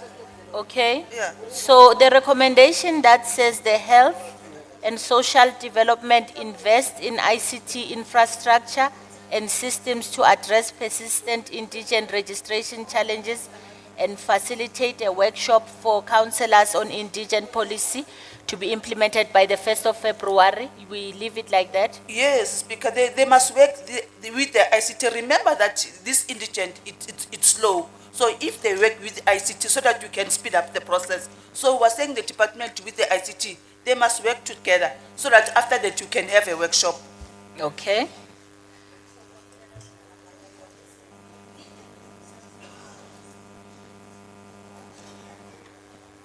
Okay, except for the change of the date, Chairperson, we take their recommendations as they are. Thank you, councillors. We have 8 recommendations on page 1554 as amended. Chair of Chairs. No, thank you very much. We just wanted to clarify maybe a few things from the chairperson's point of view. And the quality assurance. Chair of Chairs, I am not going to allow because you were not in the meeting. No. The very same councillors that are clapping. Thank you, Council Secretary. Let's proceed to the next item. AF 32, 2025 HSOC on page 1556. Thank you. 3 recommendations on page 1559. AF 33, 2025 HSOC on page 1560. Thank you. 1 recommendation on page 1561. AF 39, 2025 HSOC on page 1562. Thank you. 1 recommendation on page 1563. BF 05, 2025 HSOC on page 1564. Thank you. 1 recommendation, page 1564. ADP and RE 09, 2025 ISOC on page 1566. Thank you. Councillor Taliwe.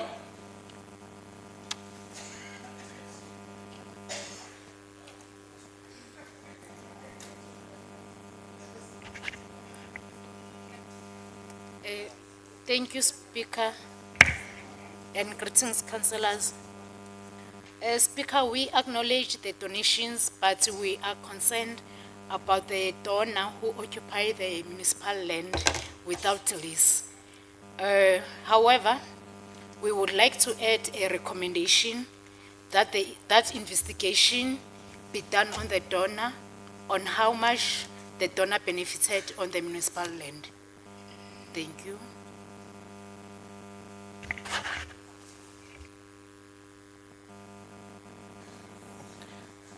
Councillor Ngobesa. Thank you very much, Madam Speaker.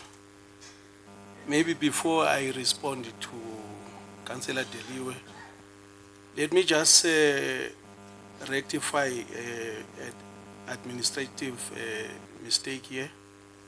With item AISOC, which is supposed to be 052025, it is 05224, as well as item AISOC, which is incorrectly written as 062 024. Alderman, Councillor Ngobese.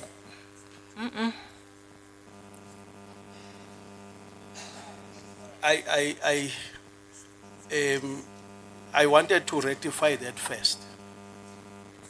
And then in terms of We don't have record of what you are rectifying, Councillor Ngobese.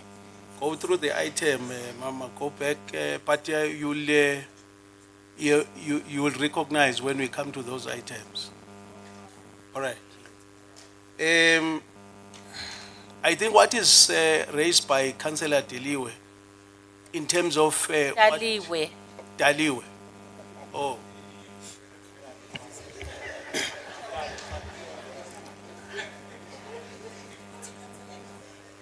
Oh, Councillor Dali, but abanye Councillor Dali. Madam Speaker, I think the committee would have deliberated and raised the same concerns, and I think item number 3 is actually addressing what the councillor is raising. Because in the body of the language, we did say that there must be some recourse because of the, what you call, the donor having used the land without permission. So recommendation number 3, it addresses that, Madam Speaker. Thank you.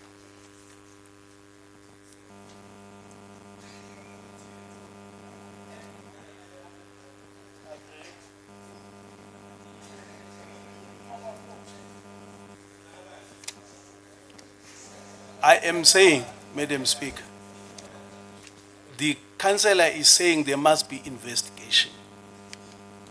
We are then saying recommendation number 3 is actually asking the HOD to do what you call an investigation so that there must be recourse.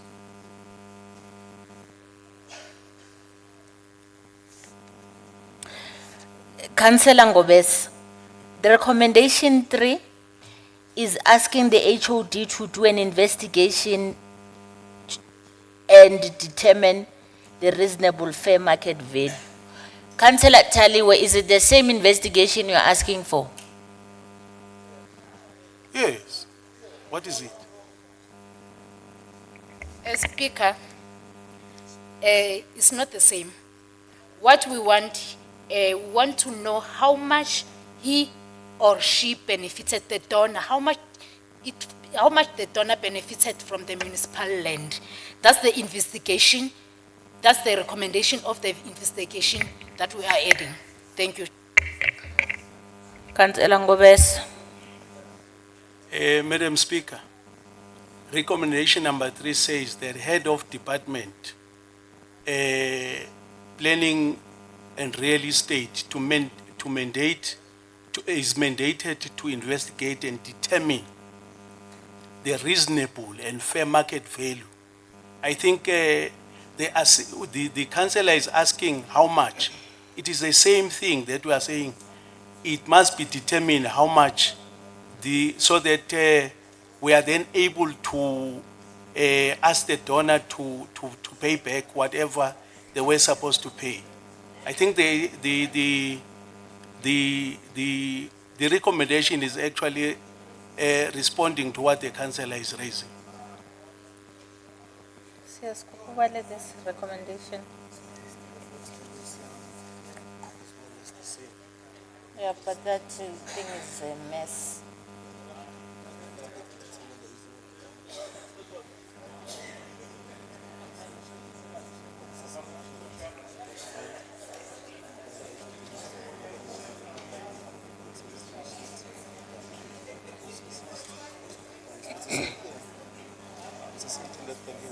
She says that it's how much, but the only difference is that missing it has been determined.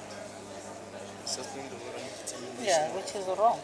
Again, this one is saying they want to know what is the actual But it is amount that they benefited. and determine the reasonable.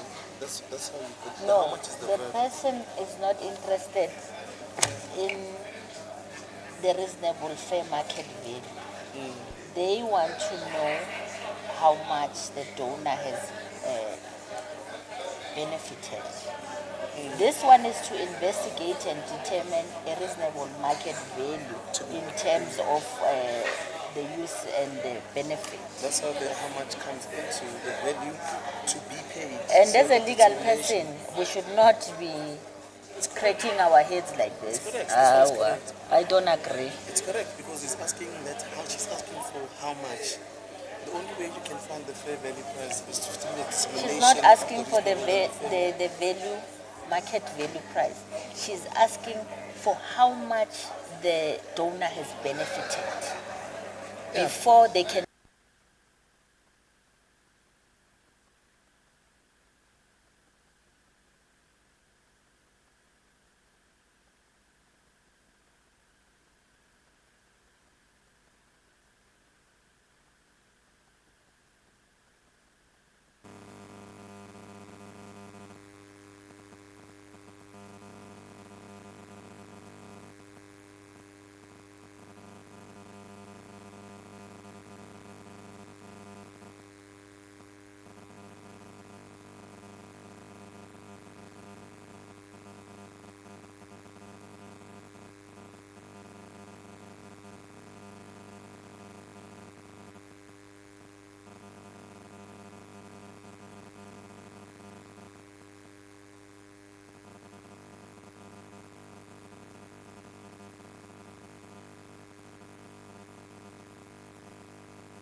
Yeah, thank you, Chair.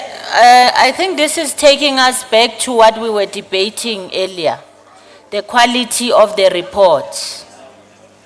Because now, the investigation that is in your report is to determine the market value of the use and all those things. And the councillor is saying they want to know how much the person has benefited.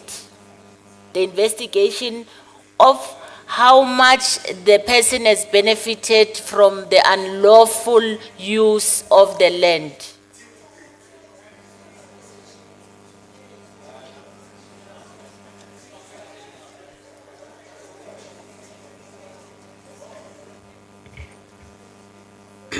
Madam Speaker, in our understanding, when we mandate the HOD to do investigation, so that they are able to determine the reasonable and unfair market or a fair market value to be paid by the donor. For us, it is actually Full stop, ne? yes. To be paid by the donor. Yes. The councillor is asking how much did the donor benefit from the illegal use of the land? It will be, after investigated, it will then be determined, the amount will be determined after the investigation. Councillor Taliwe?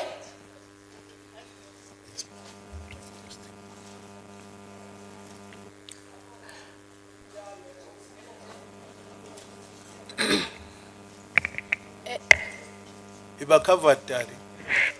After 3 months. Speaker, Can you just raise your voice a bit, Councillor Taliwe? Okay, Speaker, besingathanda ukuthi i-report yayo i-investigation leyo sithole within 3 months. Okay, Progress Chairperson? A progress report. Okay, Chairperson, is that acceptable? I think 30 January 2026 will be sufficient. Thank you very much. Okay, thank you. We have 3 recommendations on page 1569. AF 32, 2025, ISOC on page 1570.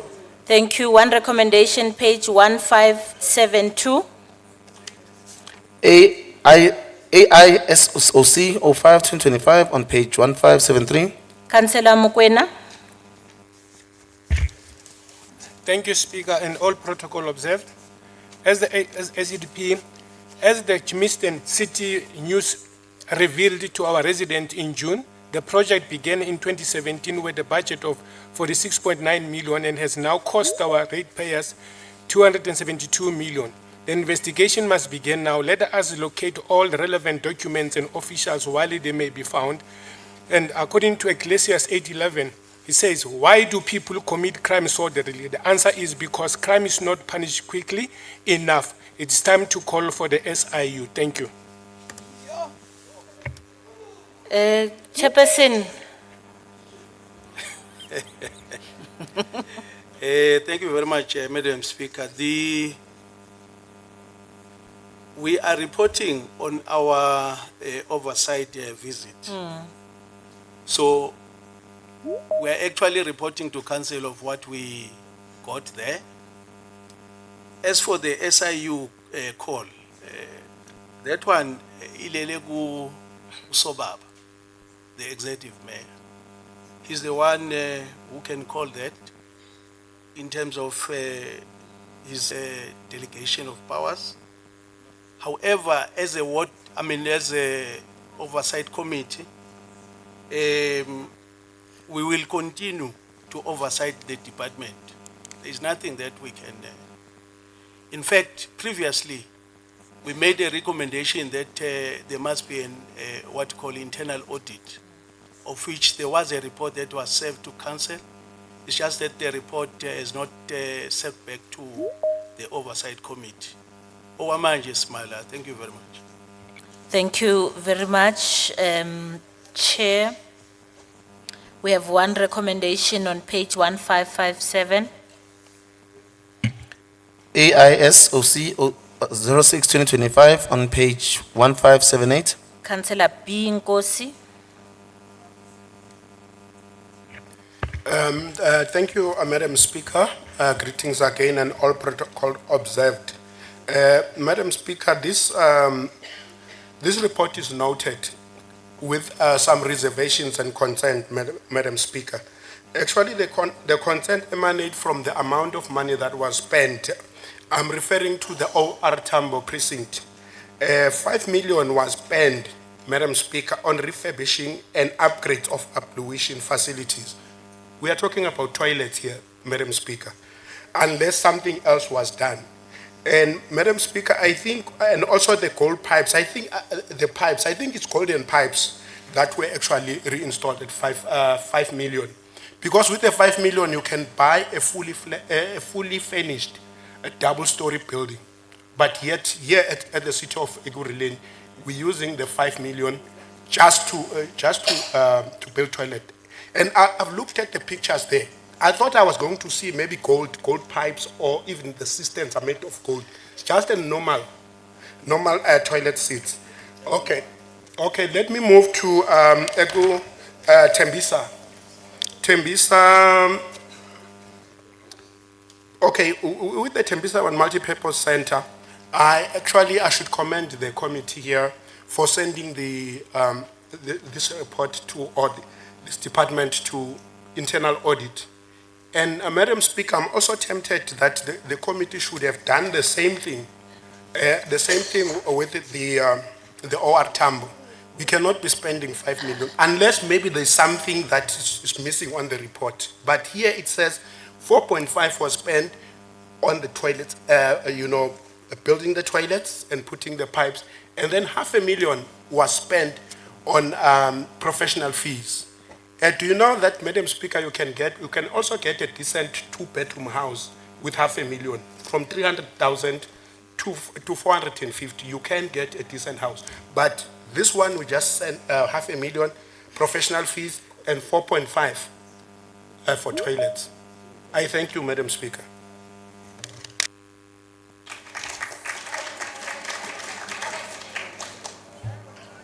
Chairperson.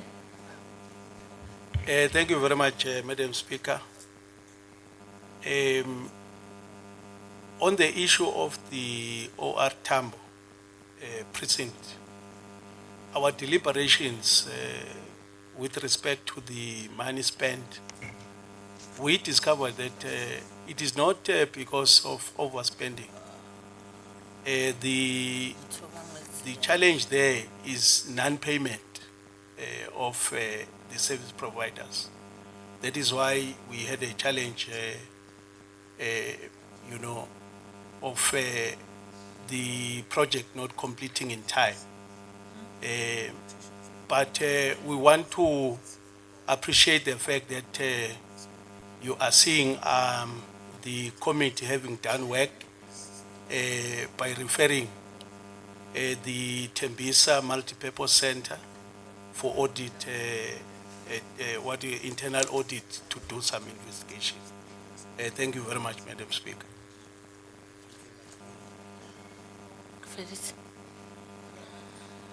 Okay, thank you. I don't know, Councillor Nkosi, with these things, I don't know those things of the houses, of the amounts. I just want to declare that I don't know. Mina, ngihlale Windmill Park. Thank you. Two recommendations, councillors, on page 1583 to 1584.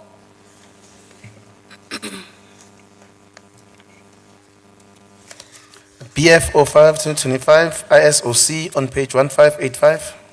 One recommendation, page 1586. ACOP 12-2025 TPRSOC on page 1588. One recommendation, page 1589. AF 32-2025 TPRSOC on page 1590. One recommendation, page 1597.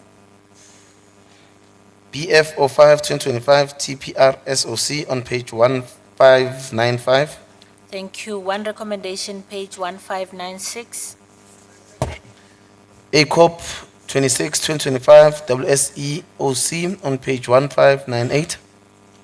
Thank you. One recommendation, page 1599.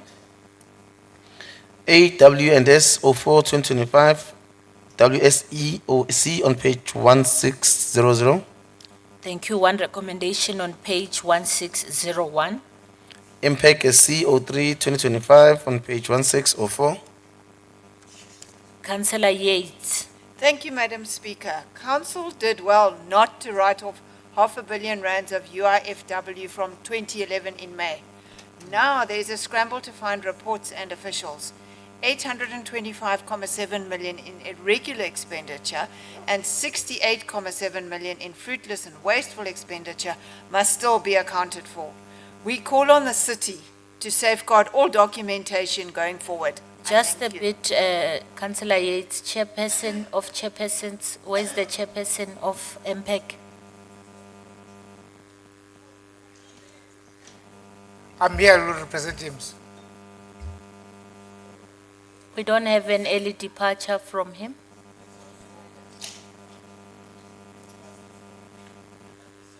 I suspect he has reported to the whip. They don't report to me. Speaker, he just went outside. I think we open. What was that, Councillor Masuku?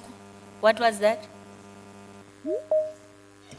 Speaker, ngithi uphumele ngaphandle. I think kunenceda belifuna ngaphandle. Councillors, mangilana, I can see each and every one of you.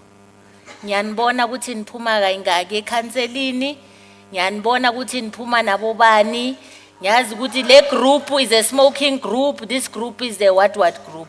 So sicela uchairperson abuye, whip.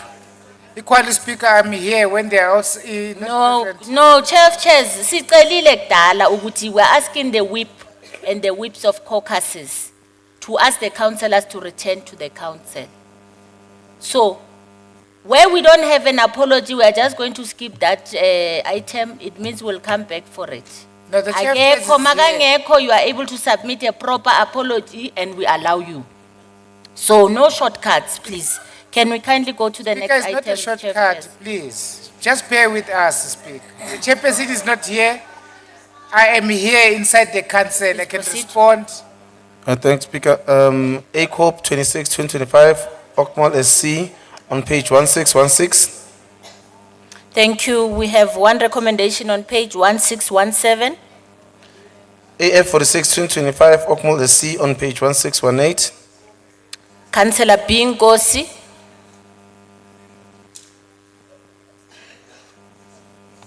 Namhlanje unathi ne?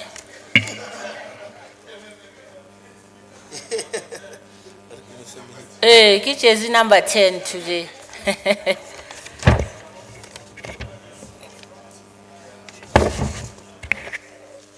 I'm covered, Madam Speaker.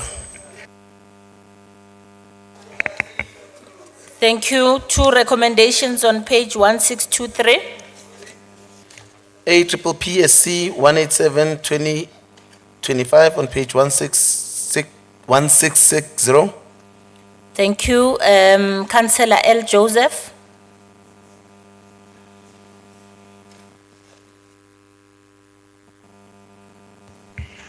Thank you, Madam Speaker.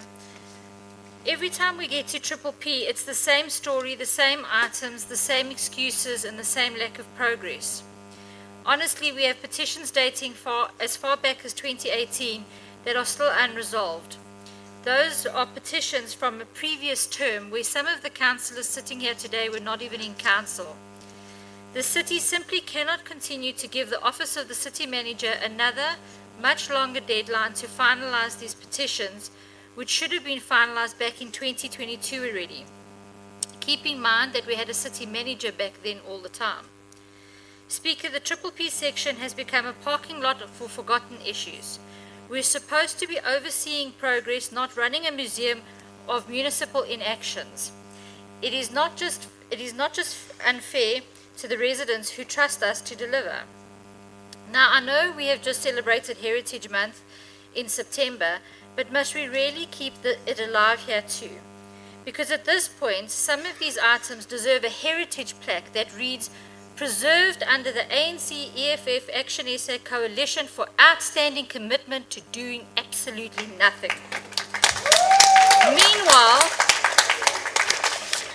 Meanwhile, the coalition continues to promise efficiency, but somehow manages to move slower than the service request through our call center.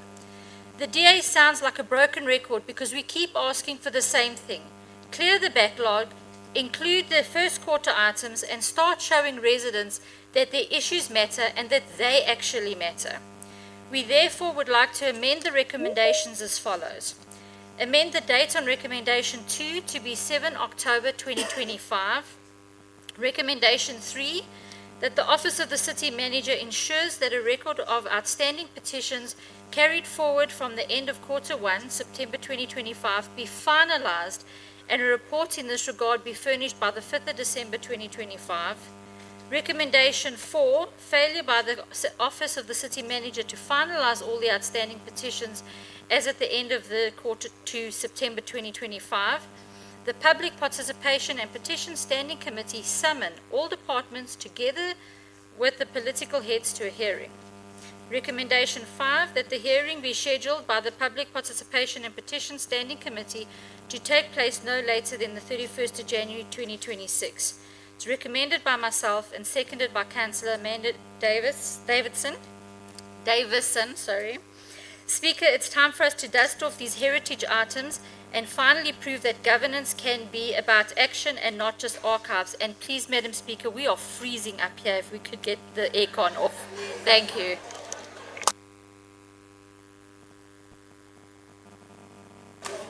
Thank you, Chairperson Moloko. Okay, thank you, Speaker.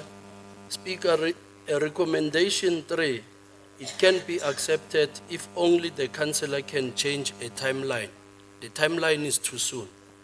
Then the recommendation 4, it has included the quarter 2 outstanding report, which the committee has not considered or reported to council.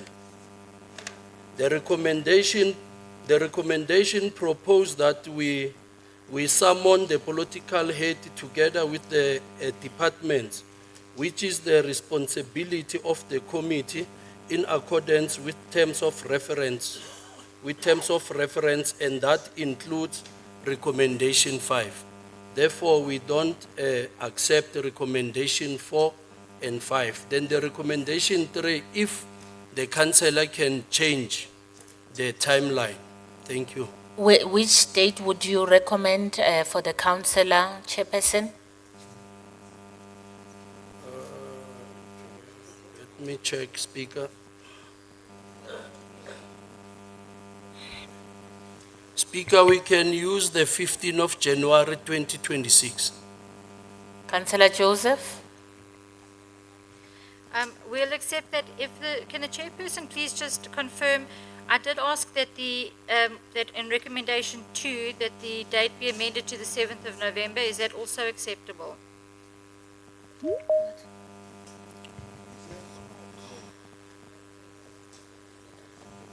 Chairperson, the councillor is saying that they've requested recommendation number 2 to be the 7th of November. The 7th of November next week, Councillor Joseph. That's correct. Okay. Chair? No, Speaker. So recommendation number 2 remains. Yes. And then of the 3, you are only accepting the third one that she's proposing with a different date. Yes. Councillor Joseph, is that acceptable? Accepted. Thank you. Thank you. Councillors, we have those 3 recommendations on page 1665 as amended. APPSC 188-2025 on page 1666. Councillor T. Mashiane.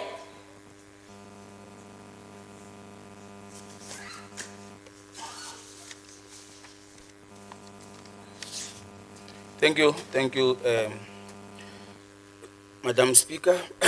The African National Congress Caucus notes the intention of this report, but cannot support its consideration or noting in its current form.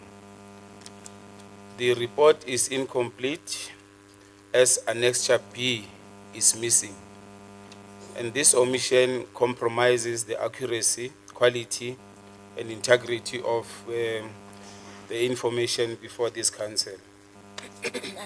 The African National Congress Caucus therefore calls on the chairperson of the Standing Committee to withdraw the item in order to ensure that all annexures and supporting documents are attached before it is submitted. Oversight demands that the council work with complete verified information, nothing less. We are advised by legislative references, Section 221A of the Municipal Systems Act, Act 32 of 2000, that requires full public availability. Madam Speaker, the Ward Committee report is a critical oversight tool to assess functionality, participation, and performance. At the ward level, the Office of the Speaker's role as defined in Municipal Structures Act, Section 79, and the City of Ekurhuleni Policy on Ward Committee, Item ARC 10 of 2026, Ekurhuleni Oversight Governance Model. The Office of the Speaker also uses this report to evaluate councillors' conduct and compliance, allowing an incomplete submission to stand would undermine that very accountability framework we rely on. The African National Congress Caucus calls for the withdrawal of this item by the Standing Committee, and the report must be corrected and resubmitted with all annexures, as incomplete submission undermine accountability and governance. The ANC Caucus does not support noting of the report until it's corrected. As we sit down, Madam Speaker, in the spirit of good governance and transparency, kindly refer item back to Standing Committee and resubmit with complete documentation in the next council meeting. Thank you so much.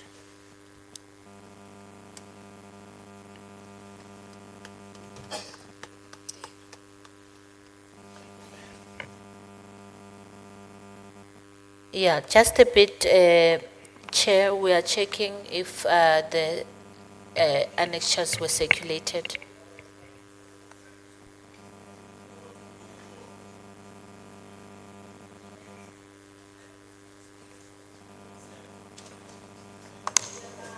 Ngiyalala ngisho mani.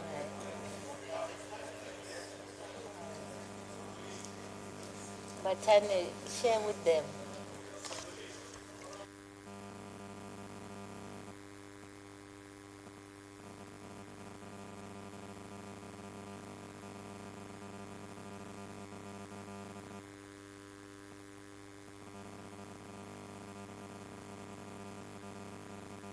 Okay, Chairperson? Thank you, Speaker. Speaker, the annexure P. Alderman Mdaung, please go back to your seat. Doctor, can you please go back to your seat?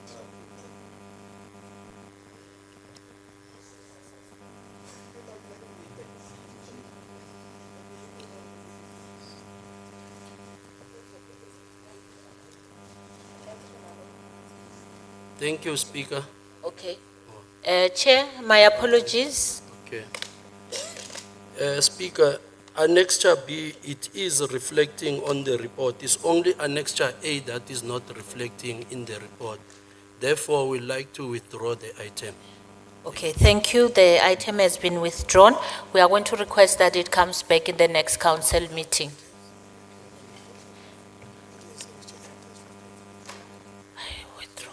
Yeah. Chair, is that acceptable? Yes, Speaker. Thank you so much. Can we go to the next item? Speaker. Motions. Thanks, Speaker. The next item is motions. Thank you. CS, we are going to go, councillors, to, yeah, just a bit, Chairs. We are going to go, because the motion was brought in and had not allowed time. So when we go to our caucus for the in-committee, we'll give 15 minutes for the councillors to look at the motion, and then we will allow each political party, if they would like to speak on the motion, a time of 3 minutes. Chair of Chairs? I just wanted to be clarified by this Augusta House, of which is the council in itself. On Rule 118 and 117, in an absence of the chairperson, the relief of the chairperson of the committee, Section 79 committee. I don't understand the ruling that we have taken on saying that because the chairperson, it looks like the chairperson has absconded. There's emergencies that are happening outside. The chairperson cannot be reached right now, but I believe that the chairperson has been here the whole day. He might have an emergency. By virtue of the chair of chairs that has been here, representing those chairpersons, then the issue, the item of the committee should then be tabled. I'm just now even puzzled by the members of the committee sitting here that your item has been brought after a long deliberation and working in your committees. You just want then to this item not to be tabled today. It's an indictment to you, councillors, Thank you. Council. Thank you. Chair of Chairs, if there is an emergency, the whip of the ANC would have indicated. She just said, She can confirm "Ungaphandle," now. and we have agreed in the previous council meeting on procedure. The whip of the EFF was very vocal about procedures of council in terms of the matter that we are discussing right now. So that is the end of the matter. I'm making my ruling in terms of Rule 67. Speaker, can we Thank take you very to much. review about that? Let us proceed, The whip please. of the ANC is here. I'm speaking about the issues. You are saying it's an emergency. She said ungaphandle. So which one? They is went and checked, then the MMCA come and Chair of report- Chairs, I have made a ruling in terms of Rule 67.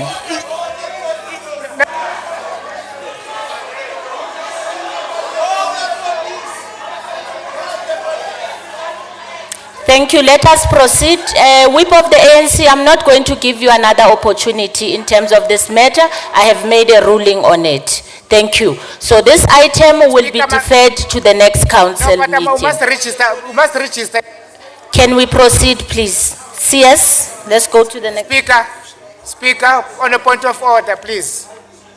What is the point of We are order? members of this council. We are members of this council.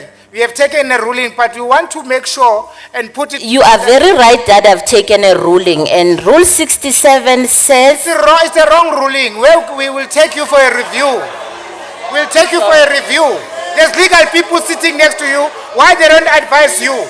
There's legal people sitting Call the next police, to you. speaker. Why they don't Call the advise police, you? speaker. The Section 79 Call the committee has police. been undermined. Call the police, speaker.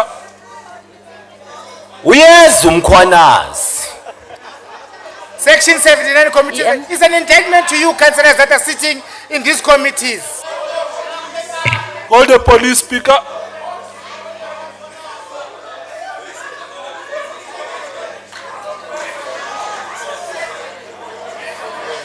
No, there must be accountability, EM.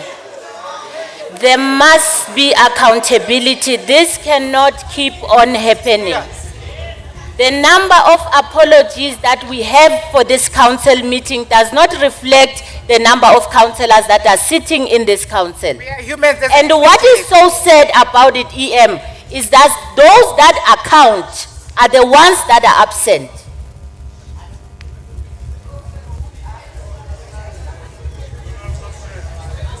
Councillor Madala, what is the hand for? Speaker, there is something critical that in terms of the rule that. I can't hear you. Councillor Mgwevu, can you sit down, please? I was saying there's something critical that is raised as it relates to the standing orders.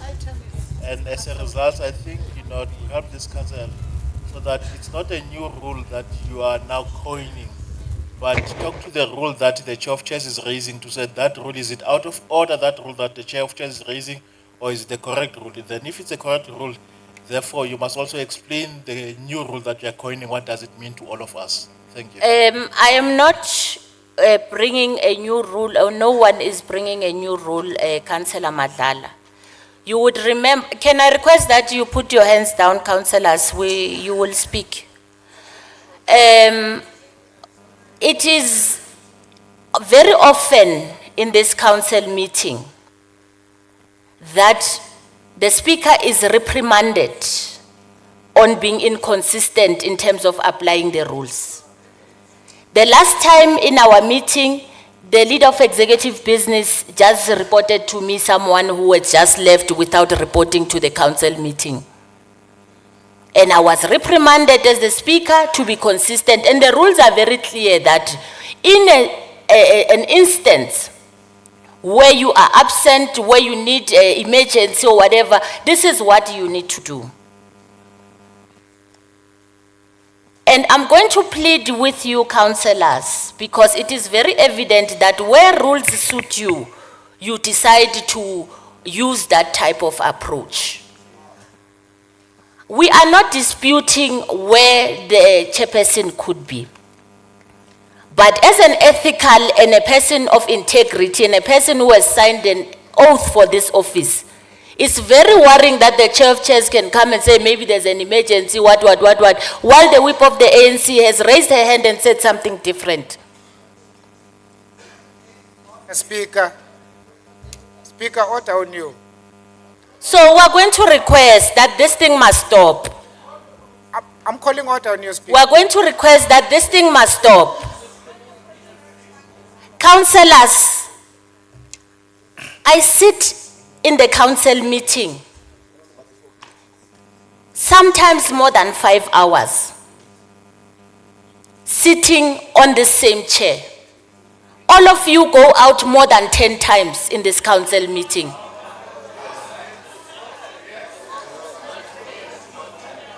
So it cannot be acceptable what is happening.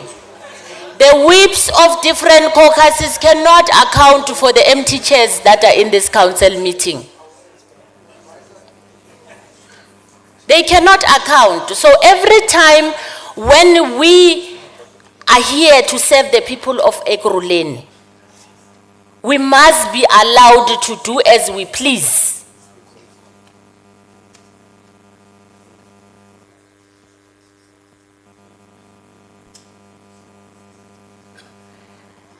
The mob psychology that is used in this council meeting to apply rules when they suit you, councillors, is very wrong.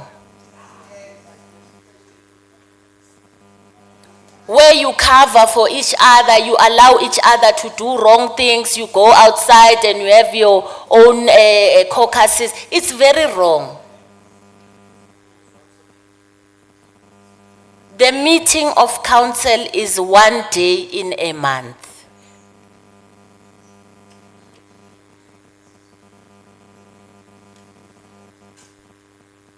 It's so sad to be under siege.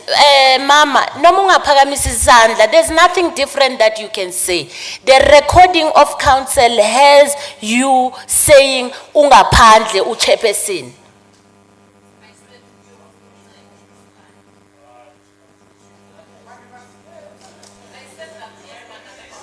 Uyofuna uncedo ngaphandle. Councillors, that's fine.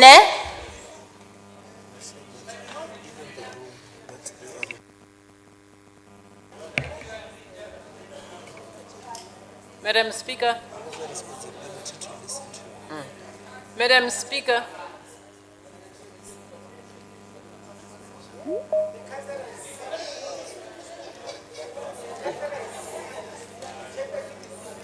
Yeah, thank you.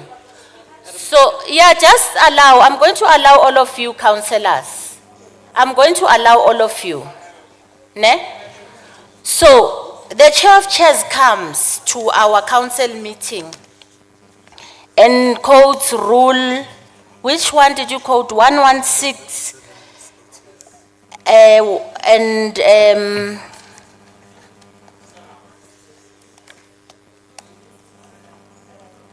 and 117, chair.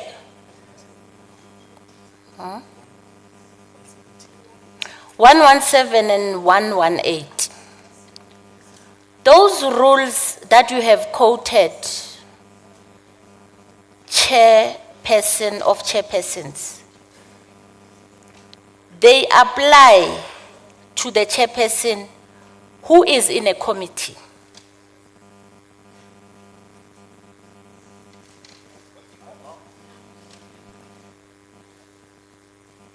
Let's go through the rules. 117, absence of committee chairperson. 1, if the chairperson of a committee is absent or unable to perform the functions of a chairperson, the committee, not council, the committee must elect one of its members as the acting chairperson. The chair of chairs shall convene a committee. The committee secretariat shall facilitate the election of the chairperson in the committee.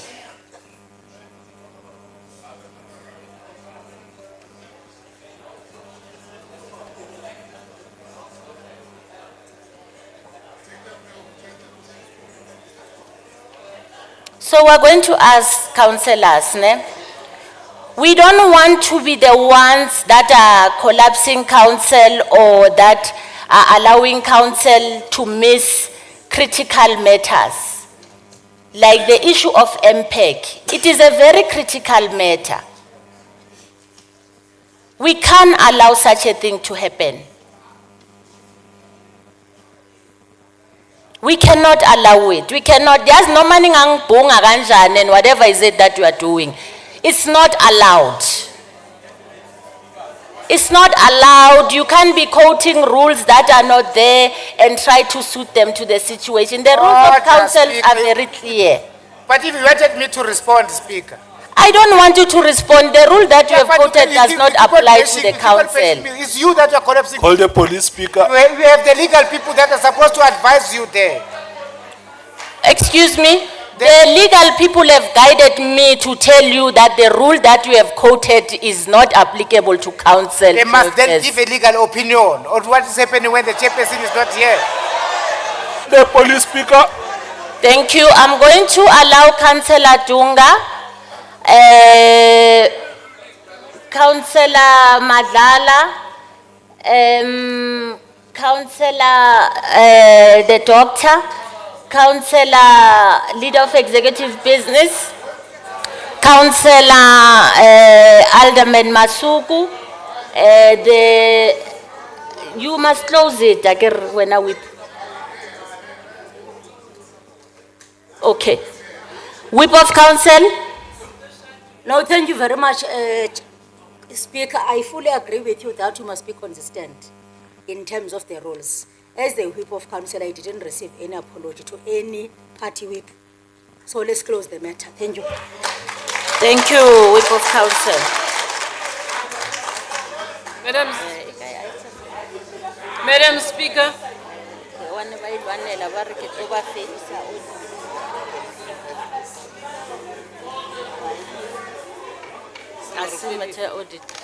Madam Speaker. Thank you. We have closed the matter. You want to speak about a different matter? We want to entertain it. What consistency? Councillor Dunga, is your matter separate from the ones that they've brought?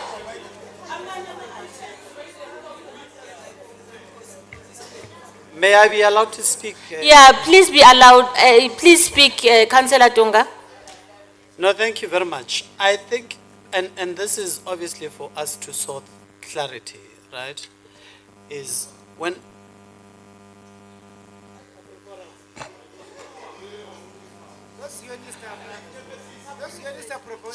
Councillor Dunga, please speak. Thank you. When items are brought, can I please be protected, Speaker? Councillors. Like Alderman Randall. You know, like we don't. Councillor Dunga, you are protected. You may speak. Is one, and this is just to sort clarity, so that we all move in a uniformed approach. So when items are brought before council and the oversight chairpersons are not here. No, but what is this? No. No. We can do what you are doing. We have no problem. If you want us to degenerate, we can do it. We have no problem. We have no problem. Don't irritate us. Don't irritate us.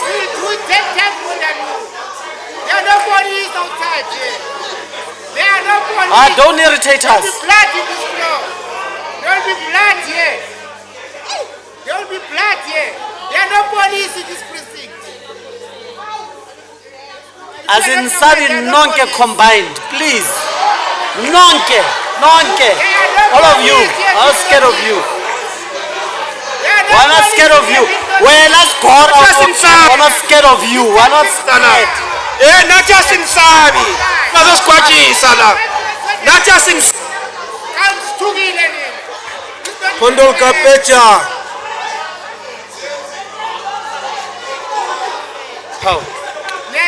Yeah, thank you. Councillor Dunga. Yep, may I please speak because... Councillor Dunga, councillors, please let's allow Councillor Dunga to give input. Thank you very much, Speaker. Is in the absence of the chairpersons of oversight committees, who then becomes the custodian of those items? Because I fear that all of these oversight chairpersons one day, they're going to run away from us and we'll have no items to be tabled here before council. Thank you. And that's a genuine ask. Because ordinarily what we would have known is that the chair of chairs would have been the one that would then assume the custodianship of these particular items and speak on behalf. Now, we've got an item before us from programming. When an item is before programming, it becomes a council item. We must be the ones that determine as to whether we are deferring it to the next. Councillor council Dunga, sitting. I've heard your question. Let's allow the But next person to ask. anticipation, I'm completing my second question. Rule of anticipation. You've got to allow me to finish. Because it's extremely rude, Madam Speaker. No, but Councillor Dunga, the matter at hand is on May I the person continue who the is second supposed to deal with the report. So we are not entertaining other matters outside that. The question that you have asked is sufficient. May I complete my second point? So if a matter is brought before council from programming, it becomes a council matter. This is the highest body that can defer items outside of this. We make the decisions. It should be a collective approach. And I have no problem with the fact that MPEC item can be deferred. I mean, it has very minimal impact to the politics of the day. But we can't set a precedence where we can sit and then the speaker can determine as to whether an item that was brought here by programming can just be discarded on the basis that an oversight chairperson is not here. Shut up. I Randall. Uzaba read. Ukudlula lokho kukhona. You will turn like this overall of mine very quickly.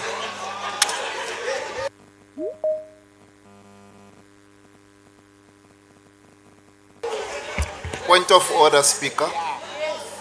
Point of order, Speaker.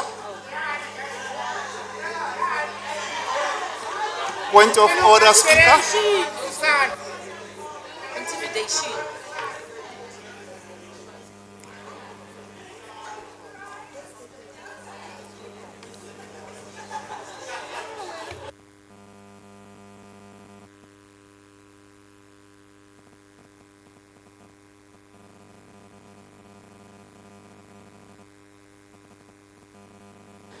Thank you. Let's have the next person. The temperature, please. There is a point of order, Speaker. It's cold. Okay, here. thank you very much. Noted. Councillor Madala, I think in wena, Papa.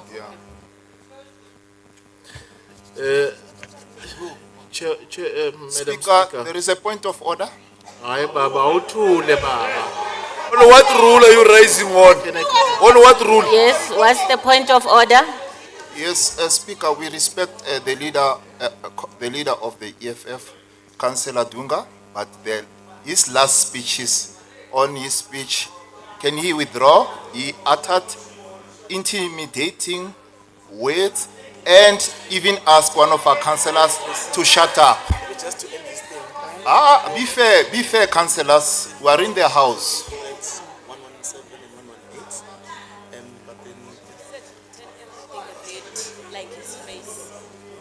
Speaker, I await your ruling, please.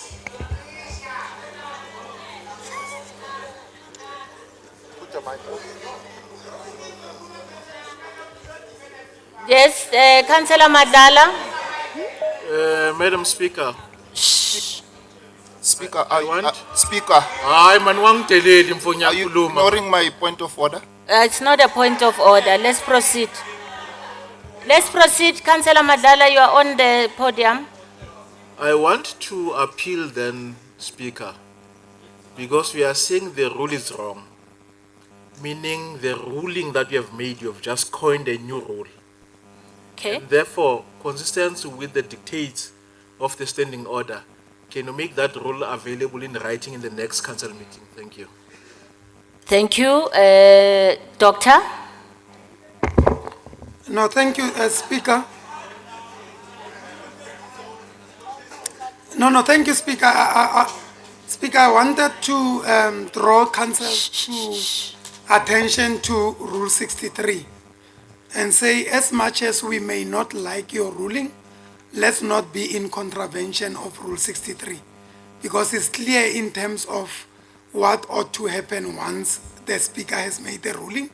And I want to refer to Rule 63:10, that in particular, that say a councillor who's aggrieved by the ruling may subsequently in writing to the Speaker request a ruling to be referred to to the Rules Committee. I think that is also in line with what the Councillor Matlala has said. But the ruling is made, Speaker, so let's move, please. Yeah, thank you. Leader of Executive Business. Mkhulu uyangisukela futhi. Wait. Madam Speaker, I wanted to, I am rising, I avoided to say order, but I'm rising on a point of order. You're advising on? On a point of order, which is Rule 63. There's inconsistency on how, Madam Speaker, you run council. Why am I saying that?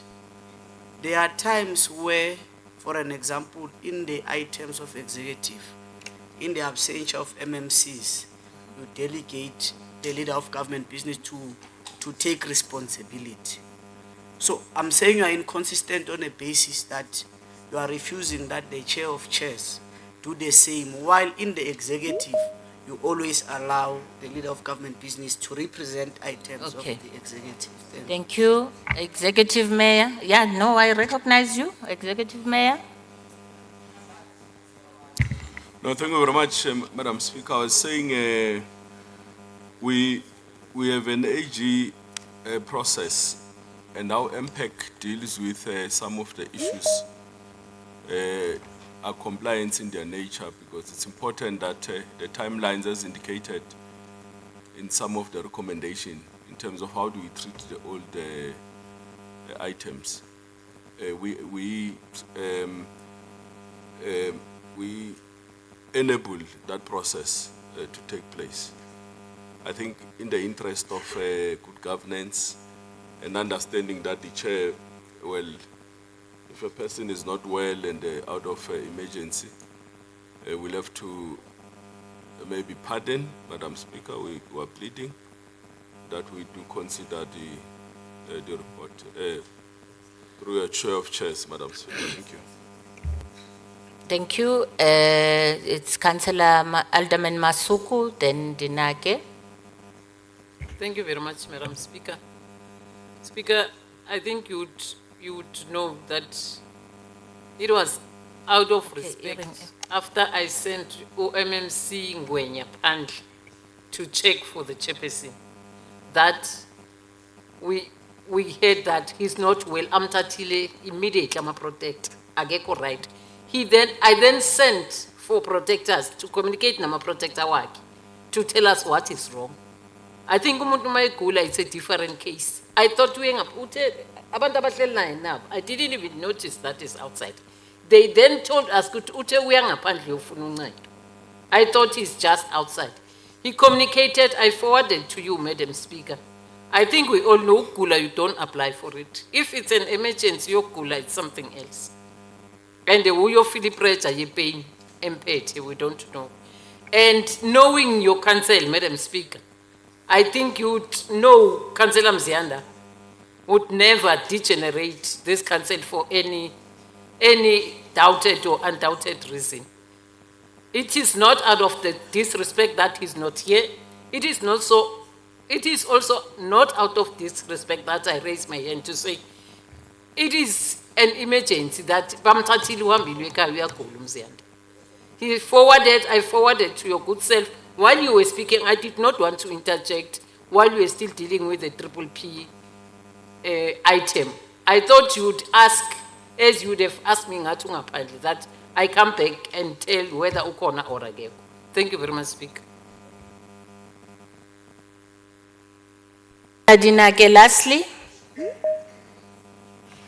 Thank you, Speaker. Just to clear up the chairperson's absence and items, if we look at Rule 140, it clearly states that a committee report must be presented by the chairperson. In the chairperson's absence, a member of that committee is the member in charge of the item. Thank you. Yeah, thank you. Councillor Glover, I'm not going to allow. I had, yeah, so we are not discussing unrelated matters. Thank you. Madam Speaker, we are Councillors, freezing. Can you please be why I am not allowing this Madam Speaker, it's freezing up here. Can we please get the aircon off? That's fine, Councillor. Speaker, but seriously, you know, I am busy nursing a flu and my back this cold, really. Okay. Really, no, we can't. Councillors, ne? Our approach is very important in the council meeting. And I'm going to say this very slowly, slower than my normal, slow, monotonous tone. Because how matters are approached by this council is very concerning. And it's very concerning, councillors, that yourselves, you are always crying foul and you want to be protected. However, you allow this carnage that happens in the council towards me. So the chair of chairs comes and quotes wrong rules in the council meeting and is not reprimanded in terms of that, right? So the rule that applies to this matter, one of them is the one that you would have brought, Councillor Dinake, which is Rule 140. And then Rule 134.3C is very clear that a member who sits in this committee must be elected by the members of the committee in the absence of the chairperson to present or take accountability of the report. Because that person would have been there when the report has been discussed in the committee. The rule does not say the chair of chairs is the person who must speak on reports of chairpersons. So, Alderman Masuku, I'm going to ask and plead that we do things correctly. When you were told that the chairperson is not there, you did not inform me. The messages that you are sending to me, you are sending as the debate is ensuing. So we're going to ask councillors, let's be fair and ethical in our approach to matters.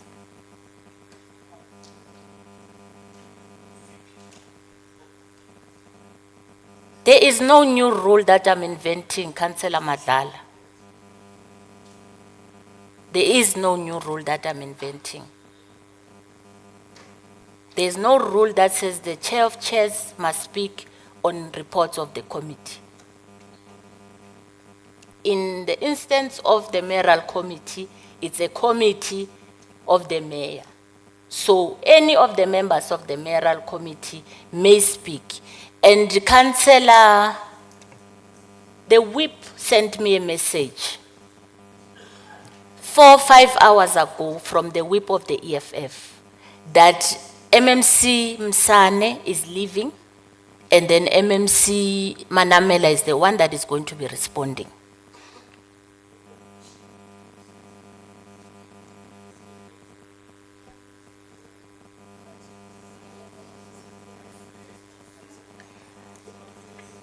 One of you will report, a member of the mayoral committee may speak on matters of the mayoral committee. So I hope the matter is closed. And then EM, you can't blackmail us. You can't blackmail us and tell us what. We have a report of unauthorized, irregular and wasteful expenditure that happened in 2010. It's still not back in the council. There's no agency. We are going to proceed, yes, please, if you may. Speaker, you were still on motions and explaining the process. The motion, we've requested that it would be looked at with the in-committee items, so they will do it when they return. Can we just do the petitions? Speaker, the next item would be petitions. We received 20 petitions in total, which will be 20 in total, which we'll deal with them procedurally. Okay, can we go back to the in-committee?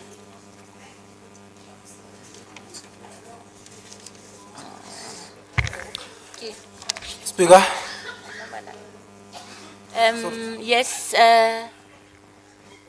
Speaker. yes, MMC Manamela. No, thank you very much, Speaker. I just want to plead with yourself, like the rest of the councillors, that have raised the issue of the coldness around here. The air that is coming out of these ventilators are going to end up making us to catch flu. So we are requesting that let it be dealt with. Thank you. Yeah, no, I did register that from Councillor Glover, Alderman Peterson and yourself and Councillor Mbatane. The adjustment of the aircon is not something that happens immediately. So they are dealing with it. But now councillors, we are going to go in committee. How much do you need for your caucus? 2 hours. Okay, councillors, the in-committee item is, it's 2 pages, ne? Chair of Chairs, hlala phansi, Chair of Chairs.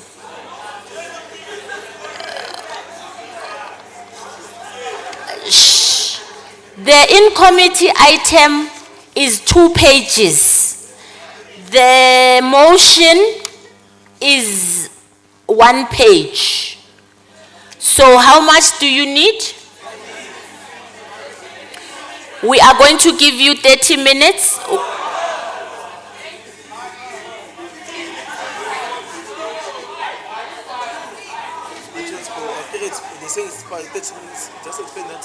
Oh, 30 minutes for both. Councillors, I want you back in the chambers at 5:45. Can we request the 6:45?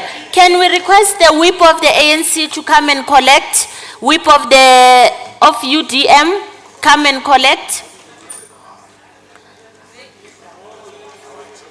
6:45, we must return. But this thing should not even be, it should not even